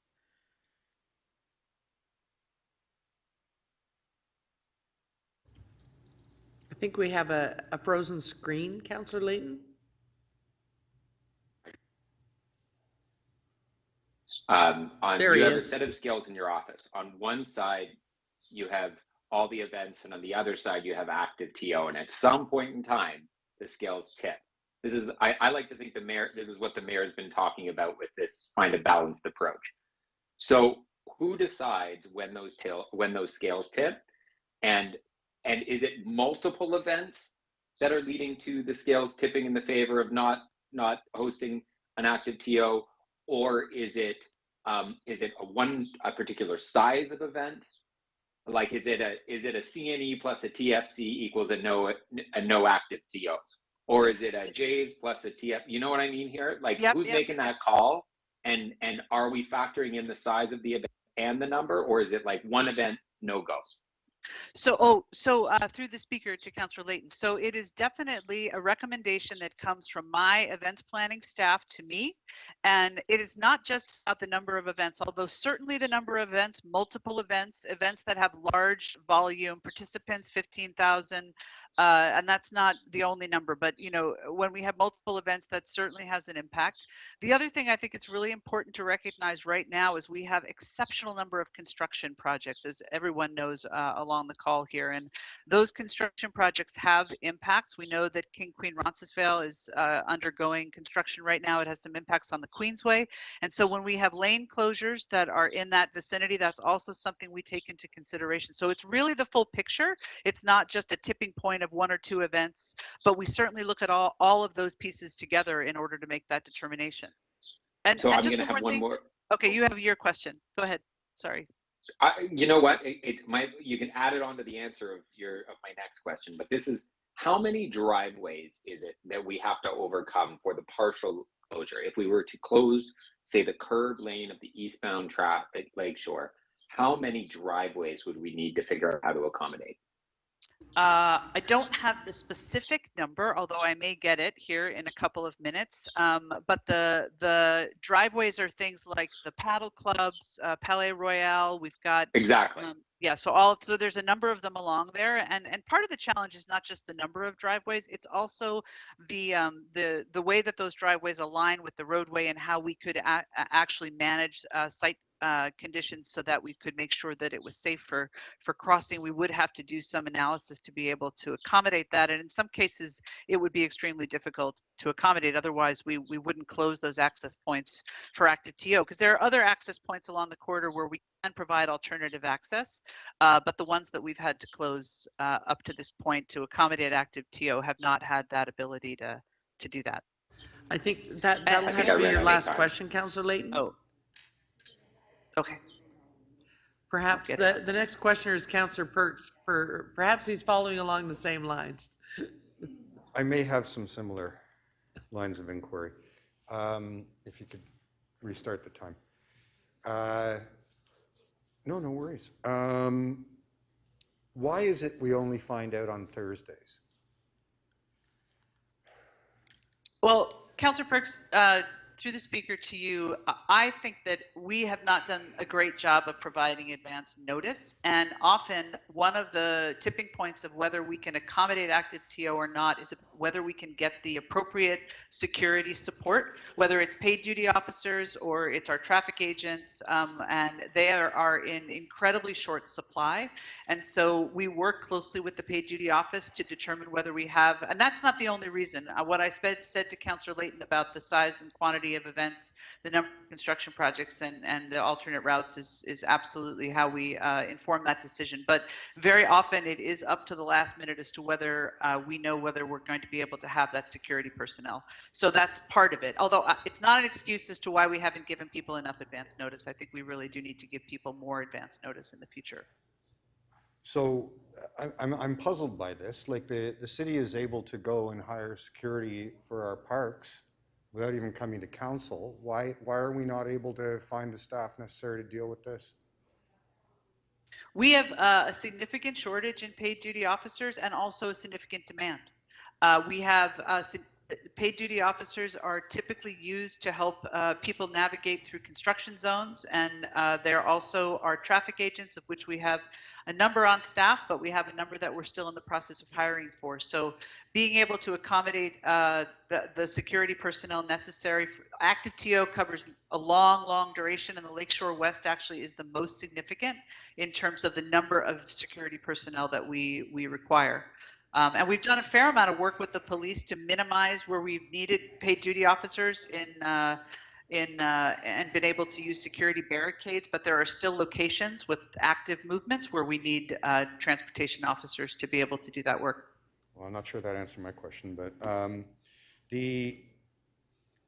I've received a number of complaints from some of the local sailing, paddling, canoeing clubs, some of which are, people who haul in their own equipment. These are not like, fancy shishi clubs, but just people who want to be able to go and recreate in the water, where they've had to cancel events because they've had so little notice. I mean, how are you managing that? Well, I do, again, we are in contact with all of the people along the waterfront as we are contemplating different dates. I think Don Boyle from the exhibition mentioned that they have a planning group. It doesn't necessarily include everybody, but our staff are in touch with folks, and I think the challenge this year has been when we've been able to make that determination that we're actually going to move forward. So for some of those paddling clubs, it has not been for the last two events. They've not had a ton of advance notice, and they also are a bit constrained in terms of people who do bring in large-scale equipment that need those parking lots, and they can't have access to them. So just to get a very precise answer, are you aware, as I am, of any of the paddling and canoeing clubs that have had to cancel events with like 1 day's notice? I am. Okay. Thank you very much.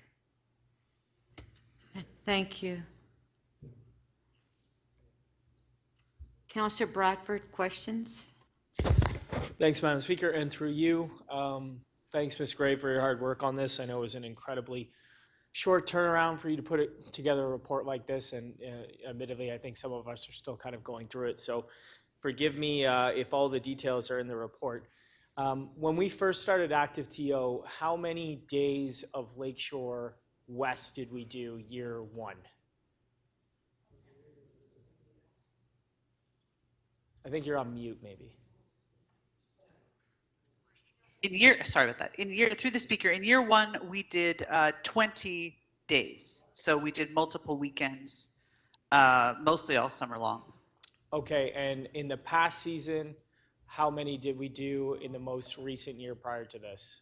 Sorry if my timeline is In 2020. 2021. Yeah. In 2021, we did 4 full length, so two days of the weekend. So 4 full length closures and 2 short closures. Short closures, it's not the full 6 or 7 kilometer extent. It's a bridge Correct. version. Okay. Correct. And It was truncated, yes. And then in this year on Lakeshore West, how many have we done so far this year? We've done 2 12-hour days. 2 12-hour days, full extent, 6K or Yes. whatever it is. Okay. Correct. So Correct. I think for a variety of reasons, congestion and traffic challenges are exacerbated this season. Would it be fair to say that there's more to it than just the 2 days of Active TO?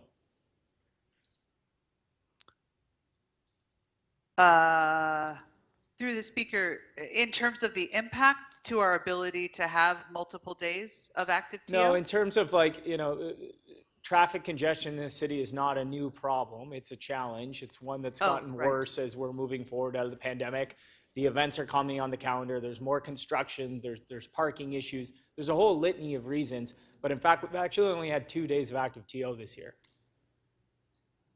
We have, and I think it's in large part because of what I described to Councillor Layton in terms of the number of events that happen within a very small geography, quite frankly. And so the ability to be able to add in a closure, the events calendar is pretty much saturated. And I think also the comparison between the last 2 years when there were either no events or very, very few events has really, left people somewhat scrambling. I also think that there is multiple events that compete for people's attention. And so we haven't necessarily talked about the volumes of people who have been using these Active TO corridor. On the 23rd, we have numbers for May 23rd. We had about 17,000 cyclists and about 4,000 pedestrians on May 23rd, which is certainly more than when we didn't have the closure, but it is about half of what we saw last year. Right, and so if folks are only getting a day or 2 days notice that this is coming on, the schedule has been a bit, I don't know, you describe it haphazard or sort of, let's call it spontaneous. Would you say that with more predictability, more dates on the calendar, folks could kind of plan their weekend around that, both from a traveling in the city perspective, but also participation in Active TO? Through the speaker, I think absolutely is the answer to that question. I think if we give people some additional notice, but we also have some more certainty around our events calendar, I think we would be able to host some events. This year, we had some additional attractors at the events. On the 23rd, we had a pop-up vaccination clinic. On the 29th, we had a partnership with the Heart and Stroke Foundation. And so I do think that there are opportunities for partnerships also on the go forward. So on that point, this is a report for information, so there's not a ton of recommendations coming out of this. And I think it's frankly unfair and disingenuous when folks provide overly simplified solutions to really complicated problems, and that's what we're actually dealing with here. It's not just a question of priorities. It's a question of logistics. It's a question of frankly competing interests and a lot of things going on that were not taking place over the past 2 years. But when you look at this and the model for Active TO going forward, whether that's Lakeshore West or in other places, maybe we look at different road closures in different parts of the city, would it make sense for us to look at this almost as an event activation rather than, we're closing it for the weekend, but these things are scheduled and planned with predictability, and trying to align those with other community activations or events, whether that's concerts or sporting events or things at the CNE, trying to coordinate and do that together. Is that the model going forward in the world that we're living in today? Last question. I think through the speaker, I think that is the model that we're looking at, Councillor Bradford. And I think it's also important to remember that this program is still a pandemic program, and it's still really in a phase where we are learning. And with the return of all the events and all the traffic, I think it's very important for us to be able to make those determinations and come up with a program for future that is a little bit more appropriate to what we see in normal times. Thanks, Ms. Gray. Thank you. Councillor Mihevc, questions? Yes, thank you very much. This is at the base of Ward 10, and I asked this question in that light. And I think Councillor Bradford's questions were very, very focused and pragmatic, and I want to continue in that. Active TO, it runs, and these are real questions, runs from May to October. Is that the timeline, relative timeline? Is there a fixed date or? Well, through the speaker to Councillor Mihevc, this is the third of the program, which we started in 2020, and we've had activations that have largely been between May and October. That's absolutely true. This year, we are looking again at a very, very saturated calendar, and so what we found in the past is that people tend to love to come out on sunny weekends, and the October ones, well, certainly they did attract some people, were a little less utilized. Okay, and so with the big events, is there a toggle that says, okay, this is a big enough event that we have to rethink active TO on Lakeshore West? And would we know it's them, usually not just. And would we know them now? Go ahead. Would we know them now so that we can do planning? Through the speaker, so we have many of them now. We are looking at future weekends. We also have been getting requests for additional events, some of which are quite significant in scale. As I mentioned to Councillor Layton, it's really not just about one specific event or one specific venue. We look at a calendar that lays out all of the events and all of the venues that we know about where people are coming in to get permits. That's not including private events in parks, some of which can be quite sizable in scale. So we do the best we can with the information that we have. And we try to plan so that as not to have significant impacts on the broader transportation network. So do we know now, and have we said, okay, no new additional events for, say, July, and then in a couple of weeks, no new additional events for August, and so on till the end of October? In other words, can we give? I think what Toronto's public might be very happy, at least the people that really enjoyed active TO. A good little schedule that says, okay, this is what we got. And, some of us might say we want a few more. Some will say, okay, we could live with a few less. But this is what we got. This is the best we're able to do for this year, given the kind of competing demands. I think that's ideal, Councillor Mihevc. I think what I've learned from my team is that the events calendar is pretty much is extremely saturated. So we're going to have to go sharpen our pencils and go back and find some dates that we think would work. And your department would be committed to finding as many dates as possible, given a saturated or somewhat saturated events calendar? I'm imagining that your department is supportive of active TO and wants to see all things being equal, and they never are, seeing as many events, seeing as many active TO days as possible. Would that be fair? I think that is fair. We're very eager in helping to support events that people are interested in attending, and we've seen lots of interest in people attending active TO over the years. As I mentioned previously, when we started active TO for the first 2 years, events were not available to people, and so many people utilized the Lakeshore Boulevard West because they didn't really have a lot of competing demands. And what we see now is that there are a lot of competing demands. Like the CNE is on for many weeks in August, and that would be a significant challenge to try to plan an active TO corridor event during the CNE. So we really do, when I say it's a saturated calendar, it's not with one or two events, it's with multiple events, but certainly we have on our radar that we are looking for future dates when we can make that happen. And we know that that won't be happy for everybody, but it will certainly be something that we think we can help to expand the use on the waterfront. Two more questions. One is, when can we get the schedule for, let's say, the July active TO Lakeshore West dates, and then for August and then September? So through the speaker, I can't commit to a date, but I am going to be working with my team to go back and plan out the rest of the year. Okay, through between now and October, and we will commit to coming back with as many dates as we can find as are appropriate back to the public. And my last question is, as a transportation expert, how elastic is that traffic, vehicular traffic, on the Gardiner and Lakeshore? And I'll just be personal. You know, I have a couple of sisters, and events that I needed to attend in Mississauga. The first days I went on QEW, and I said, "Oh, this," or Lakeshore, frankly, and I said, "I'm not doing this again." And then I just went another way. So doesn't traffic also find its own level? How elastic is it? That was your last question. So through the speaker to Councillor Mihevc, typically, yes.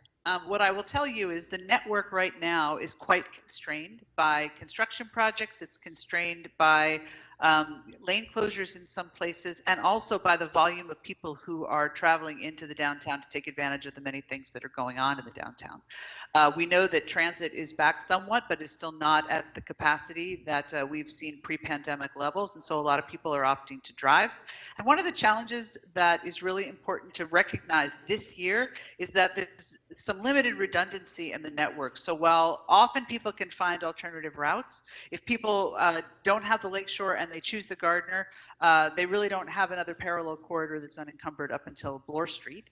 And so they really don't have as much of the network to absorb and make that traffic more elastic as you would expect it to be. And then I think what people have been very, very frustrated about is when there are crashes on the Gardiner that create a blockage that impact the timeline for quite some time. So some people indicated that they were stopped in traffic for up to 70 minutes on the May 29th. And they didn't really have a lot of alternative routes to look for. So. Thank you. Councillor Fletcher, questions? Yes, I just wanted to follow up on something you talked about, not having the paid duty. We had some traffic wardens that were hired, I guess, pre-pandemic. How many were there, Ms. Gray? Through the speaker to Councillor Fletcher, we had, I believe, 16 agents when we first started out. We're down to a smaller number. A number of them have gone to other positions, and we're in the process of hiring to backfill those positions and also bring on some temporary positions that we have a little bit more flexibility to support the scale of events on the weekends than we do right now. So that will be a better solution for next year. But this year, we're still relatively reliant on paid duty officers to support these events. So there hasn't been much traffic. So traffic wardens, I'm sure you need them back up on many of the main streets now. Absolutely. Will you be hiring, will there be 16 or how many? What's your goal? Really? I think our goal is about 30, half of them full-time and half of them part-time. And could some of those part-time be pulled off to look at some of these activities like active TO and other things where you're having trouble finding paid duty? I'm sure it's much cheaper. You didn't say that. I mean, absolutely. They support, they and our transportation standards officers support some of that where they can fill in for the paid duty officers on programs like active TO. So yes, we can. We just don't have the volume to actually manage the full events at this time. And so paid duty is required at any of these closures, or it's just nice to have? Is it a must-have or nice to have? In some cases, it's a must-have from a safety perspective in terms of managing traffic through intersections and allowing for access points. And in some cases, we work very closely with the paid duty officer in the paid duty office to find some alternatives where we can, but there are requirements in the Highway Traffic Act for where we need to have a sworn officer to help manage traffic. So we squeeze it as tight as we can. Back to the crashes, because I found that very interesting that there are crashes that are keeping people 70 minutes in traffic. what are the requirements? Could you just remind me? And often these are not life-threatening crashes. These are just small, fender benders, some car damage. What is the requirement here for that? Is an officer required to come for insurance purposes, or is this just what people do? I think it depends on the nature of the crash. And I actually don't have all the information on what is required, but I believe the police are required to go to many of these scenes. And I don't know whether it's for insurance purposes or not, but to manage that. And then sometimes, depending on the nature of the crash, you need additional vehicles like crash trucks and Yes, tow trucks yeah. and things like Let's that. say if it has to be towed, then you need a tow truck. But I'm Correct. wondering if you could give us that information in a report or bring that to us, because I'm not sure that police aren't there for absolutely every type of crash that happens. No, Once you they're have a not. crash, everything slows down. That's And correct. there's just not a moment where you trade information and then leave. I think there are police coming all the time, and I'd like to be clear on that, as I think that creates tremendous delays for small fender benders in the city of Toronto and on the Gardiner and everywhere else, which nobody's taken the time to write to you about. But I'm not going to ask you about it. Sure. Happy to look into that further with our colleagues at Toronto Police Service. Thank you so much. Thank you. Counselor Holliday, questions? He was just here. Counselor Holliday.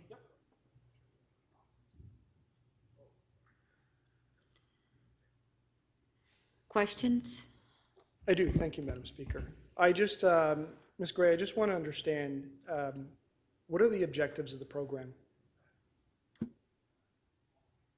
Through the Speaker to Councillor Holliday, the original objectives of the program were to provide outdoor recreational space during the pandemic when people were not able to get outside for recreation, when indoor events were not possible or restricted severely. And in the case of 2021, we had events returning, but they still had limitations. So the city wanted to provide corridors where people could come out and get active and healthy transportation, and that is why we started the program in 2020.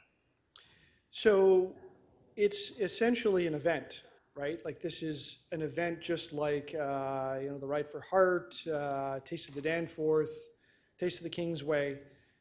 Your staff plan an event. Yeah, that's accurate, Deputy Mayor Holliday. I mean, I think in the initial year in 2020, if you remember, the closures were full weekend closures. And Right. so we did absolutely plan an event, but there was an opportunity for that space to be turned over to active and healthy transportation for a number of days. Right, but the difference now, of course, is that there's a discussion about continuing to plan events, which, the benefit is, of course, exercise as you laid out. But it's staff that are planning the event instead of an organization. Oh, through the Speaker, that's correct. Do you plan anything else? That's all they do. That's all she does. No, I mean events. We do events. other things. Point of order, Speaker. This is a City of Toronto initiated program, not an event that staff dream up. Could we please have that clarified? I don't think it's fair. Thank you for Thank Councillor you. Fletcher for answering the questions. Thank you. Go ahead, Well, Counselor Holliday. Counselor, I don't think There we it's fair go. to imply Okay, that this is Counselor an Fletcher. event. Counselor Fletcher, please. Sorry, Counselor Speaker. Holliday is asking questions. Thank you. No, I'm Sorry if they asking don't you make to have people that comfortable. clarified. I don't know. Okay, Speaker. Counselor Holliday, please proceed. Thank you. I mean, they're earnest questions. I just want to articulate the difference, though. So we have events in the City of Toronto that are planned by organizations for specific purposes, but this is different. This is a program, and correct me if I'm wrong, Ms. Gray, city staff plan the events specifically, right? Like there's a leader somewhere here that takes carriage of these events. Is that right? I mean, we close our roads for active TO, Deputy Mayor Holliday, and we're the permitting agency for street events. So if that's the party planner part of it, that's the part that we do. Certainly, when we have needs, we are allowed to authorize road closures, and I can authorize road closures for up to 4 days. So the ability to close the roads to vehicle traffic and have it accessible for bikes and pedestrians is within the authority for up to 4 days. And so it is a road closure, and it has some of the trappings of an event like a Ride for Heart, in that we need to meet the Highway Traffic Act on safety and security, and we need to make sure it's communicated out to people, and we need to make sure that we have the appropriate measures in place, and we've circulated it to emergency services and others. So there are those permitting functions and circulation functions that we absolutely do accomplish. Okay, I thank you. I wanted to just identify it. So you've described it as, it is something very specific. It's a program that you work on, and it's pursuant to the direction of council, as opposed to you're kind of catching a request from an agency or a group to plan an event closure, right? And then we know that people can apply to do those. They're two different things. Yeah, I think they are two different things. And I think that's why it is interesting for us to continue to pursue programs that we started in the pandemic when things were an entirely different set of circumstances, and now try to shape and integrate those programs, which many, many people in the city quite enjoy and benefit from, into more normal conditions for events, for planning, for permitting, and for access. And that's what we're faced with right now. Yep, and to round it out, the difference, of course, is the events, have a bunch of components to them about why the agencies and the groups and the entities and charities run them. But in this case, the benefit, I think the thing that you're trying to deliver, Ms. Gray, is an exercise opportunity, right, to sort of get out into that road space. Is that fair? There's no other parts to this that I'm missing. Well, I do think that it's important to recognize that the Martin Goodman Trail, and we've done active TO in a lot of corridors. We haven't talked about it yet, but the Bayview active TO corridor continues. We do it every weekend. We have active TO corridor on the Meadowway out in Scarborough. Still every weekend, people enjoy that opportunity. On the Lakeshore West, people utilize the Martin Goodman Trail significantly. It's one of the most utilized trails as part of the network in the city.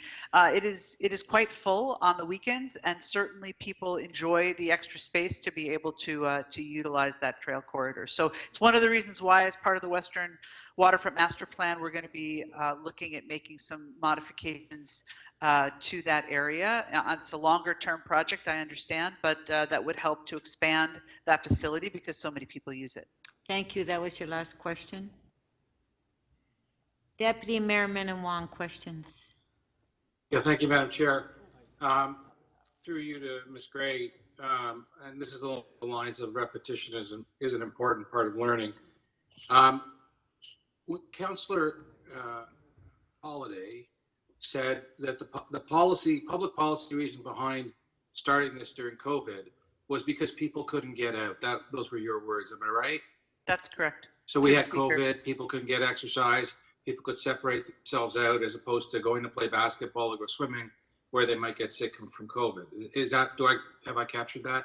Through the speaker, yes, you have. Socially distancing, having opportunities where they couldn't go to gyms, and et cetera. We had a number of programs, right? We had quiet streets as well, some of the residential streets. So, and we all know COVID's over, no masks, et cetera. So, that we don't need to, there are a whole lot of other options now. I mean, that reason for doing this is not as valid, or is not valid at all anymore, because people don't need to separate as much as they used to, because we're kind of out of the crisis. Is that fair? Through the speaker, that's fair. And I also think that people have a lot more events that they can now participate in as well. So where they didn't really have. And I want to get to that. So okay. I look in your report, you said 2020, there were 0 events. 2021, there was 1 event. Now in 2022, there are 250 events. Is that right? Yes, and that includes the private events that are happening, as well as the ones that we permit. So when I say private events, like BMO Field, the big, they're big events, not like small. So there's lots of stuff to do, but people got to get to them. Correct. And to that point, I understand that you've been getting hundreds of complaints that the congestion is like horrible because of these closures, right? Is that correct? Through the speaker, we have actually, for the May 29th event, probably gotten the most concerned complaints that we've had since the program started. We typically get some on either side, people who are quite supportive and a Yeah. few who are not, but we've certainly received numerous complaints in the hundreds after the May 29th closure. There's probably a factor effect in that arrangement. Like for everyone that calls, there are probably, you know, so many people there's really angry that don't call or send an email. Is that fair to say? I think that's probably true. I also think that people who enjoy the corridor don't call us to tell us that they enjoy it. So I think, you know, it's for me, the reason why we put that information in the report was because it was unique and different from the past 2 years that we've hosted the event, that we received direct comments on people being concerned about the congestion. And so some of the travel times, I looked at one particular statistic. If it, you know, for a family that would be coming down, it takes 20 minutes for them to travel. It now takes them 33.6 minutes to travel and to go on this journey. That right too? On, I believe it was the 23rd. I believe that Is was that the right? case Well, on the yeah, 29th. okay. It was about an 18-minute increase. Wow, that's a long time. Do we know how long families generally, how much time people spend in traffic in the city? That is a very site-specific question I could not answer. No, I've No, seen we studies don't. that say this is how much time somebody spends in traffic in a city. Have we done that thing? Have we done that study? We have not done that study, no. I think there's often entities that do that study that talk about the you know, economic cost of traffic. Those get done sort of, I've seen those in other cities as well. We have not done that study. I've noticed that, you know, now people are coming out, which is great, but traffic is getting a lot worse now because we're getting back to normal. In fact, I get calls that people actually think it's worse than it was before. Have you done any analysis on that?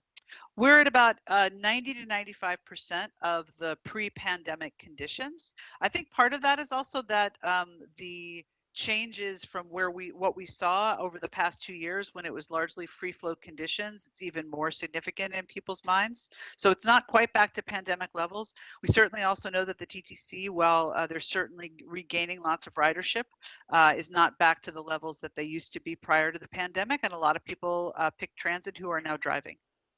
Have you got any data to show that people are avoiding the downtown right now because they're just not bothering? No. And companion economic reports that say people don't want to work downtown and they don't want to shop downtown and what the economic impact is? We do not have that information. Think that might be a useful study to do?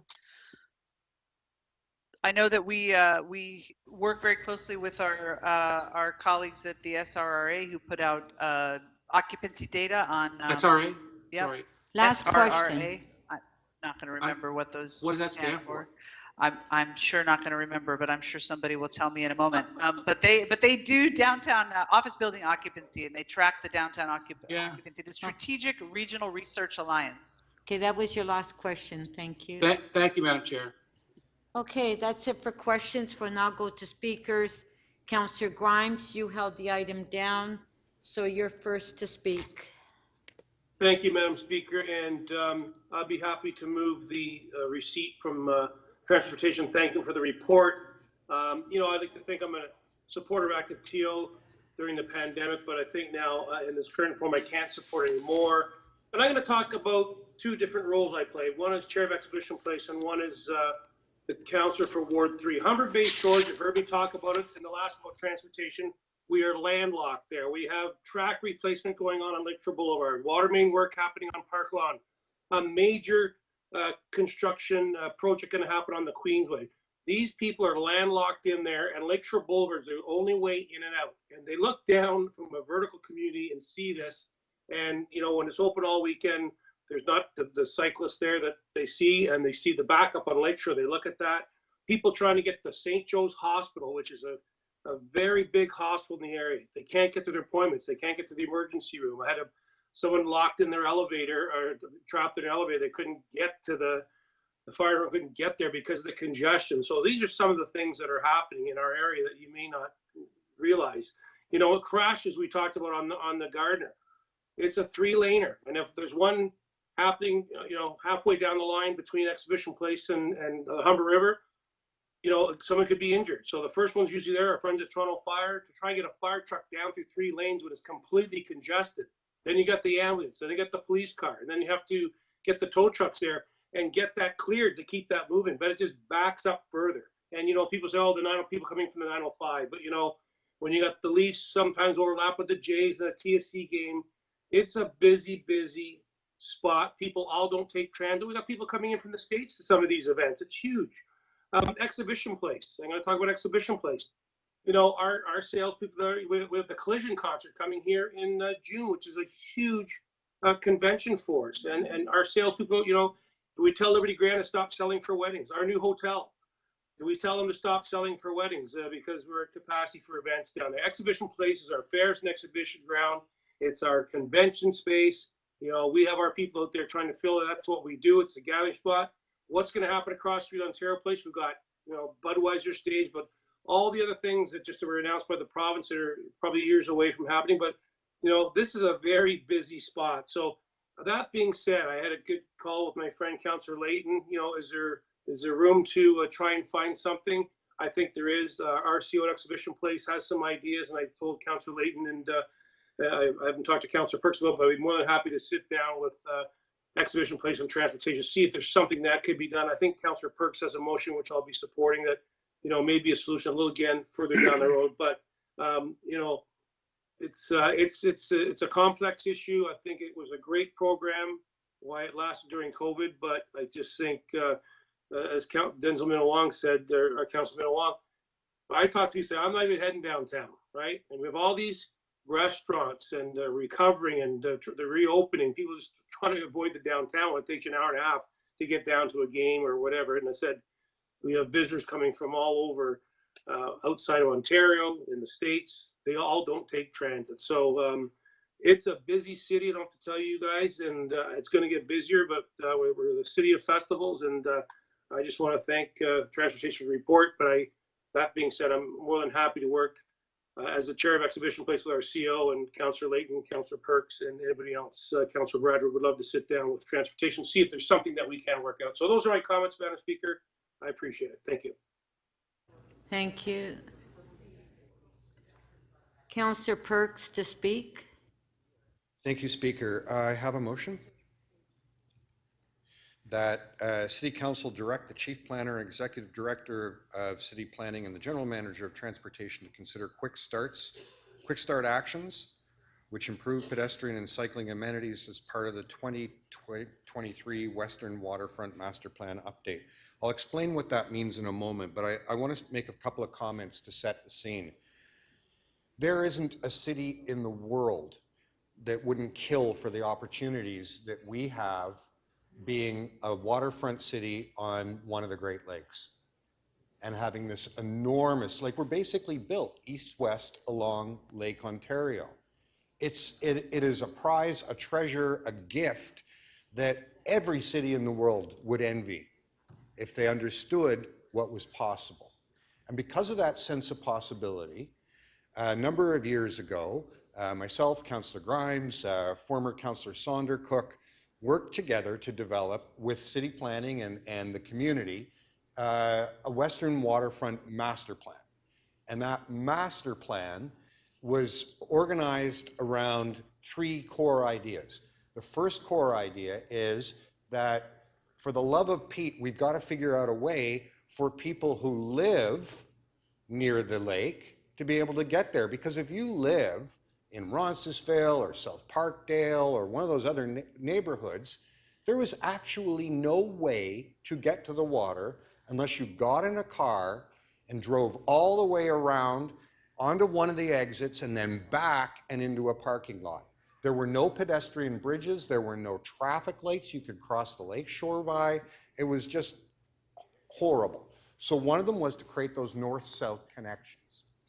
Another was to take advantage of the Martin Goodman Trail and really expand it, to double, even triple its capacity. And the third part, which is a big move, which is going to take real bucks, was to increase the size of the beaches and parkland there by 40 hectares by moving the lake shore up against the Gardiner. You have to do some important bridge work. Council decided this was the right vision, and we started to implement. Now, we were able to do a number of the smaller moves. There are a couple of pedestrian bridges and cycling bridges there that didn't exist before. There are a few traffic lights that are there. We have made some minor improvements on the Martin Goodman Trail. But Torontonians knew before the pandemic that we needed to make big moves to take advantage of this gift we have on the western waterfront. That's the first piece of scene setting. The second piece is, and I'm going to have to challenge some of the remarks from my colleagues, is when we did active TO, it wasn't just a lesson about how to manage a pandemic. It was an expression of a pent-up desire for people to be able to bike and walk and enjoy being next to Lake Ontario. That demand existed before the pandemic. It's not just that people needed somewhere to go, it's that they've always wanted to go to the waterfront. The final piece of scene setting that I think is important has to do with the management of all these events. Having been the councillor along there for a while, I can tell you that the coordinating committee that schedules all the events for the boat clubs and the various events like Caravana and the soccer games and all that has existed for 20 years. We've always had a process in place to try to manage all the different things putting demands on the western waterfront. The committee is called WEBSA. It's existed forever. And all of the issues that we are facing this year were completely predictable. Completely predictable. Everyone on the western waterfront, all of the city staff who managed those events, they all knew these problems would happen. And no one ever thought to bring a report to council explaining how we were going to fit active TO into that. Just never happened. I know I asked for updates and briefings and they just never happened. It is entirely possible to schedule active TO events with more than 2 days' notice. That was something we could have predicted. It's something we could have done better. But I believe there is a culture in this city that doesn't know how to make these big moves towards providing recreation on the waterfront, towards really serving cyclists and pedestrians, towards saying we are not a city of automobiles, we are a city of people. Thank you. We do have a question for you. Oh, Councillor Grimes, you took your name off. Okay. Yeah. Point of order, Madam Speaker. Yes, Councillor Grimes, point of order. Yeah, I think I moved receipt of the item, but I don't think I can do that if I'm going to support Councillor Perks' motion. Is that correct? So I think I have to withdraw my receipt motion in order to support Councillor Perks. Is that correct? Yes, withdraw your Thank you so much, motion. Councillor Grimes. Councillor Grimes. I'll remove, I'll withdraw my receipt motion. Okay, if that's possible. Councillor Grimes is withdrawing. Pardon? Yeah, all in favor of withdrawing the motion, receipt motion, carried. All right, Councillor Bradford to speak. Thanks very much, Madam Speaker. I just wanted to rise and really echo support for the active TO program. In its original incarnation, 2020 weekends of full closure. Last year we did a little bit less, and this year we haven't seen the prolific uptake in terms of dates or ridership on these programs. But I also think it's a result of a number of factors. Short notice, sometimes the weather, sometimes competing interests in events, and frankly, just not as many days. I want to point out what I was drawing light to in my questioning. Active TO has become the punching bag for congestion in a city which has historically been very congested and continues to be very congested and will be congested going forward. And that's not great news for folks that are stuck in traffic, and I'm not minimizing how frustrating that is, and certainly we've seen that in the reports. I've received the emails and the DMs and the phone calls. I know many of our colleagues have. Councillor Grimes certainly takes a lot of that being his neck of the woods where this is largely taking place. I'm not going to minimize that, but I'm also not going to stand here and suggest that active TO is the single reason or even the leading reason for congestion in a city that has largely been orchestrated and planned and built around private automobile use. It's just not the reality. And we heard from our Director of Transportation Services that there are a number of factors that contribute to this. And as the world opens back up and as we come out of the pandemic, we can anticipate to see more of that. If you step back and you take out the 1994 MLB lockout, if you take out the seasons that we spent in Buffalo, we have 81 Toronto Blue Jays home games every year. And I love it. I love the Jays. I'm a big fan. I've been known to go down to the ballpark before. Does that cause traffic? Does it cause congestion? Probably. I mean, I'm not driving there, but some people are. I'm sure there's some traffic and congestion. Similarly, we have 17 TFC home games. We have 4 days of Carabana closure. We have 4 weeks of the X. You know what? I love all that stuff. I'm not saying no. I'm not saying cancel the Jays. I'm not saying kick TFC out of town. No, I love it. I embrace it. That's why we live in the city. That's why there's so much vibrancy. We love to be here. We're all for it. But nobody's saying the Blue Jays cause traffic, so shut down the Jays home game, send them back to Buffalo. And similarly, there's some jest in this, but similarly, Active TO, the 2 closures that we've had this year, I don't think that has been the straw that broke the camel's back, the single source reason for all of the traffic congestions, particularly in the West End. But it is a convenient punching bag for people. And I don't think that that's particularly fair. As Councillor Perks and others have alluded, and under the leadership of our chair of IEC and Mayor John Tory, we have embraced the challenge of Active TO. It was a challenge, right? And we've shown that we can repurpose our public space and do something more with it and do something different and something that gives back to Torontonians in a very different way. I think a lot of us are excited about that. But I'm also not going to stand up here and just say, well, the way that we did it the past 2 years is also going to work in the context and the world that we're living in today. And I've been known to log in my Twitter, not very often, but from time to time. And I see some of the disparaging comments that frankly have been directed at some of our staff, suggesting that, their sole intention is to provide fast, convenient transportation for the single-use automobile. That's just not true. I want to stand and recognize Barbara Gray and her entire team for doing all the heavy lifting on this, for turning around a report in a extremely short time that's very detailed and sort of lays out the world that we're living in today and the challenges that come with doing a closure as big as this in a city as big as Toronto on a prime arterial road that takes a lot of traffic on a daily basis. When folks try and oversimplify really complicated problems, when they sort of suggest to you that you could just snap your fingers if there was the political will to do it, if there was the leadership on the staff side, we would get this done. Who doesn't want that? Who doesn't want to smash the like button on that? I'm not disputing that that doesn't feel good, but there is a practical reality of the challenges in the city of 3 million people trying to balance a litany of different interests, and we as local government have to be responsible to that. And I do want to thank Barbara. I know it's been a rough couple weeks for you on this. It's not fair. You do amazing work, you and your team. And I'm happy with what we've seen with Active TO over the past couple of years. I know it's not where we want it to be today, but let's recognize those challenges. Let's figure it out, and let's do better going forward. And I think that's what we're going to see. We'll coordinate them with the events. We'll plan them as events, and we will continue to give back the waterfront to people in different ways. We'll just do it in the context of 2022 and the city we're living in going forward. Thank you. Thanks, Madam Speaker. Councillor Buxton Potts. This is very strange. Thank you, through the speaker, to you, Council.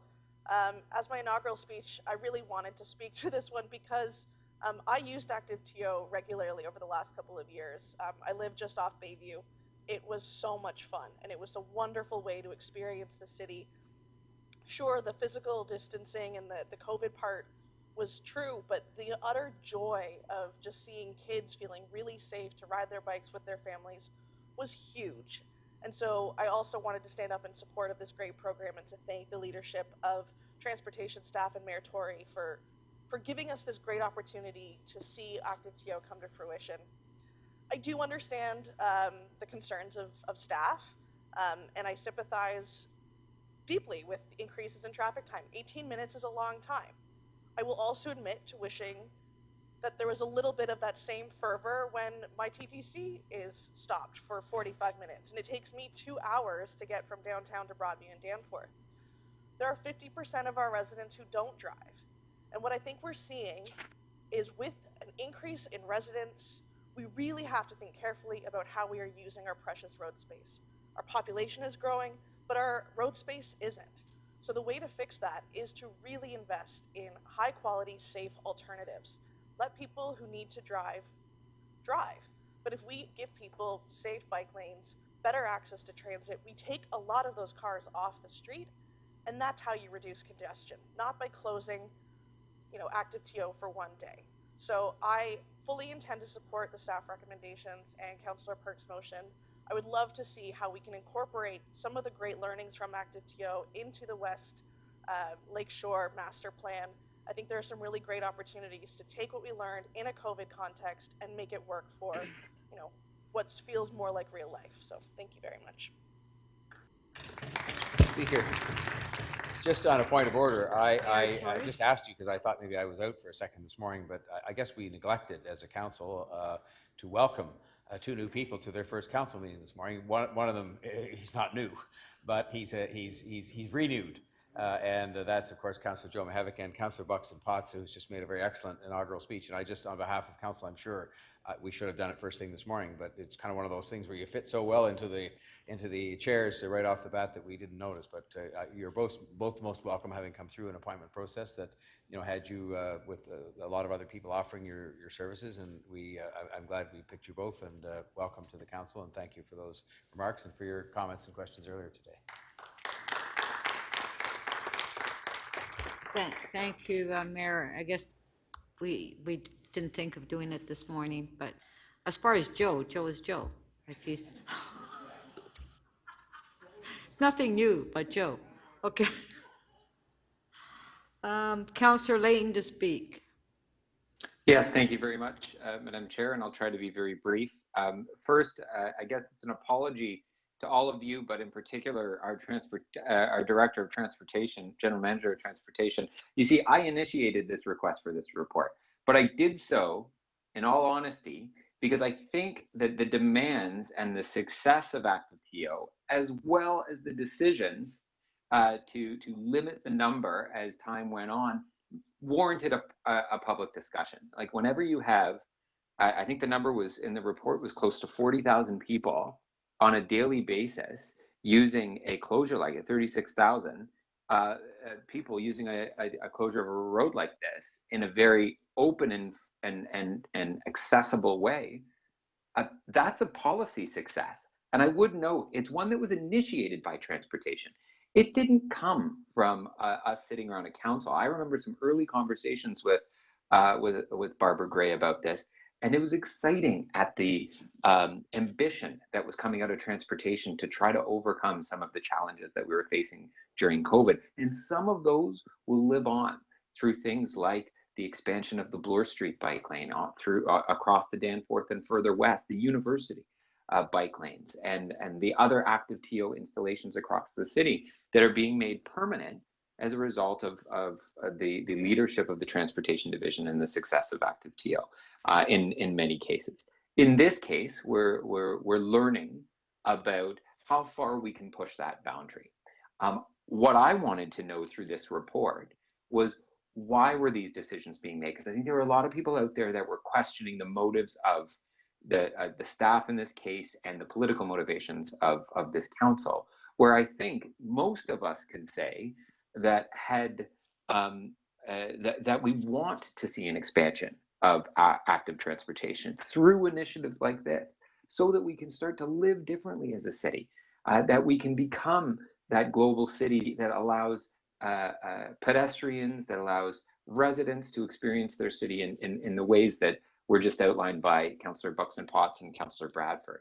And I'd like to thank Councillor Bradford for pointing that out. That like there are those that are that are attacking staff and councillors' motivations here, where I think most of us come here, and I say most deliberately after hearing some of those questions, with a very sincere heart that we would like to see programs like this succeed. Now, I was disheartened to learn that because of some of the larger events and the construction that's going on, that the number of actual events here could be very limited. And I would only encourage, and I talked about this sort of this imaginary scale in Ms. Gray's office. I would encourage us to put our fingers on the side of active TO and give it a little bit more of a chance. Not that it should outweigh all the other things, because I think all of us are supporters of music venues in our city and want to see them succeed and the jobs that they bring, of the major conferences and events down at Exhibition Place. I go to those events. I'm on the board of the CNE. I certainly want to see it succeed. It's been 2 years without it. We want to see the employment that comes with them and the investments as well as the tourism that comes. That brings wealth to our city and creates jobs. But at the same time, we want to make sure that for those living in these communities that are most can access this space, that they're having a good quality of life too. So I would just encourage staff and councillors that are involved, and perhaps the mayor that's involved in some of that decision making, for us to have faith that when we do these activations, we do get some complaints, of course, but we also, and probably who we're not hearing from most, are those out there enjoying some of these spaces. So while I think we have to take to heart the careful balancing act that comes into this, let's not be afraid to be a bit bold here and to actually go about opening up our streets in our city to people. Let's not assume that that's going to discourage people from coming from the downtown core, because I personally don't think it will. I think what it does is encourages people to go outside and experience their community and their city in an important way. Also, the other reason I wanted to explore this issue was specifically about what permanent changes could be made to ensure that perhaps we can have our cake and eat it too. Perhaps we can have an expanded Martin Goodman Trail and cycling and pedestrian domain, but not infringe on the ability of others to get around and where they're going and the events, all the events that take place in that public space. So I'd encourage you to support Councillor Pert's motion. Thank you. Thank you. Deputy Mayor Minnan-Wong to speak. Yes, thank you, Madam Chair. Being bold means different things to different people. In my view, being bold means looking at what we've done and if we've made mistakes, changing them. Being bold also means looking at data and research and finding out what the impact of traffic and congestion has had. And now that we're getting back to normal, and if it's required, making changes to active TO, making changes to those unnecessary bike lanes and taking them out. Active TO, many of those projects were supposed to be temporary, and we were supposed to do studies. And now that we're coming back to normal, we can do those studies. Being bold is not listening to the cycling lobby and listening to those families who don't come to City Hall, yet are having to sit for 13 extra minutes out of 13 extra minutes in traffic just to get downtown because they want to take their family to a baseball game. I will say this, I'm disappointed that it takes a letter from the general manager or the president of the Toronto Blue Jays for us to sit up and take notice. This is a big problem. It's not just him. There are many people who are completely frustrated by the congestion that's taking place in the city and what we've done with our bike lanes to make it worse for them, and we're not listening to them. We're ignoring them. And because the cycling lobby is so effective, we think they're the only ones out there. Well, they're not. There's the silent majority of families driving across this city. There are people that have to drive to come to work and work in them, and we have to be more sensitive to that. There's an economic impact to that we haven't analyzed. People aren't wanting to work downtown anymore because it's too hard to come downtown. I've seen studies on this. So it's a big problem, and we have to be sensitive to that. We have to look outside this fishbowl and listen to the real people who are struggling to get around the city and who have no choice but to get to work or drive their families around. But in this particular instance, I think staff have actually done the right thing, and the memo is the correct one. But we have to adapt. We are coming out of COVID. We have to change and back to the reality that we had, that congestion and gridlock are a big deal in this city, and we have to respond accordingly as a council. Thank you, Madam Chair.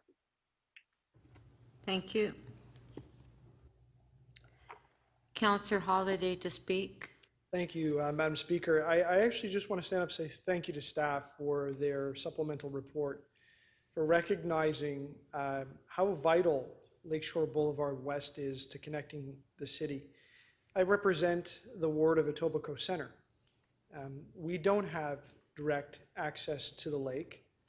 We're right in the middle of Etobicoke. We've got two beautiful creek valleys on the, actually three creek valleys that span each side of the ward and down the center. And, you know, our previous debate was about ravines, and I know them really well, and they're wonderful places, but sometimes you like to get to the lake. But Lakeshore Boulevard West and the Gardner are the two lifelines, they're the arteries. In fact, I remember a day there was a fire truck that had to respond to an emergency, and there was the same emergency on Lakeshore Boulevard, and it literally stopped the movement and the access into the city. There was no choice if you lived out in the West End. It was almost impossible to get into the inner core.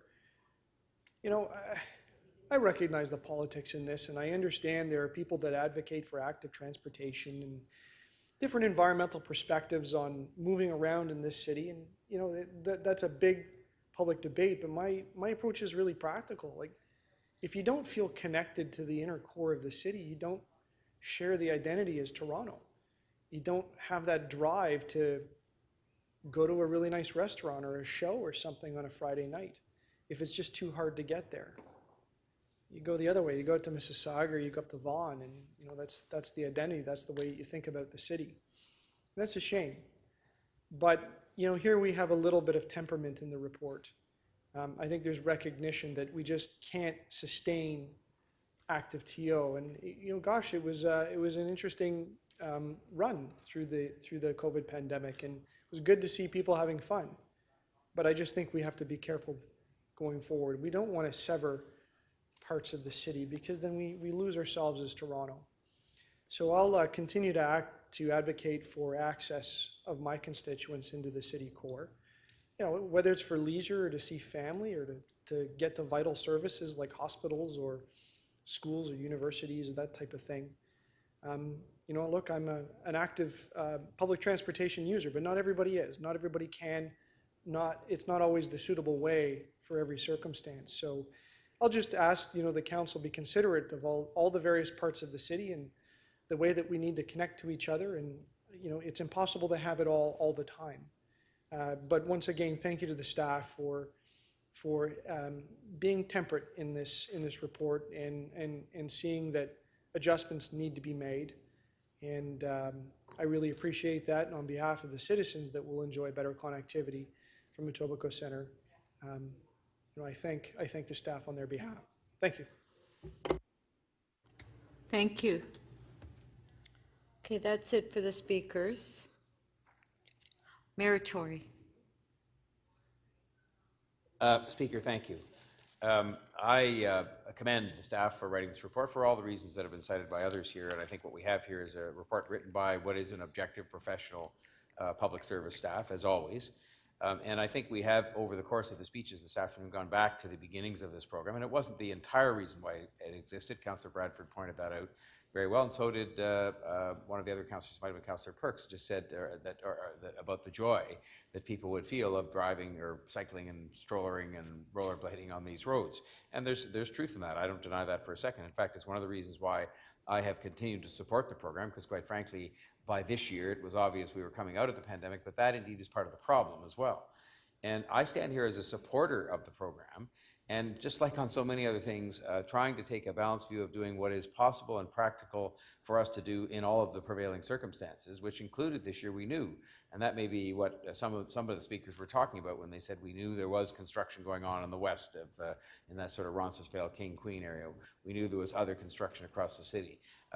We didn't perhaps anticipate how strongly the events would come back to life. Last year in this precinct, we had one. In 2021, we had one street permitted event in this area. This year, we have 250. So there's a big difference. And I guess I'd love to sit here, and I guess I'm always amazed, because I try to be sort of non-ideological, maybe to a fault, I don't know. I try to be pragmatic and practical and sort of find that ground where we can achieve the best of all worlds.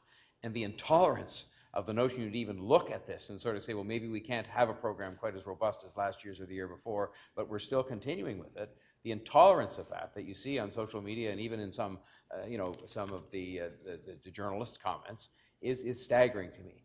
Because the responsibility I think we all have here, this is my view and not shared, I guess, by everybody, and I do commend Councillor Perks, and I will vote for his motion. It's a very reasonable thing to take a look, this far ahead and do a better job planning and do a better job giving notice, but also do it in concert with the other elements of the Western Waterfront Plan. But the notion that we could just have it exactly the same as it was before in dramatically changed circumstances was just not balanced or practical. But we still have the program. Bayview has been closed every week to cycle and pedestrian traffic. We did last year try Allen Road, and I think there's still talk of doing it again. Councillor Cole would like that. We did Black Creek Drive last year. It's not all about the one place. But I would just make a note of the fact that there was a broad range of people who expressed some concern about this, and I got some of their emails, but I'm not going to bother to go through them. There's no time. But we heard from, for example, I think it's the East Mimico or Mimico BIA, which said it was hurting business. We've heard from the residents of Humber Bay Shores, who, as Councillor Grimes described to us, felt themselves, penned in when we had the program going on Lakeshore West. We've heard from people in the Stadium Road area who said the same thing. They feel themselves penned into their neighborhood.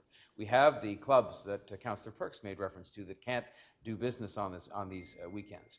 There are many, many people who have had a concern about this, not because they're against the program, not because they probably didn't themselves last year when there was nothing else going on go down and enjoy the lakeshore, but because with circumstances having changed so dramatically in the city, it was also necessary that our professional public service look at what was practical. And people sort of dismiss or otherwise don't regard, as seriously as they might, the whole question of paid duty officers and others. And Councillor Perks asked, well, why couldn't we use security guards? Security guards can't direct traffic. And police officers can, and our traffic agents can, but that is what's necessary a lot of the time. Now, I happen to think we're having excessive numbers of police officers required for a lot of the events we have that have nothing to do with active TO, and we've got to take a look at that, because the fact is there aren't as many police officers available to do those paid duty or taking them up as there used to be, and that's a real problem for us. But active TO not only requires a lot of planning in terms of putting all the barriers out and whatnot, but a lot of police or people able to direct traffic, because you have to make sure everybody is kept safe. And so I would just say that, that somebody mentioned in their remarks, and I thought it was quite apropos, that it is disingenuous to propose simplistic solutions to what is a very complex problem. I will tell you as mayor, I want to see this program continue. I want to see it continued as often as it can be. I think the transportation staff would confirm to you that when it sort of started to become evident it wasn't as possible to do it as often this year, I said, is that all we can do? I asked that question. But then I went through it, event by event, weekend by weekend, paid duty officer by paid duty officer, construction project by construction project, and realized if you were being responsible and balanced in a city that has to keep functioning, that has to be fair to the residents in those neighborhoods like Humber Bay Shores and Stadium Road and all those other places, that probably what our staff were recommending was right, which most often it is, because they are not affected as much as we might be by the prevailing winds that are blowing against us from all sides. And so I would just say, please, and I think the council sounds like it is going to be in the mood to take Councillor Perks' motion, make good of that for future planning, keep the program alive, which I think it can be, but done in a way that is balanced and that is sensible and that is fair in the context of different circumstances that will be in place depending on what year it is. And next year, one hopes will be better in the context of the construction and of different things like that, and we'll have reaccustomed ourselves to having the city open in full, which it by and large is now, but that's certainly changed a lot. And we have to sort of accustom ourselves to that again. So thank you again to Councillor Perks for his motion, and thank you, Speaker, for the time. Thank you. Okay, if we can put the motion on the screen.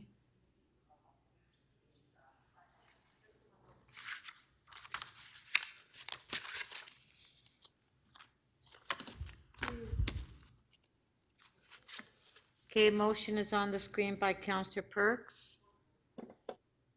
Recorded vote.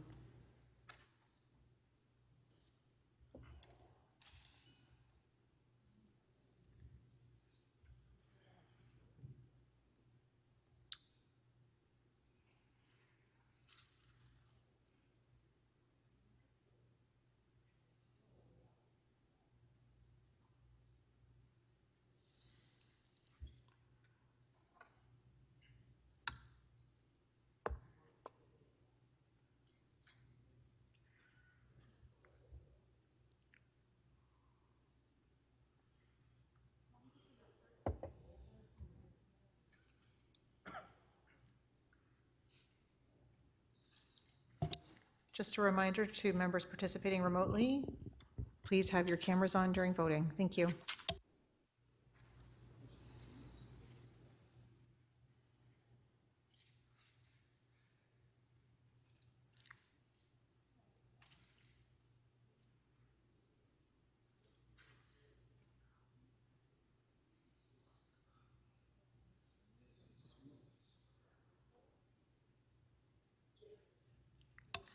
Councillor Perruzza, may we have your vote, please?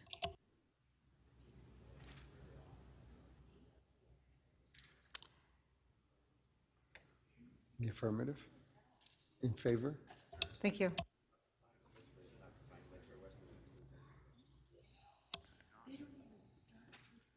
Motion 2 carries. The vote is 22-1. Okay, thank you. Before we go to the next item, the clerk has advised me that additional materials are now available for members' review in the clerk's meeting portal. Item CC 4524, which Councillor Fillion has advanced circulated a motion with confidential attachment. And the clerk staff will also email members and their staff to advise that these materials are now available.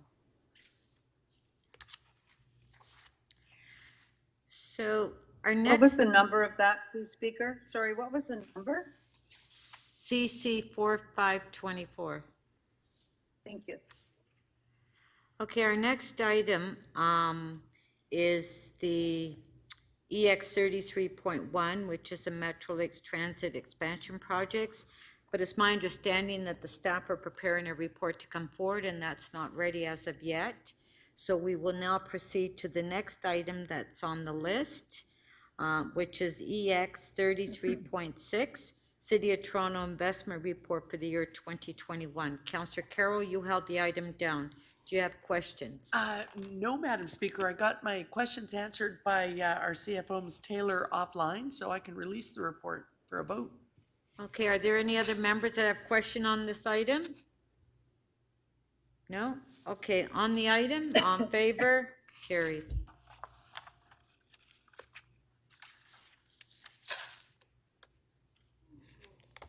So then.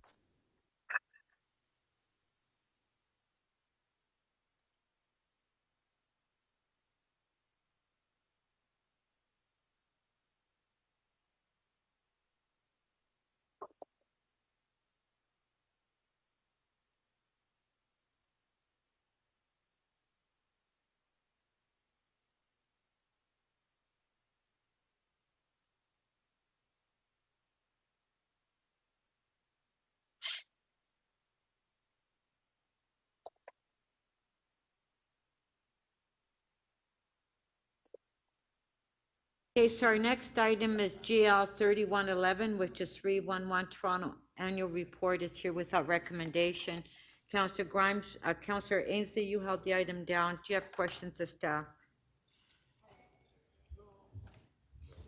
Councillor Ainsley? Hello?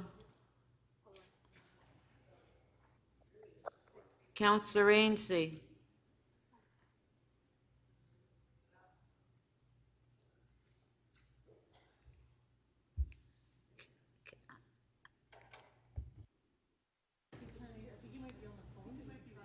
Okay, Councillor Ainsley, I think you're on the phone. It's your item?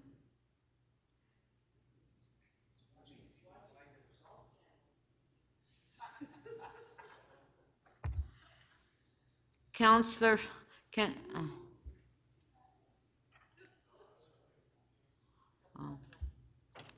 do you know, this is really frustrating.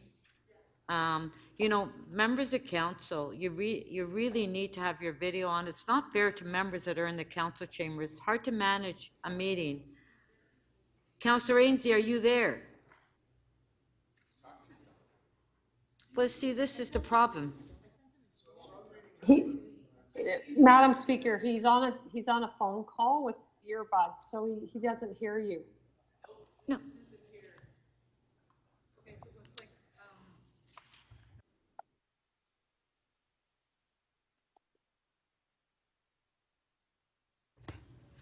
you know, this really isn't working this way. Like, members of council, either a council or not council, but we just can't continue like this. Our next item, Councillor Carroll, you held the item down, GL 31.14, below market lease with operator for childcare services at 38 Monte Quinter Court. Yes, and again, Madam Speaker, I had a very busy lunch hour. I got my questions answered on this one as well, so I can release it for a vote. Okay, does anybody else have any questions on the item? Okay, on the item, on favor, carried. Is Councillor Ainsley still not here, but the next item is his too? Okay, Councillor Perruzza, you're here. The next item is GL 3116, update on the Jane Finch Community Hub.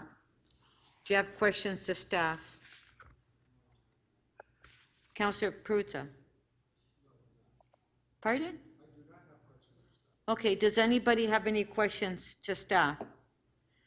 So Councillor Perruzza, you held the item down, so what do you want to speak? You held the item down. Just very briefly. Oh, okay. Okay, go ahead. Can I do that? Yeah, go ahead. We're at your item. Madam Speaker, thank you so very much. We have this really neat report in front of us today, which speaks to the eventual creation of a hub, at Jane and Finch, on Finch between Yorkgate and North Finch, right in front of the future hub for the LRT line, and it's quite an achievement, and there's a considerable amount of excitement on the part of the community for this project. And I just simply wanted to take a second, and the reason I held it down was to just simply thank all of those folks that have participated in this process and really made it possible. There are a number of obviously community members who started off under different names, CAPG, and now are called the organizing committee locally, who've been involved in that. So a great big thank you to them. I also want to single out, Madam Speaker, a few of the other folks who have helped make this possible. I want to thank the mayor, Madam Speaker, for his involvement in this project when it became a little dicey and a little difficult in getting the government to relinquish these lands for this purpose. Our mayor went to bat for us and went to bat for our community, and I really wanted to acknowledge his work in that regard. I also want to thank Metrolinx for also seeing the benefit of this project, not only as it relates to the LRT project and the hub, but seeing the benefits of the project as it connects to their transit initiatives and how it connects to the local community and the support that they need from them as well. So they did that. A great big thank you to Mr. Verster and those folks for doing that. Also wanted to acknowledge and recognize, Madam Speaker, the Premier, Premier Doug Ford, the Minister of Transportation, Caroline Mulrooney, for their support and for allowing us the opportunity to be able to take this project and move it along and hopefully create something truly magnificent for a community that's been looking for a beacon of hope for a considerable amount of time. And in this project for many community members is precisely that. So and lastly, but not least of all, Speaker, I wanted to acknowledge the work of the staff that have all come together around this, both our social service division and our real estate folks for really going out there and ensuring and making sure that that this project is in fact a reality. So so a big shout out to all of those to all of the folks involved. I'm sure that I've missed, at least, 36 people in this acknowledgement, and I hope I'll get an opportunity to do that at a later date, but I don't want to belay your meeting because I know you're very eager to move the agenda of this council along. So I'll leave it at that, Madam Speaker, but thank you for the opportunity to do that. Thank you. So on the item, on favor? Recorded vote, Speaker. Recorded vote? Okay, recorded vote.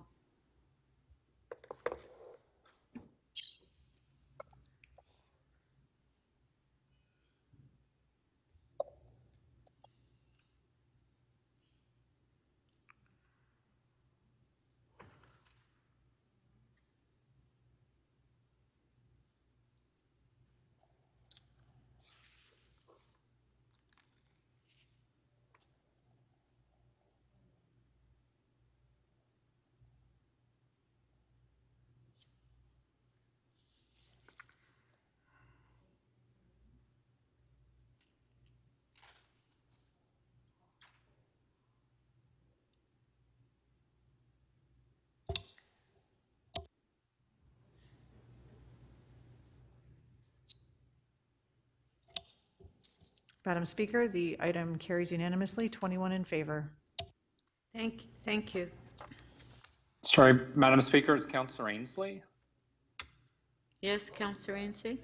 Yeah, sorry, I had 2 items on general government licensing. I had technical issues. I was muted and couldn't unmute, so I logged out and in. So if you want, we can deal with my 2 items. I think they're both fairly. Okay, so we'll go back to your item, which is GL 3111, which is 311 Toronto Annual Report. Councillor Ainsley, Yep, it's here without a recommendation. Do you have questions of staff? No, I've met with staff and I can move I think the original report was to receive it for information at the committee, and I can move the report. Okay, just a sec. Councillor Pasternak has questions. Councillor Pasternak, questions? Yeah, thank you, Madam Speaker. Through you to staff, I'm just curious to know what the current vacancy rates are, or the historical vacancy rates are over the last couple of years. How many openings are there at 311?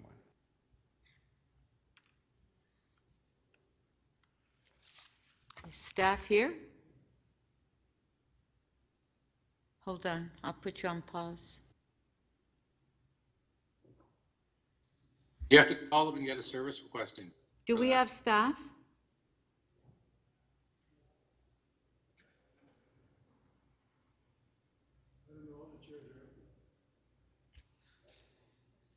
Yeah, senior staff should really, be in the council chamber. I'm not sure why they're at home, but I have that's just my own commentary. no idea, Councillor. Is staff on the line? Do we know if the staff is on the line? Okay, apparently he's connected, but I don't know. I don't want to hold up the meeting. I'll ask it offline. But those are important questions. Well, staff should be connected. So Speaker, just hold the item down so the staff can get themselves to the meeting. I'm suggesting that to you. Thank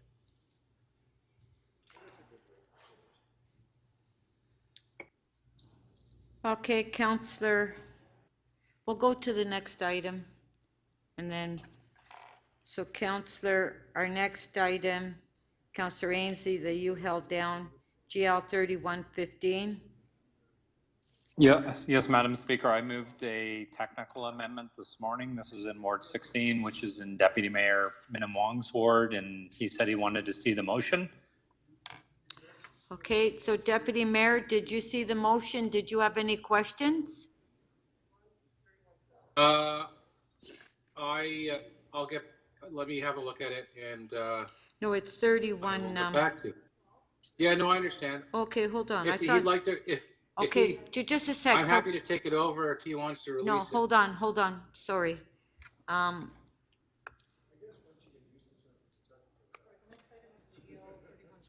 not ready yet.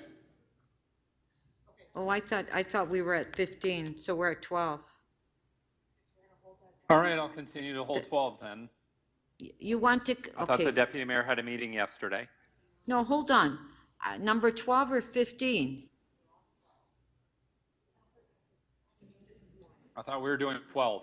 12, okay, so the deputy mayor still wants to continue holding the item down. Okay, that's fine. Okay, so I'll continue holding number 12. Okay.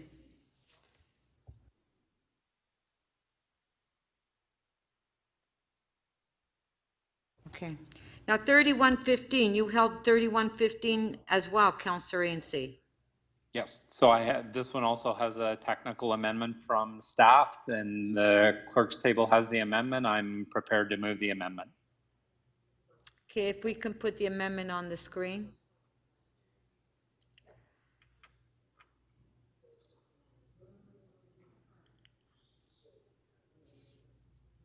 Okay, there it is on the screen.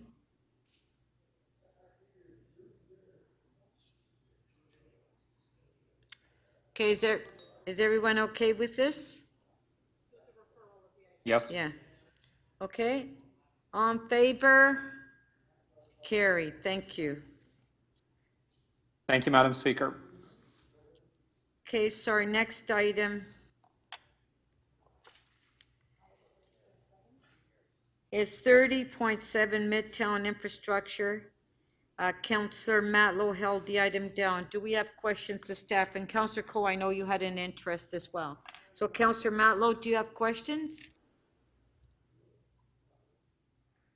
I don't. I have a motion. Okay, I but believe the no, clerk hold on. I'm just going for do you have questions? No?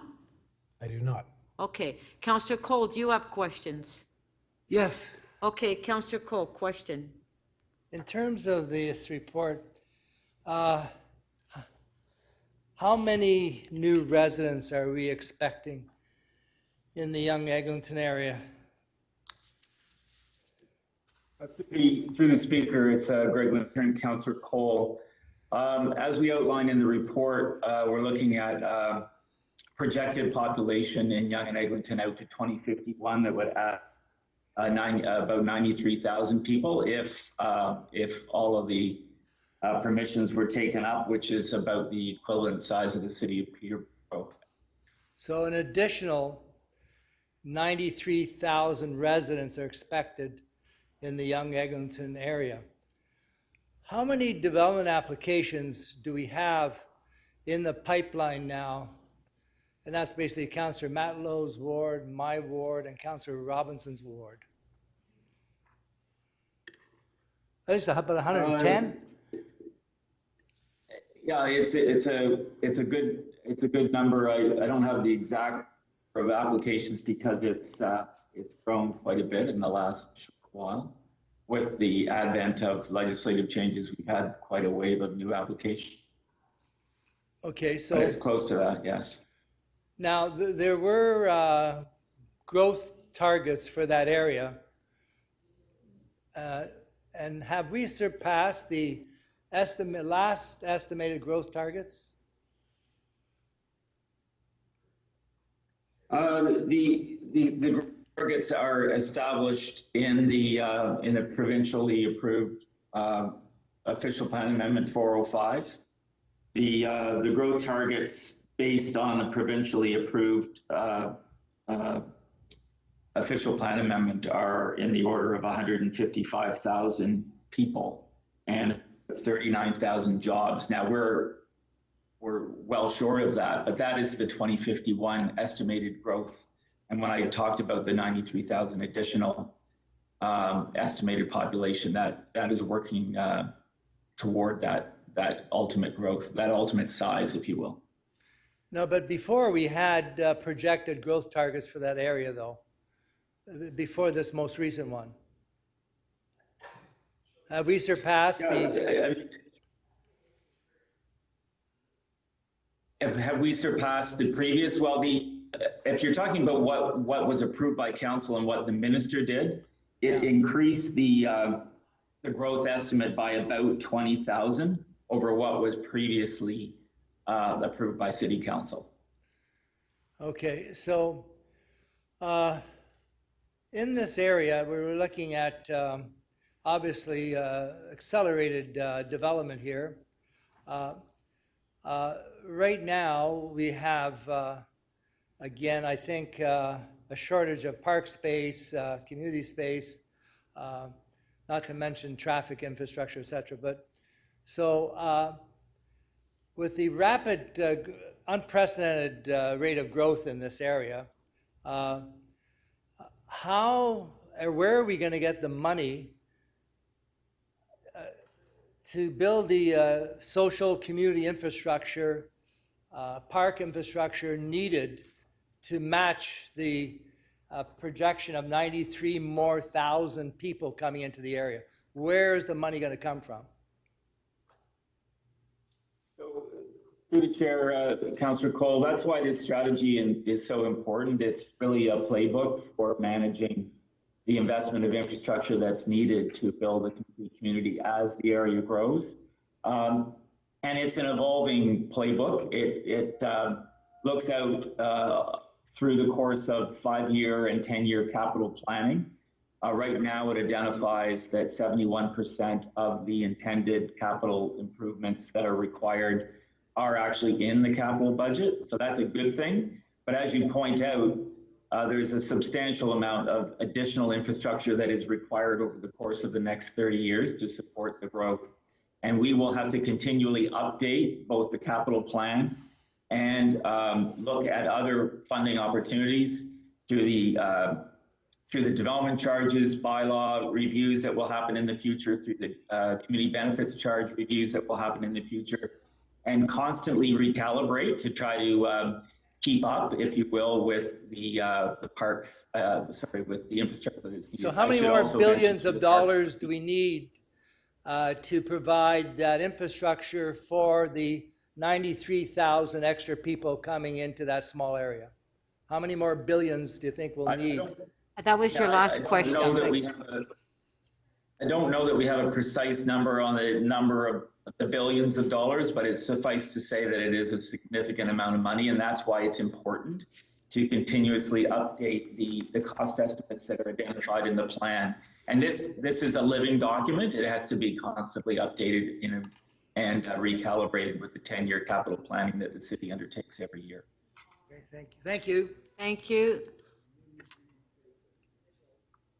Okay, speakers.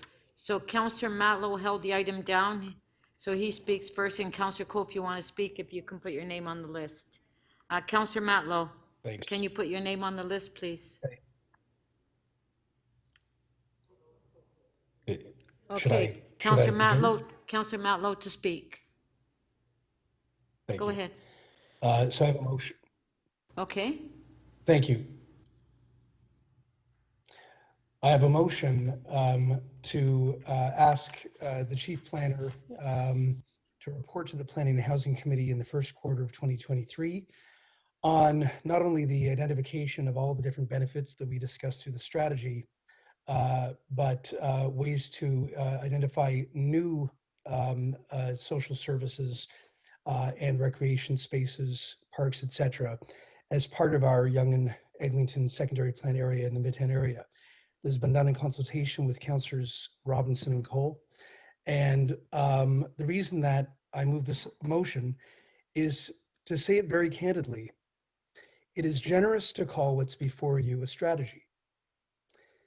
It's called a strategy, but the inability of the City of Toronto to be able to chart its own course when it comes to planning our communities often puts us into a position where we are admittedly reacting to the development industry and then wondering whether or not we're going to end up at the Ontario Lands Tribunal, which is a provincial quasi-appeals tribunal. I call it a quasi-appeals tribunal because it once again entertains de novo evidence. It's not even an appeal tribunal. But what this report has in front of you is essentially an assembly aggregating all the different works that Councillors Cole and Robinson and I have been doing with our local planners and our communities. Councillor Cole is, currently championing a new park on a parking lot on Duplex.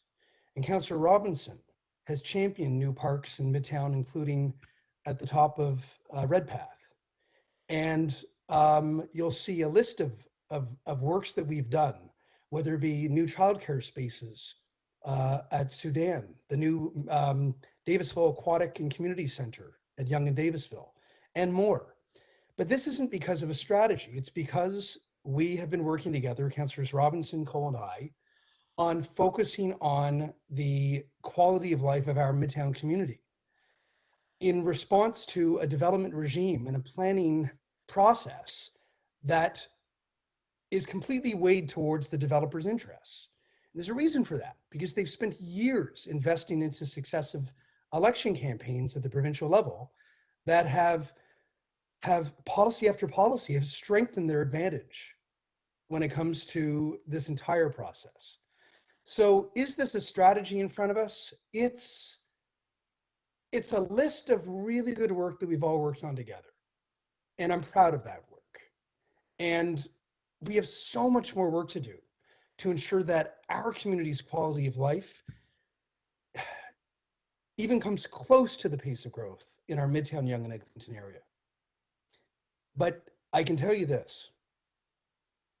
You may remember not long ago, sadly, that there were differences between some of the local councillors. It manifested in ways that I'm ashamed of. But those days are gone. I'm really proud of the work that I'm doing hand in glove with Councillor Robinson and Councillor Cole, focusing on Canada Square, focusing on the Davisville Yards, focusing on our entire Midtown community, supporting each other's efforts to ensure that genuine community benefits are part of anything that's negotiated, always ensuring that our community is in the driver's seat when it comes to these discussions and what really are our priorities. We work together on Midtown in Focus, and even that strategy, almost a strategy, was chopped up by Minister Steve Clark in the Ford government. So I desperately, deeply hope, as a Midtown resident myself, that all those things that are there will be seen through to fruition with all the funds that are necessary. And that's why Councillor Robinson, Cole, and I are supporting this, even though we know that we did the work and our local planners did the work and our communities did the work together as a team, together on the ground, not at City Hall, on the ground, to ensure that these things would even become even almost a reality. Some of them are becoming realities. But the only way that we will actually have a real strategy if there are new priorities on the table that we can manifest, along with funding dedicated towards seeing them to fruition. So once again, I'm delighted to be working with Councillors Cole and Robinson on these priorities.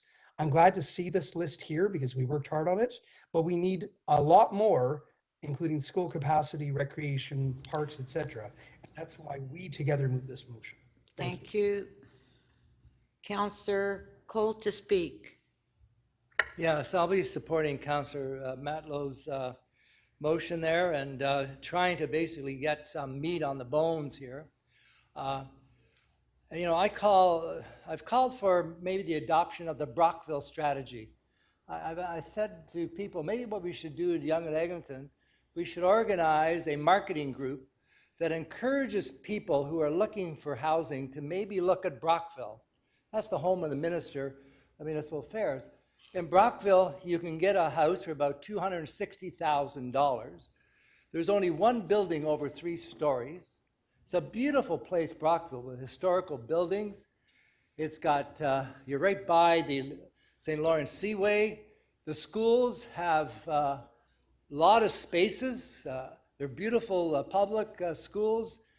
It's huge lots. You can get a lot for, 100 feet by 200 feet for 250, 300,000.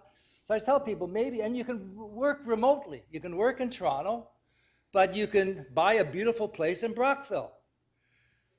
Because we cannot absorb another 93,000 people at Yonge and Eglinton without infrastructure. You can't get into a school.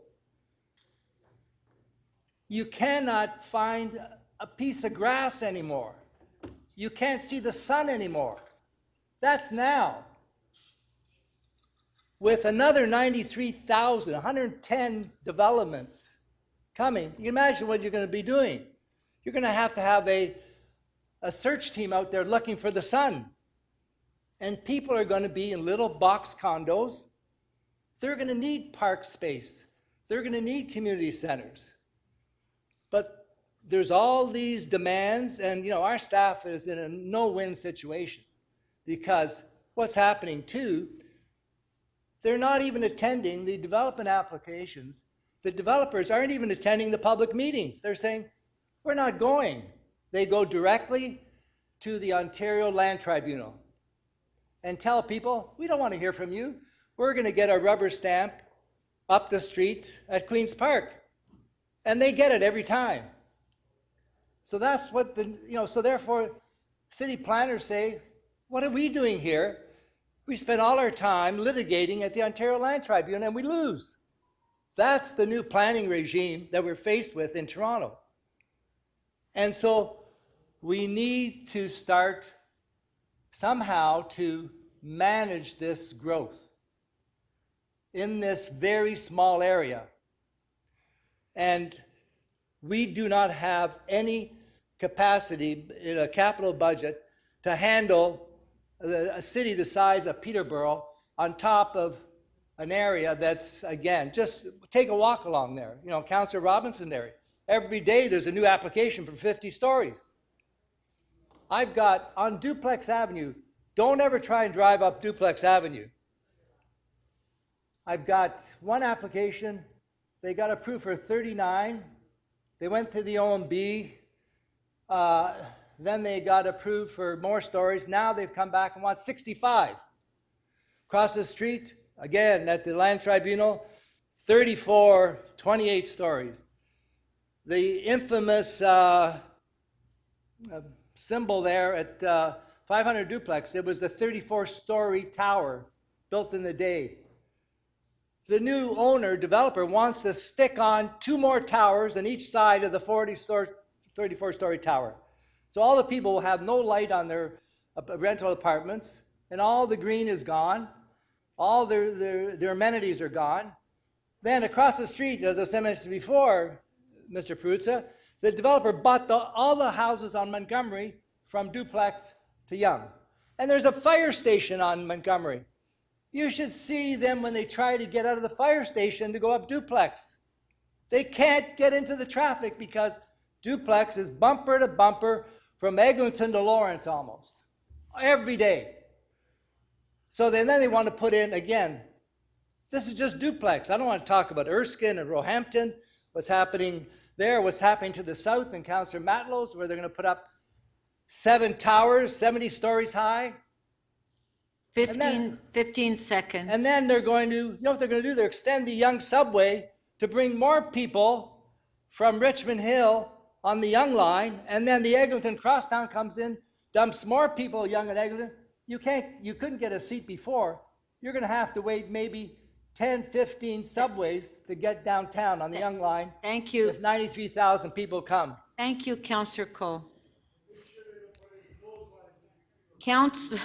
Okay, Councillor Peruzza. Councillor Peruzza. All right. Councillor Robinson to speak. Thank you, Madam Speaker, and I'll just warn you, I've got a bit of a summer cold. My throat's not cooperating today, but I'll do my best to get through my remarks. My colleagues have done a good job. I've got a motion I'd like to present to Council, and it's a nice segue from what Councillor Cole was just speaking about. This motion directs City Planning to undertake consultation with the TTC on existing and anticipated pressures on local transit infrastructure for consideration as this strategy moves forward. I've spoken many times at Council about the intense pressures at Yonge and Eglinton. We all have, and we need to consider transit as a key piece of supportive infrastructure in this community. We find developers often use proximity to high order transit as a justification for larger projects. So it's critical we look at transit as part of this conversation and how it impacts and vice versa the pressures of growth in our communities. Anyone taking the subway from Eglinton or Davisville Station during peak hours knows firsthand that the local transit infrastructure is very thin. Pre-COVID, we had 730,000 riders using the Yonge Line each and every day, with more than 68,000 daily trips taken from 68,500 daily trips taken from Eglinton Station alone. So some people actually have talked about this in council before. They go north up to York Mills to get on the subway to come south to make it downtown. I just want to generally talk about my concerns and compliments about this process. Back in 2015, 7 years ago, I moved a motion directing staff to develop a strategy to manage the growth and infrastructure needs of this community. It's a long time ago. And after that, not shortly after that, Councillor Matlow moved a similar motion, and just recently, Councillor Cole moved a motion about infrastructure. So we've been fighting alongside the community on this issue for the better part of a decade, all the while just nonstop development, demanding development and putting, this existing and forthcoming pressures on the neighborhood. So it's nice to see this report in front of us 7 years later, and it's a step in the right direction. And it clearly lays out the challenges ahead of us in the years to come. However, the plan is clearly lacking in short-term deliverable goals, which will serve the immediate needs of Midtown. And we have needs now, long overdue needs. And this plan is clearly lacking in those short-term deliverable goals. And I think Councillor Matlow is being very delicate and careful in his wording, but he is absolutely right in saying the three local councillors have really gone above and beyond to secure parks and green space and negotiate and really, rolled up our sleeves to do what we can for the local neighborhood, despite some of these delays. So 28,000 new residential units. The number continues to grow. We heard the number 93,000. That is what they're anticipating. Population of city of Peterborough, we can't say that enough. And our capacity and our limits on our infrastructure capacity have been pushed and pushed and pushed. And you heard from Councillor Cole, construction is constant and roads are congested and traffic infiltration on our residential streets. Councillor Matlow and I share a street, and we hear constant complaints about it, even though we've tried to put measures in place to offset those. Frustration's at an all-time high. Councillor Matlow mentioned schools. They're at capacity. New students moving into the neighborhood have to be redirected to schools in other areas, like Rosedale. I've been advised by staff that we may soon have difficulties just pumping water up to the top of some of these mega towers that are being proposed. And as I've often said, you can barely find a blade of grass to enjoy, certainly in the Northeast quadrant, as park staff have identified there's a severe deficit there. In the last 6 years, the parks provision rate for Midtown has decreased from 7 square meters to 5.8, and compared to the citywide average of 27.9 square meters per person. There is an imbalance in Midtown. 10 We're seconds. taking more than our share of density and receiving far less in return. So I'm really happy to hear my colleagues in the Midtown area speak so passionately about this today, and I echo their comments. Thank you. We do have a question for you. Councillor Matlow, 3 minutes clarification of the motion. Councillor Robinson, thank you for moving the motion that you've put on the floor. And I want to ask you a question just to provide some context to our colleagues as well. According to the provincial plan and the city plan, density is directed. It's promoted toward a higher order transit corridors, including subway and LRT stations. And in theory and in principle, it's correct.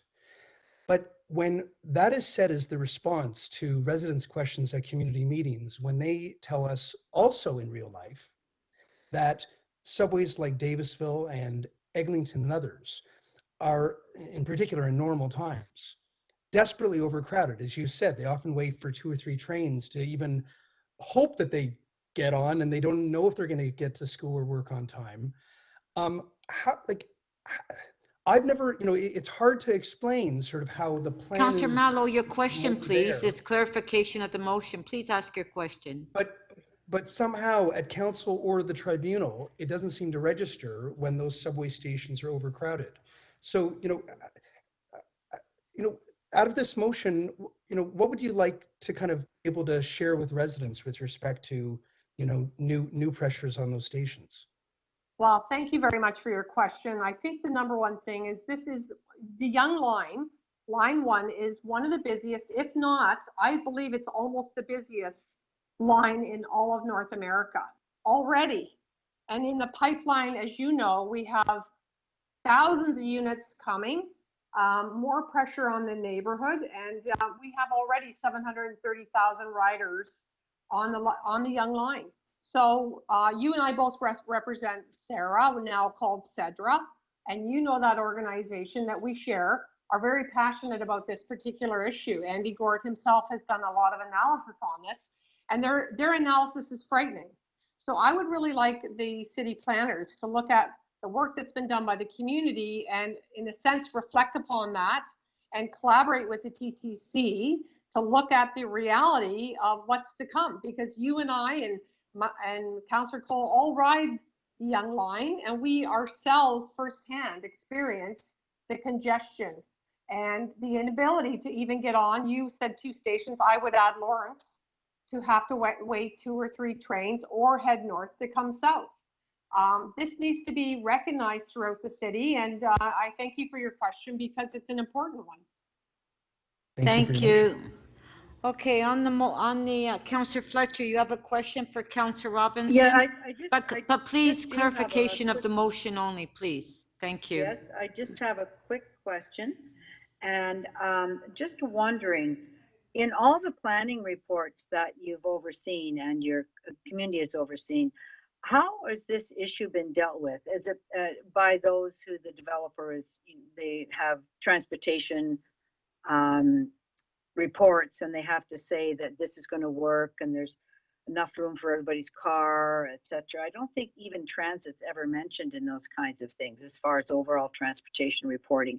I'm just interested in how you've perceived that, Councillor.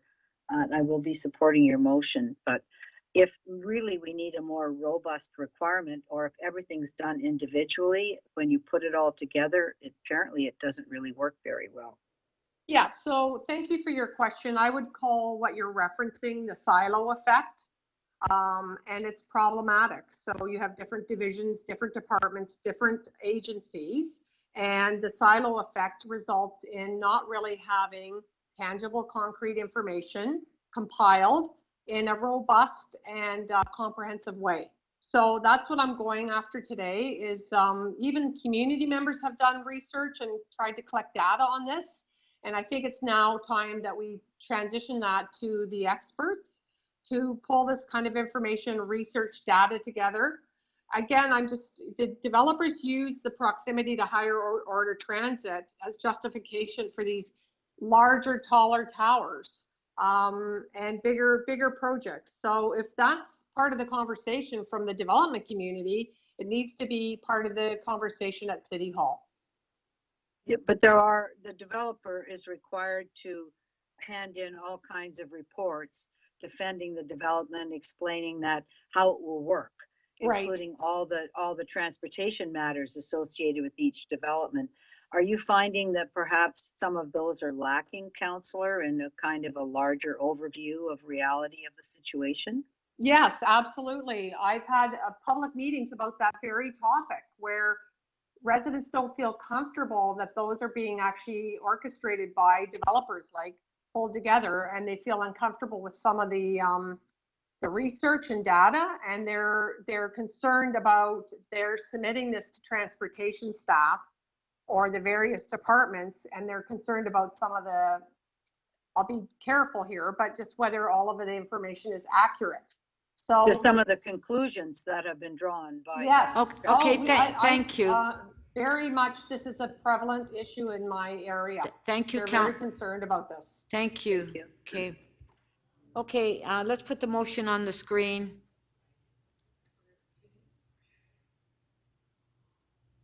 We get recorded votes on both my motion and Councillor Robinson's. Motion is on the screen, recorded vote.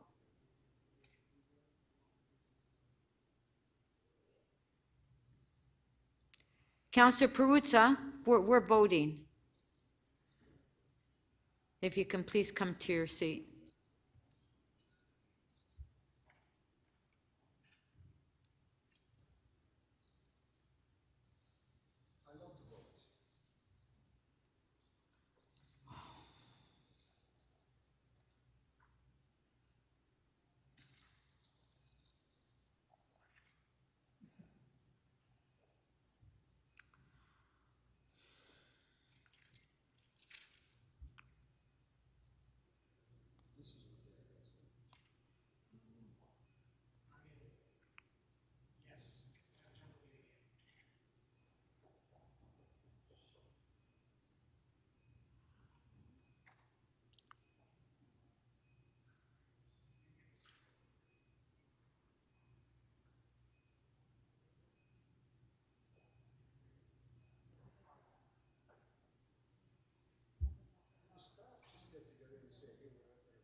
Councillor Crawford, if you're present in the meeting, can you please turn your camera on?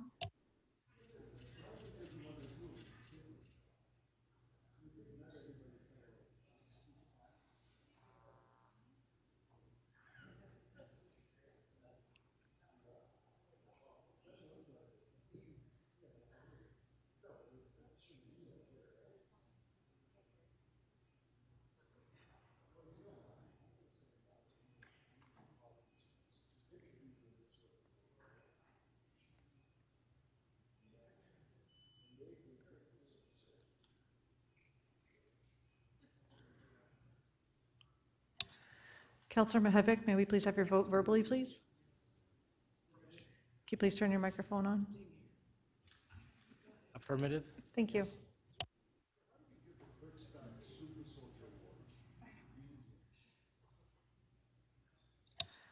Motion 1 carries unanimously, 21 in favor.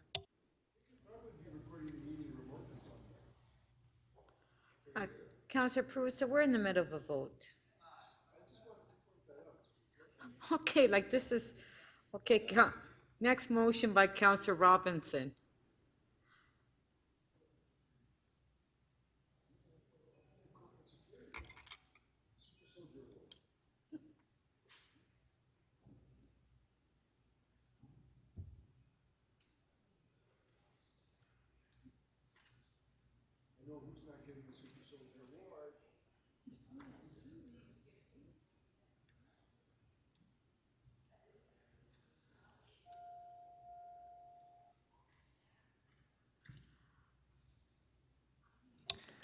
Councillor Filion, Councillor Carroll, Councillor Perruzza, Councillor Pasternak.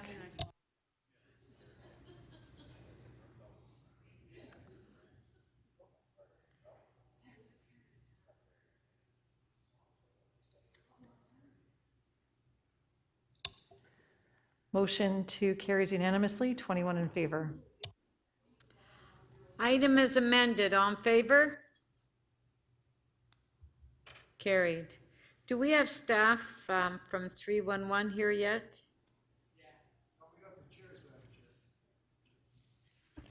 Staff is here. Where are they? I mean, they're on. Well, are you on? Oh, there we are. Okay, there we are. I think you had difficulty earlier. I Okay. apologize. I was actually caught on the call and I was I was failing in multitasking, so I apologize on that. No, that's okay. I believe that Councillor Pasternak had a question for you. Councillor Pasternak. Yeah, thank you, Madam Speaker. Through you to staff, what is the current vacancy rate at 311? I mean, are you understaffed or are you at your regular funded complement? Through Madam Speaker, it's a great question. We're in a unique situation in terms of our division, in terms of we have a total allocation of hours to our business. So, for example, we have 217,000 hours that we use to manage our business through 365 days a year. We are actually maximizing that for sure. But and from a complement perspective, I would say from an FTE, from a full-time to part-time. Before, when we first began, it was more like a 25, 30% part-time to full-time ratio. And right now, I'd say it's 55% part-time to full-time. So we try to have balance and manage the ebbs and flows that way. And we're currently in the process of moving about 14 staff members into full-time status as well. So at the councillor level, we feel you're grossly understaffed. Do you in your funding envelope, could you hire now to fill? It sounds like you've got lots of vacancies. We don't have, it's not with lots of vacancies because we maximize the hours. Sorry. Okay, hold on. Councillor Perruzza, you are not answering the questions. Maybe I misunderstood. Are you Okay, saying please. Okay, Councillor Pasternak, Okay. can you go ahead and ask your question? No, thank you. Okay. So just for clarity's sake, did you say 270,000 hours a year? 217,000 hours. 17. And you're saying you're hitting that? Yes, we are. We use that fully, but the issue is the bodies that come along with the 217,000 hours. So what I'd like to have more flexibility, more bodies to utilize those times. We are working through that right now. We are in the process of hiring more staff, and to be very frank with you, we're also dealing with absenteeism, some also negative behaviors that we have to address. In some cases, that means that people have to leave the organization as well. All right. So in the 2022 budget, we allocated 217,000 hours to 311. Yes. And once again, are you hitting that or you're below that? We're utilizing those hours, yes, with the complement that we have today. But I would like to also add that complement to have more flexibility and manage the ebbs and flows with the business. So you're hitting the number of hours we budgeted for, but you still need a bigger staffing complement. It would assist with managing some of the ebbs and flows. We are in the process of hiring, yes. Well, it's because of the So part-time. to your point, sorry? I'm just trying to understand where the gaps are here, because we seem to have a disconnect between 311, the public service, and councillors' offices on the customer service side. And 311. I think. Okay, go ahead. Respectfully, I think the issue is the service levels are being met and the times are being met, but I think there's a lot of, we have managed or had a lot of complaints around some residents feeling that we're integrated to tax and utility and revenue services, which we have not been. So there's some frustration from the public and also from councillors that have communicated via 311 around that servicing gap. And as of Monday, we are being reintegrated within revenue services, and we are putting staff to manage that particular load as well, to have a better service experience, track that and monitor that, and also report back to council and stakeholders as well. So let's talk about workflow for a second. A call comes in on someone complaining about their property tax bill or a pothole or whatever, and they need resolution. They need someone to call them back and work through that. You obviously do the intake. You get as much details as you can. You give it a ticket number, and then that gets sent off to a staff member to deal with that resident. Is that where it could break down? Where you've done your job, you've done the intake, you've captured the key information, you've given it a ticket number, and then it goes to a staff member for resolution, and then it falls apart? Or where is the gap here? That was your last Madam question. Speaker. Yeah. Why is that my last question? A fair question and also a tough question. But I think in all fairness, first of all, the wait time is approximately 41 seconds. In terms of first call resolution, in terms of managing the residents or customers' concerns or questions, that's around 80% of all the inquiries that come through 301 through the phone are managing first call resolution. About 20% of those items, which represents about 30% of service requests that come across through the city, go through the different divisions such as transportation, MLS, so on and so forth. And to my understanding, access to the data and what have you, the completion rate on those particular service requests are around 82 to 84% overall. So we're still looking at an overall completion rate and satisfaction rate in the low to mid 80s. So in terms of the concerns and complaints, I do believe, and I just want to be transparent, that some of those concerns and complaints aren't necessarily related to potholes or things of that nature that are well managed. I think some of the complaints that we have received are related to some of the issues and inquiries related to tax, utility, and revenue services, which we have a service plan and working together to make sure there's enhancement as of Thank Monday you. of next week. Okay, thank you. Councillor Cole, questions? Good. Okay, thank you. Yes, thank you, Mr. York, for being here this afternoon, answer some important questions. The question I have is, how many calls come into 311 in a year?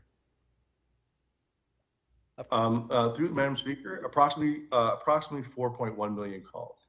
Sorry, 1.4 million calls. Over 4 million transactions, but 1.3 to 1.4 million calls per year. What do you mean by transactions and calls? What's the difference there? I'm not quite sure what you mean by that. The biggest difference is the transactions could be through the knowledge base. There could also be emails. There could also be some text, fax, and so forth as well. So we're an omni-channel, multi-channel environment. So even though calls represent a lot of time and cost in terms of managing the 311 organization, we've also been able to automate and focus on self-serving and making sure that we digitize the services as well. Hence the 4 million interactions per year. Okay, so therefore the majority come in as emails, do they? The majority come in as emails or going through the knowledge base, meaning on our portal, the 311 portal, and people serve themselves. So we've been able to make sure that the content is relevant and easy to navigate.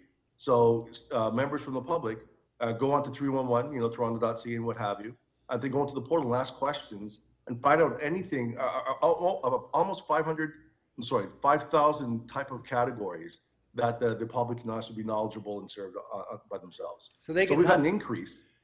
They can digitally Yeah, help we've had themselves. an increase of over 1 million. Absolutely, of over 1 million last year, an increase from year to year in terms of that activity alone. Yeah, thank you for highlighting that because I didn't realize there was that many. What is the number one complaint you're getting these days? I know it's seasonal. It's snow time. Now I'm sure it's grass not being cut, dogs. But what's the number one, in a year, what's the number one call you get to 311? Or when I say call, I mean, a contact asking for resolution. It'll be anywhere from potholes, depending on the season of it, solid waste, or MLS-related questions around infractions or licensing issues across the city. And have you been handling, I know Councillor Perruzza and I have been saying, we've been getting a lot of calls in our office about the sky-high weeds along our roads. Some people call it grass, not grass. It's just all our main streets are just covered with weeds and uncut boulevards and that. Have you been dealing with those calls? Through Madam Speaker, yes, we have. And actually, what we've been able to do is send a report that's ward-specific on the top 5 calls per ward. I'm just trying to locate that right now. And we have that per area or location. I could send that to you as well, which breaks down the top 5 per ward. I'll send that to you within 10 minutes. So, yeah, with the sky-high weeds on our streets and boulevards, who goes out there? Because there's always that jurisdictional issues between the property owner is supposed to take care of their boulevard, and then the city is supposed to take care of part of it. Who's responsible for all these weeds along our main streets? Through Madam Chair, that's you're right in terms of jurisdiction and what have you. There's some residential responsibility and also some city responsibility. So we'd have to be a little bit more specific about those scenarios, but we'd have transportation go out to address it. So transportation, Jennifer Ciccelli, she's the great one in transportation. We get her out there on it. Okay, thank you. Thank you, Mr. York. Thank you. Okay. Yeah, she is the best. She came from me. Good. I just have a question. So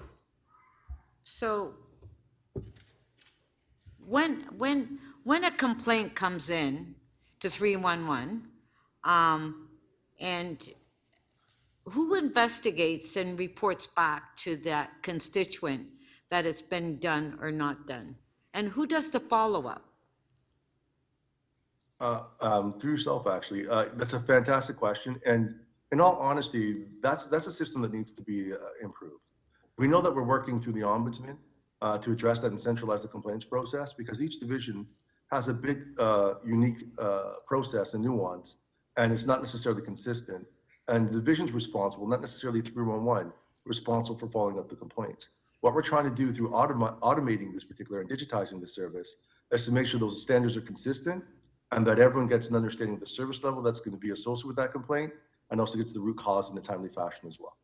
But Okay. right now, that's not consistent across. Okay, because I get complaints, a lot of complaints, hundreds of complaints where residents have called 311.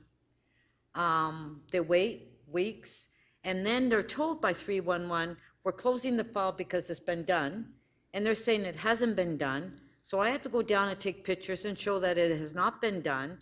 So who actually follows up that the work, that when we go back to the constituent and tell them it's been taken care of, that it's actually been taken care of? Who investigates I would that? say, well, the division's responsible for investigating that particular issue with that nuance based upon the service level or severity of that particular complaint. Well- But we know that each division does it a little bit differently, and we want to change that process. And we're working with the ombudsman as well, because we've been given direction on that to make sure that we centralize it and make sure that's consistent and transparent across all divisions. It shouldn't be a divisional-based relationship. It should be a standard process in which you're fully aware of the service level that comes along with it and the root cause and activity before it's closed. Okay, what I tell my constituents, because they're very frustrated, call me, and I will forward the complaint in, because at least from my office, I can do a follow-up and track it. So I'm sorry, but I don't think that we're responding to constituents, that when the complaint comes in, that we're actually following up, or it takes weeks and months before we respond to the constituent. I'm not trying to be negative, but I'm just telling you, it's frustrating for me when I hear from constituents thinking, well, they call you and say, well, we called, the city did nothing. I said, who did you call? 311. Well, that wasn't me. That wasn't my office. That was 311. Then you have to respond to the constituent. So I'm just giving you my opinion. Thank you.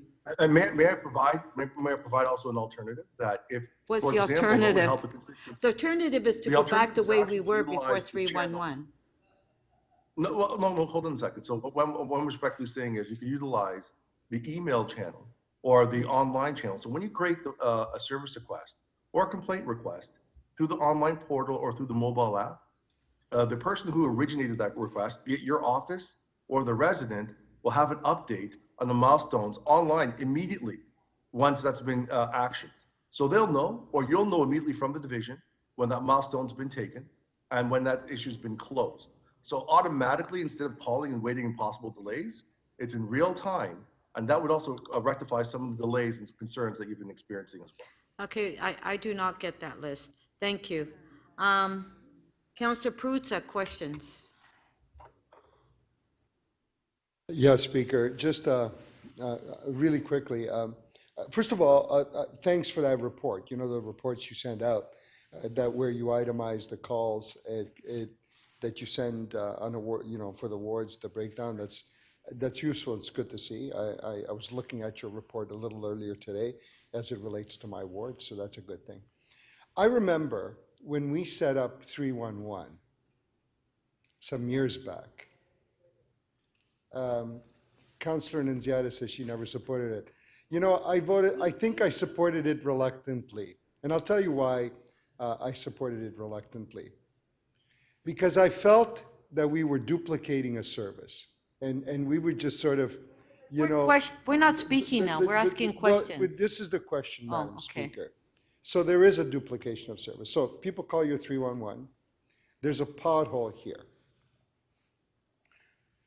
You folks take in the call, you log the request, and then that pothole doesn't get dealt with for weeks and weeks. You don't get back to folks unless they call you to find out what the status is. You don't provide an update.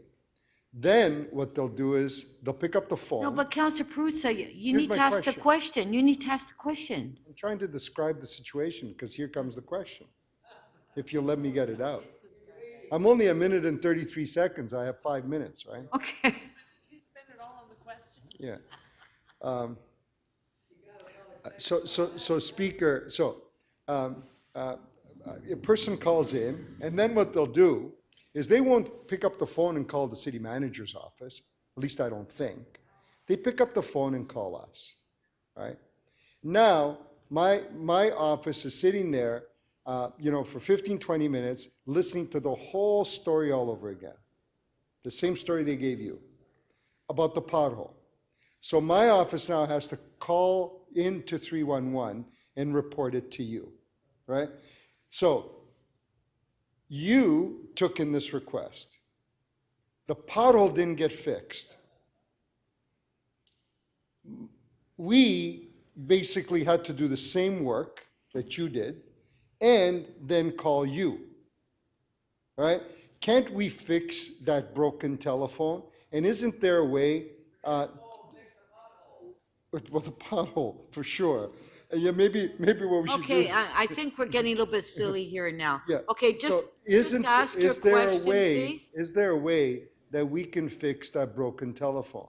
Yeah, for us to get the calls. So through the speaker, the first thing is, in terms of your comment was around value add and what, in terms of duplication.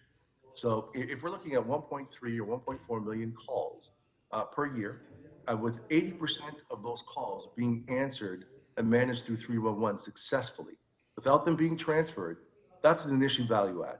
That takes off a lot of pressure from every counselor and every organization and every division within the city of Toronto. 80%. Now, on top of that, what you're asking about what's a fix or a possible solution is what we've gone through by November of 21, going into this year, when we've gone and digitized those services. So I humbly ask, one of the things that we could do to make it a little bit more respectful and accessible and transparent for yourselves and also to the residents is to utilize the online portal. If someone creates that service request online, there's no 41-second average wait per call. It's actually an immediate response. And there's an immediate record of that particular incident or concern or complaint. And there's milestone notification that's given to yourself, your office, or to the constituents that have concerns, as well as the root cause. So the one thing I would respectfully say is, let's utilize the 311 portal that we've digitized 600 services on, where then there's transparency and consistency across those service levels.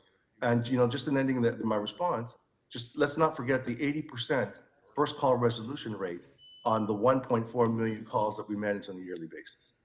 Yeah, and my last question. Yeah, it better be your last question. You got 15 seconds. My last question is that some of your staff, I guess when constituents become argumentative about either information or work, some of your staff then say, well, call your counselor's office, right? And then those folks call the counselor's office, right? I don't know how you deal with that, but is there a way that you might be able to deal with that? Not quite that way. That was your last question. Thank you. Through Madam Speaker, a very fair question. We've informed and communicated to our staff, and we just had a town hall actually yesterday, which we're reinforcing the importance of being accountable and owning that particular incident. Even if a public member is frustrated or rude to some degree, we still have to own it and manage through it. There's a code of conduct in terms of behaviors, but there's no way that someone from 311 should be redirecting any incident to a counselor, because that's irresponsible on our part. Thank and I you. do apologize on behalf of the Thank you. We're counselors. That's what we get paid for, Councillor Perruzza. Councillor Holiday? Questions? Speaker, Mr. York, could you?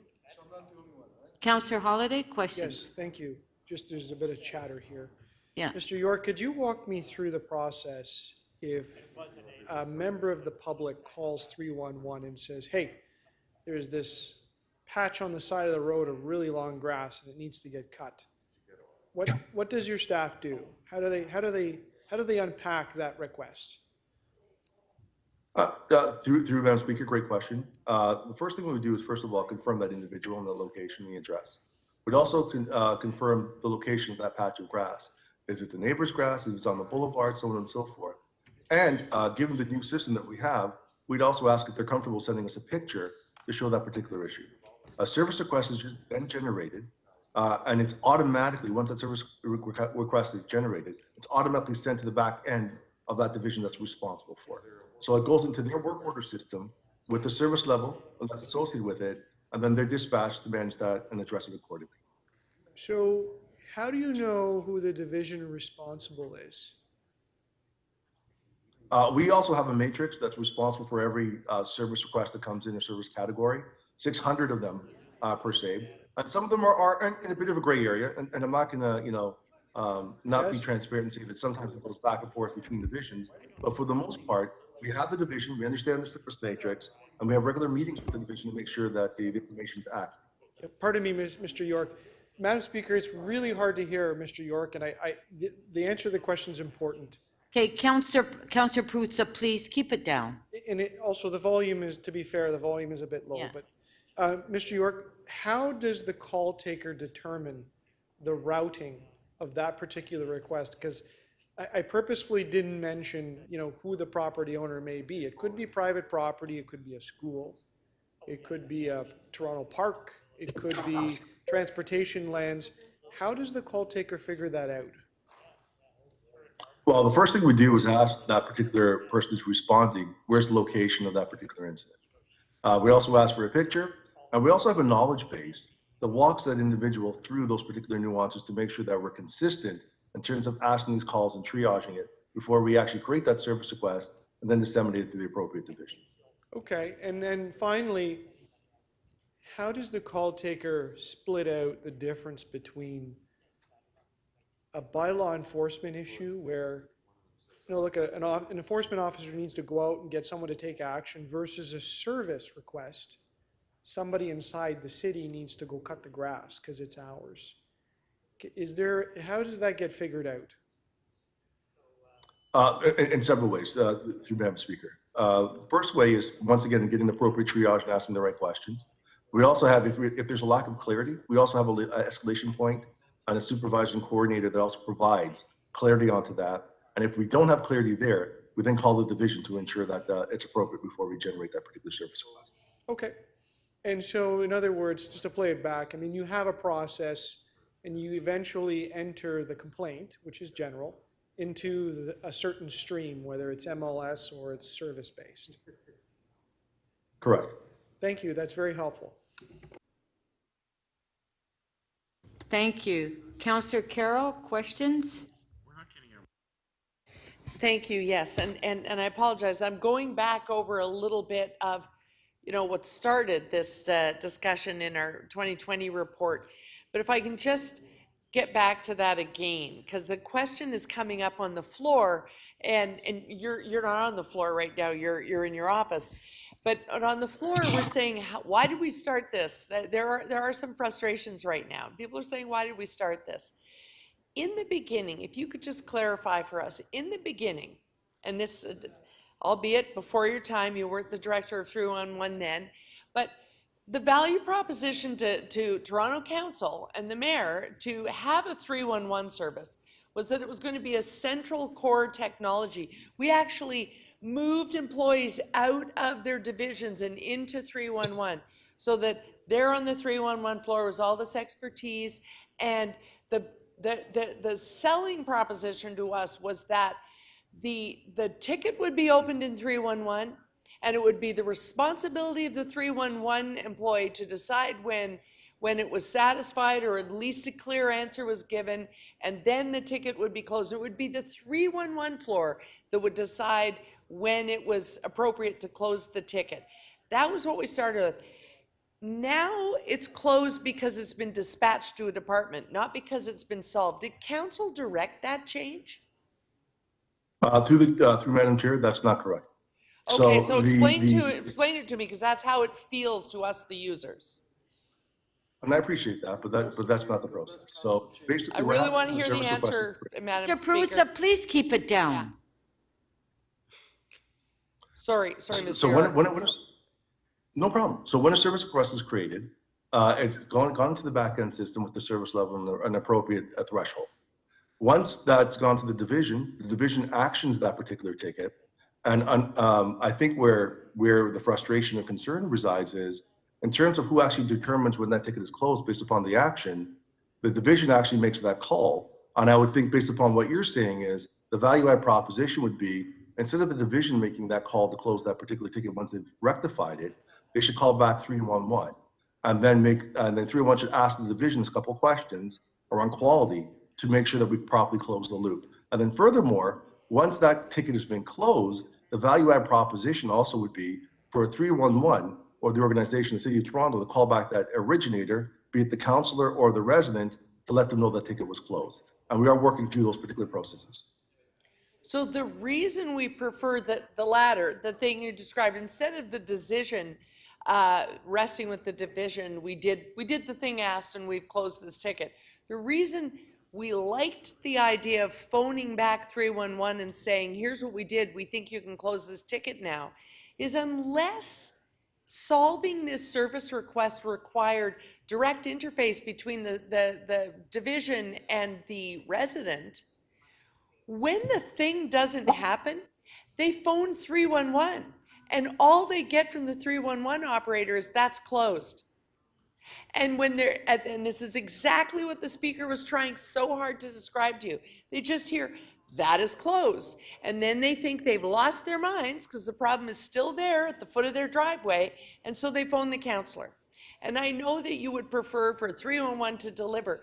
So how can we rectify that? The fact that often when it's one of these smaller concerns, and those are the ones most numerous, the 311 operator has no way of knowing before they annoy the resident that the problem hasn't been touched yet. And so they just say your ticket's closed. How do we rectify that? How can we raise the credibility of your department and ensure that if a 311 employer says that ticket is closed, they're not going to end up with egg on their face? How can we fix that? Through the speaker, first of all, I really appreciate your question. And I always believe there's always room for improvement and moving from good to great. So in terms of customer satisfaction so far, we're around the low to mid 80% in terms of the public responding to their satisfaction with the service that's been provided by 311. But to answer your question, I think the best thing to do, and I would look for some assistance on this, is I kind of agree with you in the sense that I don't necessarily think the division should be closing the ticket because they didn't open the ticket. If it goes through 311 and we're the originator initiator of that particular ticket, we should be able to qualify and validate the closure and the activity of that particular record before accepting the closure and facilitating that.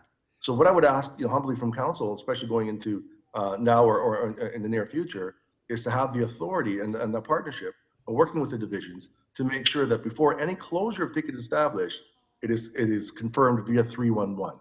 So when the resident does call back, or we call back the resident with the root cause, it's accurate and it's been validated. Thank you. Thank you. Councillor Ainsley, questions?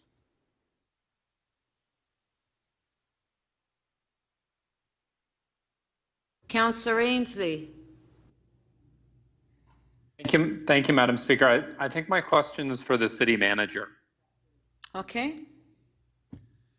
And so my question to the city manager is I'm trying to find out how, because everybody seems to be pointing the finger at 311 on these resolutions. And what I'm finding is that when I send something into 311, as I think Mr. York was just trying to explain, is so 311 opens it, sends it, I'll say, a pothole to transportation. And then a week later, I got an email, then I get an email that says your issue will be looked into within 5 days. And then I get another email that says your issue is closed. And then I see the pothole 3 days later. So I'm trying to figure out how we hold departments accountable that the information that they're sending back to 311 and then goes out to the public is accurate, because I don't think it's the responsibility of 311 to hold the departments responsible for the information they're getting. So, yeah, I mean, if I can through the speaker, I think it is fully within the administration's responsibility to make sure when the issue is raised with 311, and to Gary's point about being able to respond back and say the matter's done, that if there's any authorities that they need, 311 that is, from any of the program areas to conclude something, I mean, that's a matter that I can deal with. I don't think we need direction from council to do such a thing. So, I mean, I understand, I think based on Councillor Perutz's comments and others about the broken telephone that appears to be still persisting. So this is really, to me, an administrative problem to solve. And it sounds like we got some gaps. And so with that, I mean, we do have some improved technology that we can utilize, but it's being well recorded right now through this session of council. It's something that SLT can certainly turn its mind to and support Gary and his team to make sure that when they commit to something that there is certainty that it's done. So I see it as my problem. Yeah, because the other thing that I brought up with Mr. York before, Mr. Murray, is, for example, I'm out about my ward a lot, just like all of my colleagues are. And some days I send in, 20 or 30 311 requests. I get the SRO numbers back like everybody does, like the general public does. And then, I get an email from 311 saying your issue's been looked into. It'll be 5 days. And I'm like, great. And then, I will get an email back from 311. I might send 30 different issues in about illegal signs in one day. And I'll get an email back from 311 saying your sign issue's been dealt with. I'm like, I have no idea which one of the 30 odd 311s I sent in that sign is about, but the department that it went to, MLS, I'll say off the top of my head, they're not sending accurate information back to 311, and 311 only gives me what they get. So I really think, we need to find a solution for this through the senior leadership team. I don't want to keep laying this at the feet of 311. Yeah, and I think within our organization, it is SLT's ultimate responsibility to sort it out. I would think if you were giving us 30 separate matters for us to look in, each one would be tracked accordingly so that, it's not some kind of general response back to you. And I see Josie is on the call, so Josie, if you want to kind of add to what I'm saying, but yeah, I mean, and Councillor Ninziad, I think, points out rightfully that, it's, people turn to you at the end of the day and expect that everything that's going on in the city, every step and every answer and every solution. And you're somewhat unable to kind of address things to the level of satisfaction I know some of you would want. But that's our problem. And I think your concerns are completely noted. And it's something that we'll work with Gary and the other program areas on to make sure when 311 is telling you something that there's confidence that work is done. Josie, if you don't mind helping me here. So through the speaker, Councillor Ainsley, what Chris says is correct. We have been working with the teams. We'll continue doing that. I think some of the technology that we do have is actually going to be helpful in some of the processes that we talk about standardizing citywide. So that is part of the plan, but your feedback and all the other councillors are extremely important. And we continue to work. It's not like it's not on our radar. We work through it. It's just that obviously we need to work with our teams because of some of the limitations there might be there, but the points are taken. And thank you for the feedback. And if I could just add to that, we are meeting tomorrow, actually, 8 o'clock in the morning with the division that are integrated within 311 to have these conversations and to look at putting a more robust kind of root cause into that ticket system. We know that there are limitations with the back end system, and we're looking because there are some evolutions with Maximo. That takes a bit of time, but that doesn't mean we can't do better. So we are committed to doing better.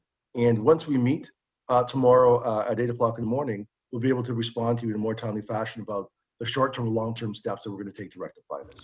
Thank you. Councillor, sorry. Speaker, if I just, it's Josie, just one last point if I could. Councillor Ainsley, the discussion we've had around Close the Loop, with Gary's group actually being alleviated through some of the work that's going on with the portal and more streamlined, we're hoping also the individuals in the group can do more of the Close the Loop, which is what you've been talking about for a while with us. So we're hoping that value add can actually be very beneficial, which should help the process too. So thank you. Okay, thank you. Okay, before we go to speakers, members, the city clerk has advised me that additional materials are now available for members' review in the clerk's meeting portal. Item CC 45.21, Councillor Layton has advanced circulated a motion with confidential attachment. The clerk staff will also email members and their staff to advise that these materials are available. Okay, we'll go to speakers. Councillor Ainsley. Thank you, Madam Chair. I came from General Government and Licensing. We had a robust conversation. I would like to move receipt for information.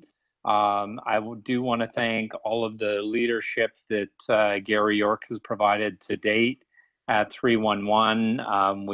311's gone under a vast modernization effort.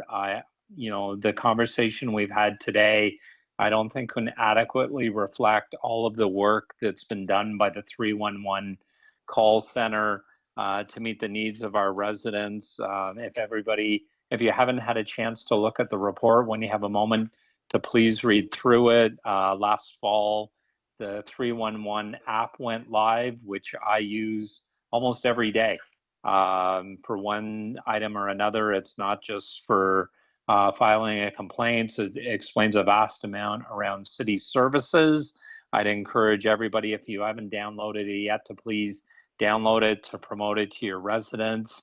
And I'd just like to thank Gary York for all of his leadership in the 311 Center and continuing to see great things come from it. Thank you very much. Thank you. Councillor Carroll to speak. Thank you, Madam Speaker. I have a motion that I think is ready. Pardon? Oh, okay, sorry. Okay, there you go. There's the motion there. Oh, thank you.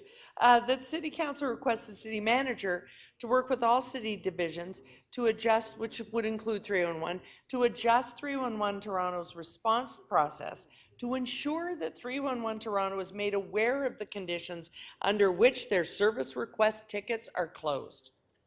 Really simple. It's the thing that's missing. It's the one eensy-weensy little thing that's missing, so that I hope the chair of the committee can come along with us on this little adjustment journey. And I'm going to describe a scenario that happens often. Sometimes in a service request, the answer is no. It's no. What's a real common one? You get some infrastructure done in your neighborhood, and as they leave the neighborhood, they repair the seam of the driveway, and then the resident calls 311 after a year and says, no, but he left a bump and I wanted to replace the entire driveway right now. And he calls 311 to get that. He doesn't call the counselor. And 311 says, we will dispatch it. And it goes out exactly as Mr. York has described, very efficiently. And even a site visit is made. A physical site visit is made by the divisional staff, except the answer is no. We don't do whole driveways. Ticket closed. So nothing happens, an unsatisfying site visit, and then that person phones 311 back, and it's a year later, so they're really steamed now. And all they get from 311 is, I'm sorry, that ticket's closed. Your problem is solved.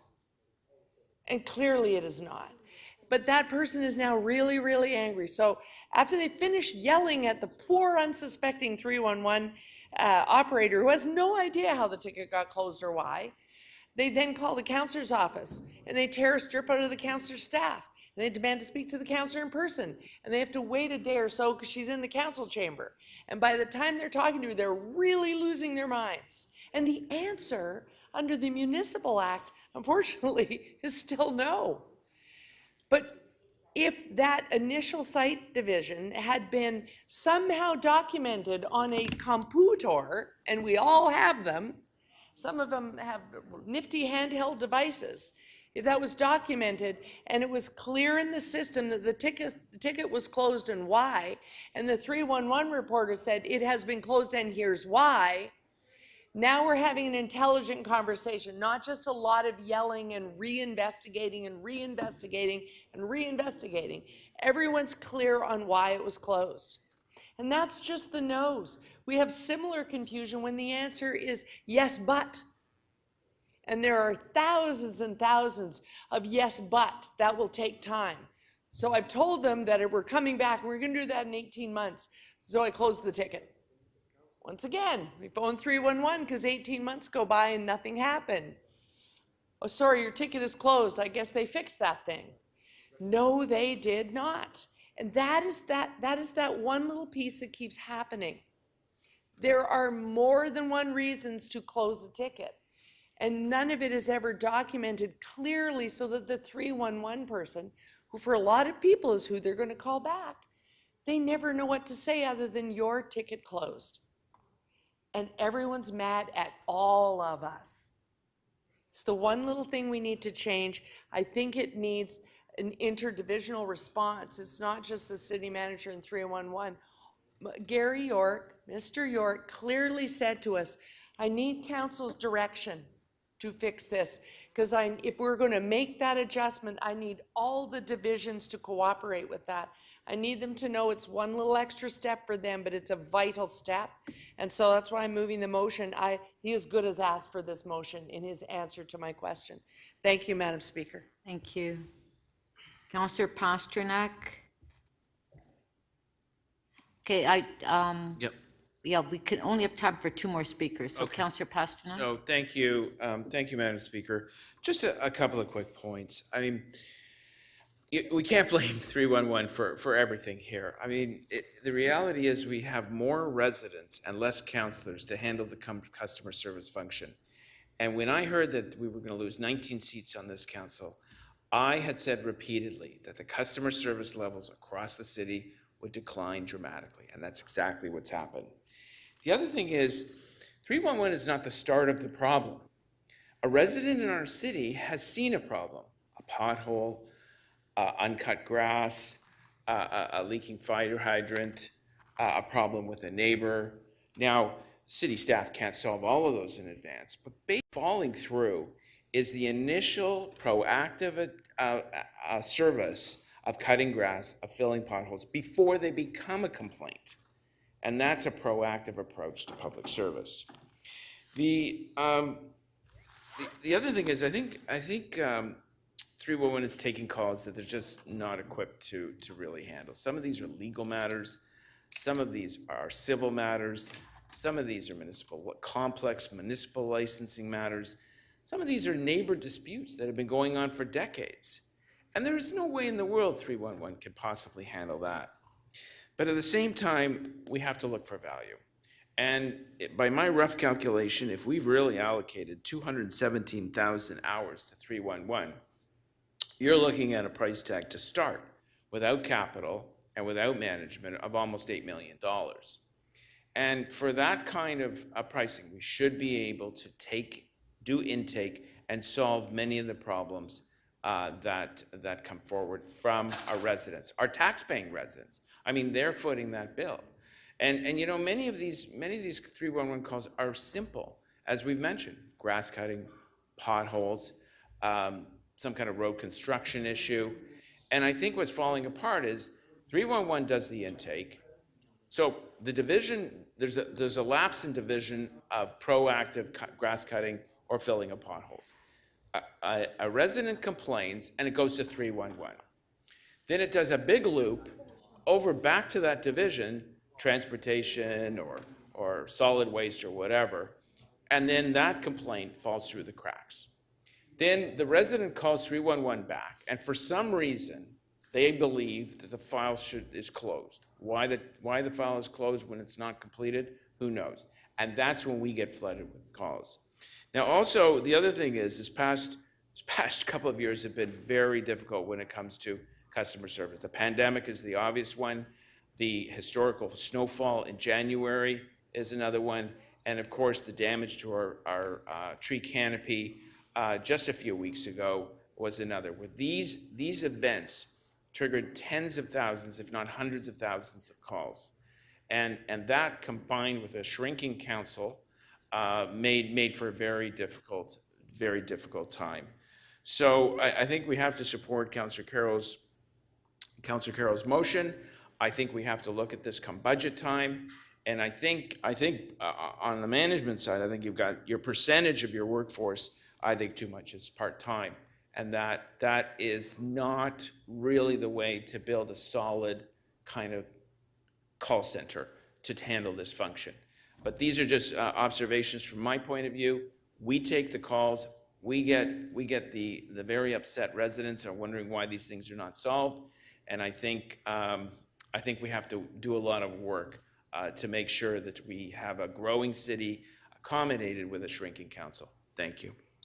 Thank you, Councillor. I think we can squeeze in one more speaker. Those are the speaker's instructions. We fit in one more speaker and then we'll decide what we're going to do vis-a-vis finishing the item. Councillor Holyday? Thank you, Madam Deputy Speaker. I'm going to be quick. I am going to just express my gratitude to Mr. York and his team. They're there 24 hours a day, 7 days a week, 365 days a year. Through many of the events that this council has experienced well as councillors, storms, different events in the city, providing information, getting requests put through. And I don't think it's easy. Any large organization, look at a telco, look at a bank, look at any big company that interacts with people. They've all got systems like this. They all have an organized, rational way to deal with, got it written down here, 1.4 million calls a year from people looking for something or looking to report that something is broken and needs to be fixed. Hey, look, there's always ways to improve this. We've had a good council discussion, but my message to my colleagues is we should continue to support the 311 services. We should continue to help people know how to interact with the city in an efficient way. And one thing I've always told people is, there's value in making the 311 call, because if things don't work out and you do end up calling me, there's a record, there's a trail. You can say, I tried to go in through the front door and it didn't work out, but here I am, Councillor, can you help me? And we've got that paper trail to go back to the public service and hold the public service accountable for delivering the service based on the standards that they've got. People say, I don't want to wait on hold. It's tedious sitting on the phone line for 30 minutes till someone takes my information down and then gives me a service number. But you know what? Guess what? And this is in this council term. Like, we've got now an app that you can put the information in. You've got an email channel. You've got various ways that you can do this that's instant. You can send the email and forget about it. I think that's great. I think that's a big modernization step that's changed. The last plug or the suggestion that I would provide my colleagues, and I used it a lot actually recently during the windstorm that swept through the city, and people know parts of the suburbs, well, all over the city, but parts of the suburbs like the area that I represent with a lot of trees really got hit hard with power outages and down limbs. They're still cleaning them up. The business intelligence tool that the 311 offers to members of council to try to get a handle on what's going on out there helps us plan and helps us serve our constituents better. And I think tapping into the heartbeat of those 1.4 million calls is the smart thing to do. We get a good sense of what people are looking for when they need it and when the situation occurs. And, we should make ourselves connected with all of those tools. So just a quick message of gratitude and recognition that, things are constantly improving there. There's always room for more. And, I'm excited to be part of the journey. And again, my message to members of council is we should promote the 311 service because it's an organized way to handle the needs of the citizens across the city and ultimately leads to better outcomes. Thank you.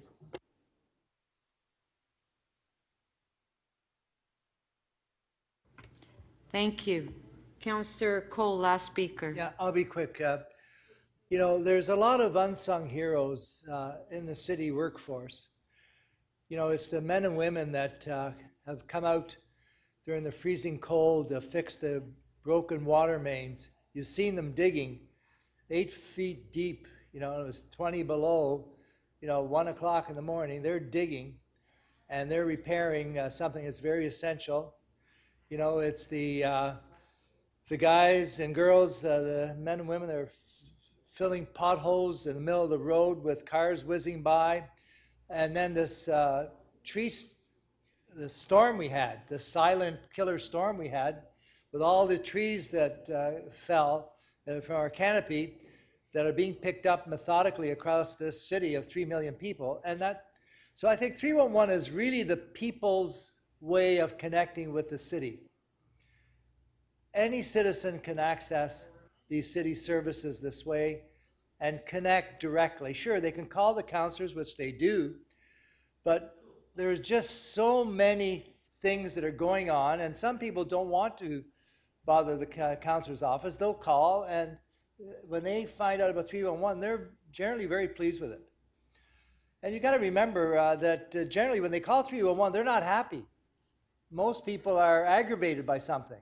So the men and women that work at the 311, you got to give them a lot of credit to take that kind of anxiety over the phone day in, Okay, Councillor day Cole, out. I have to pause you. Okay. Because you said you were going to be quick. Okay. Yeah. I'll be Councillor Bradford, I believe that you have a motion that you want to move to extend, to finish this item, do quick releases, and to do the bills. That's right, Madam Speaker. If I could move that motion to extend and do quick release and the bills. And then as well, we do have a number of members' motions that we want to introduce, so we'll do that too. Okay? Okay, moved by Councillor Bradford.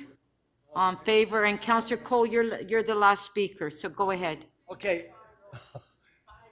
I know, I'm not going to extend. But again, I just want to reiterate what Councillor Holliday was saying, is that this is a critically important service, and people find it, you know, very accessible. There's a lot that are going to be frustrated because some of those fence disputes, borderline disputes, curb cut disputes, you're not going to solve in 311. And a lot of them are personal grievances with the neighbor behind, the neighbor beside, the neighbor on top. So anyways, these people take this day in, day out. We've got to appreciate them. And I'll just give you an example. The unsung heroes out there working for the city, I just got an email from one of the transportation people. She said they heard about me mentioning Councillor Peruzza's tall grass up Keel Street. And so she's, Jennifer Ciccelli from Transportation said, well, where's the tall grass? I want to know, I want to get at it. So this is how fast, and we don't recognize and appreciate people like this. They do care about their job. And when they care about their job, we as councillors benefit and the community and the city benefits. So there are, you know, there's always the stereotypical criticisms of city workers, but again, that is universal. But on the other hand, there are just a lot of good, basic, hardworking people that try to do the best they can in a city of 3 million people. And it's like I always tell people, they always come to me and say, you know, we need more parks. I say, yes, we do. And Toronto's got to have more parks. I said, have you ever been to your national park in Toronto? I said, in Toronto, there's a national park. It's in Scarborough. They never talk about it in Scarborough. I don't know why the Scarborough councillors never talk about it. We've got this beautiful national park. I said, never mind, you got to know that this is a big city. That's the point I'm making.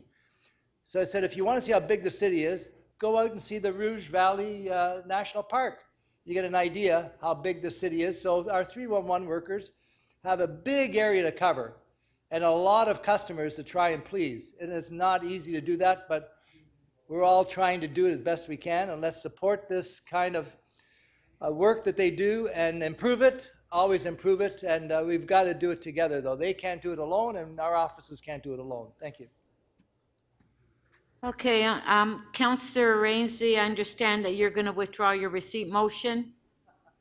Yes, Madam Speaker, I am, so we can vote on Councillor Carroll's motion. Okay, on Thank you. favor of withdrawing Councillor Ainsley's receipt motion, on favor, carried. Now we have the motion by Councillor Carroll Record a vote? It's on the screen, recorded vote.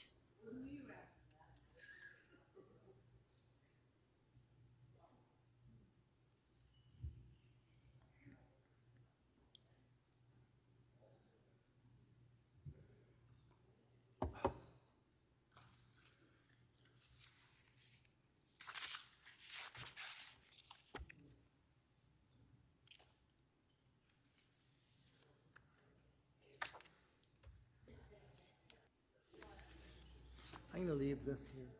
Oh.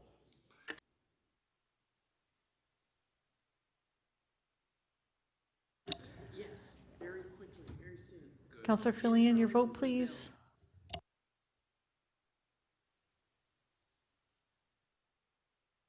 Counselor Fillion, may we please have your vote?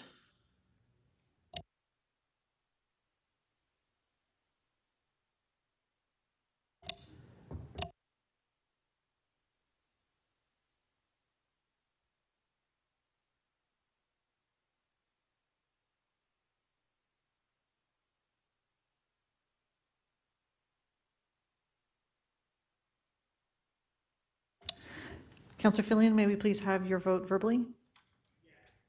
On your microphone, please. Affirmative. Thank you. And Counselor Perruzza, may we please have your vote? Counselor Perruzza, may we please have your vote verbally? We're voting on motion 2 by Counselor Carroll. Yeah, I don't normally agree with her, but I'm going to support her on this one. I'm going to give her the benefit of the doubt. In favor. Twice a day. Okay, motion 2 carries. The vote is 19 in favor. And Okay, that's the item, thank you. So we do have 19 members, so there's 2 members' motion that we'd like to introduce.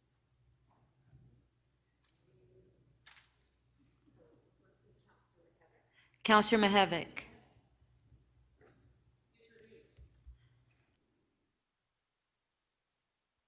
Thank you. I'm doing this at the behest of staff. I understand this is a minor tweak that is necessary for a particular development at 1071 King Street West. Favor, carried.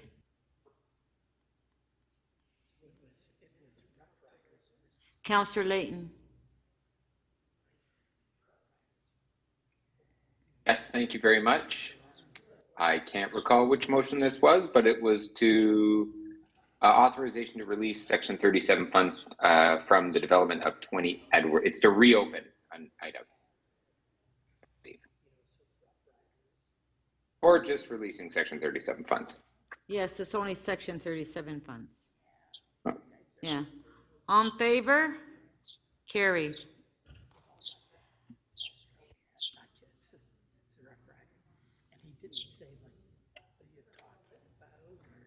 Councillor McKelvey.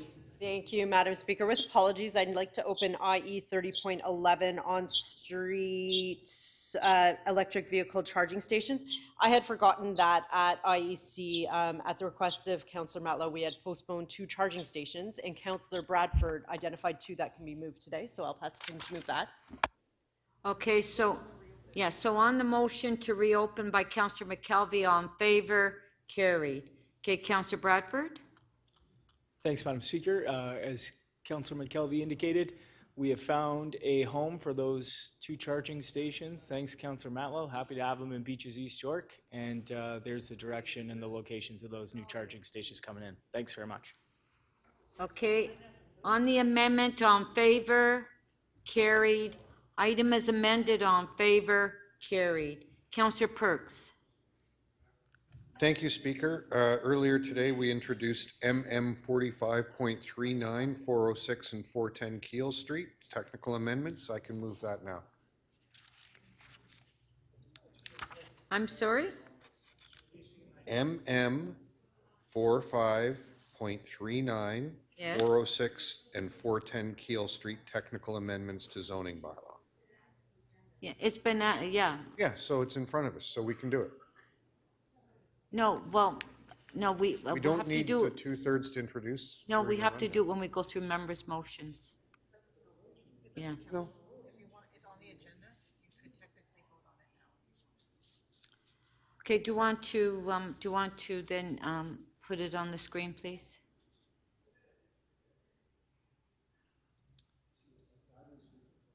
Okay, AMM 4539. Yeah, it's a 406 technical and amendment to a 410 zoning Keel bylaw Street. from staff. On favor? Carried. Okay, Counselor Layton. Yes, thank you very much. CC 45.21717 Church Street and 85, 89, 93, and 97 Okay, Collier zoning I'm bylaw sorry, amendment I'm sorry, you're going application. too fast. What item is it? Sorry, CC 4521. T? CC. CC, okay, hold on, let me get my page. CC.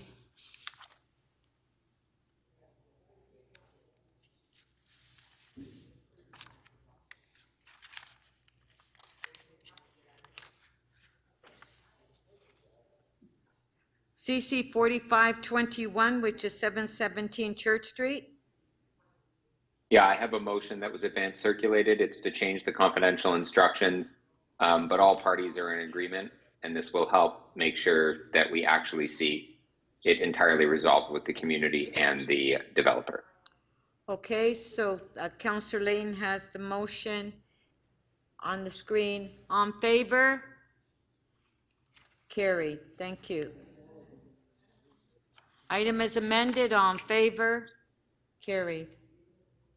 Counselor Fletcher. Yes, Speaker. EX 33.1 Metrolinx Transit Expansion Projects, second quarter 2022. I have a motion. It's quite long. Okay, Counselor Fletcher, we have to hold the item down because there's a supplementary report coming, so we'll have to deal with that okay. tomorrow. No problem. Thank you. I mentioned that earlier. Counselor Ainsley. I didn't hear that. Sorry. Thank you, Madam Speaker. I can move GL 31.12, application for approval to expropriate part of 24 Ferran Drive, Stage 1 in Ward 16. The Deputy Mayor has seen my technical amendment. He's fine with it, and I'd like to move it. Okay, just a sec. So it's the Deputy Mayor seen your motion? Yes, he has. And he said he's fine with it. He sent me a text. I have it in writing. Okay, that's GL 3112. Right? Yes. Okay. Yes. On favor? Carried. Thank you. Item is Thank you. amended. On favor? Carried. Counselor Fillion.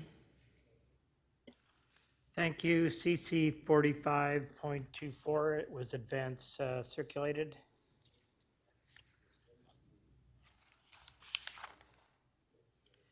City Council amendment. I'm sorry, I'm trying to find a 45, 24? 24, yeah. Okay, just a sec. Let me just get to the page.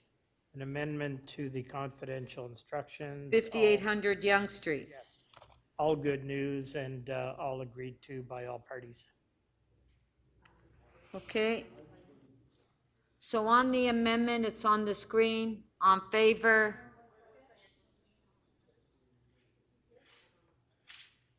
He left the room. Oh, we have to do a recorded vote. We have to do a recorded vote.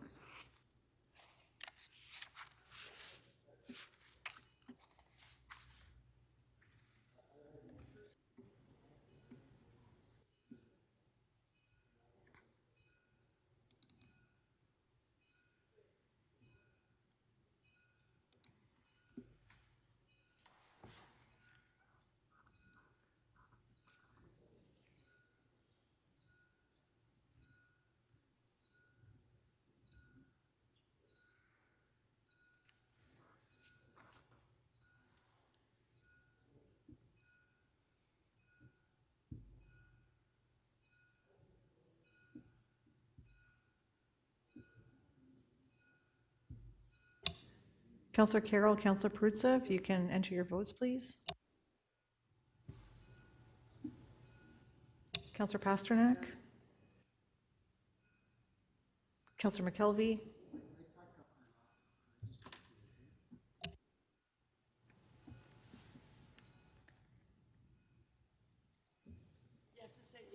Councillor Perruzza, may I have your vote verbally, In please? favor. Thank you. Motion 1 carries unanimously, 18 in favor. Item as amended, recorded vote.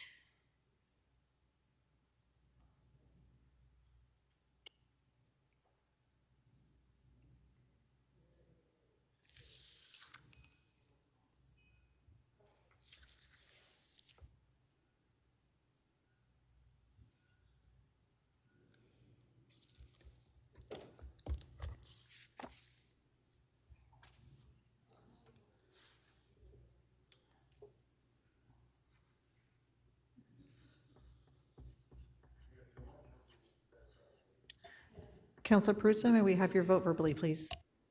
In favor. Thank you. The item as amended carries unanimously, 18 in favor. Okay, thank you. May I have a motion to introduce a confirming bill? Councillor Buxton Potts, can you move that? Okay, you'll have to get up and read it. Is it on the screen? Councillor Perruzza, you have a point of order? Okay, we're at the end. But Yeah, yeah, Speaker, I just wanted to give a shout out to the clerk staff. Yeah, we will after we do No, the. for being here and for like not being spooked by COVID and recording the meeting here. I think that that's absolutely wonderful, and I think that they deserve a shout out. They Yes. really do. I And wanted to do we that. normally do that after we do the bills. Oh, okay. Okay, I'll do it again. okay. That's not a point of order. Okay, Councillor Buxton Potts, if you can read that, please. That leave be granted to introduce a bill to confirm, to the point of the introduction of this motion, the proceedings of City Council meeting 45 on June 15th, 2022. Okay. Shall leave be granted to introduce this bill? All those in favor? Opposed, if any, carried. Shall this bill be passed and declared as a bylaw? All those in favor? Opposed, if any, carried. And I'd like to thank staff very much. Let's give a hand to staff. And Speaker, the Sergeant at Arms and their staff for, as well, okay? Please. And, Yeah. and thank you to members of council. So we'll recess to 9:30 tomorrow, bright and early. Councillor Perruzza? Okay, thank you.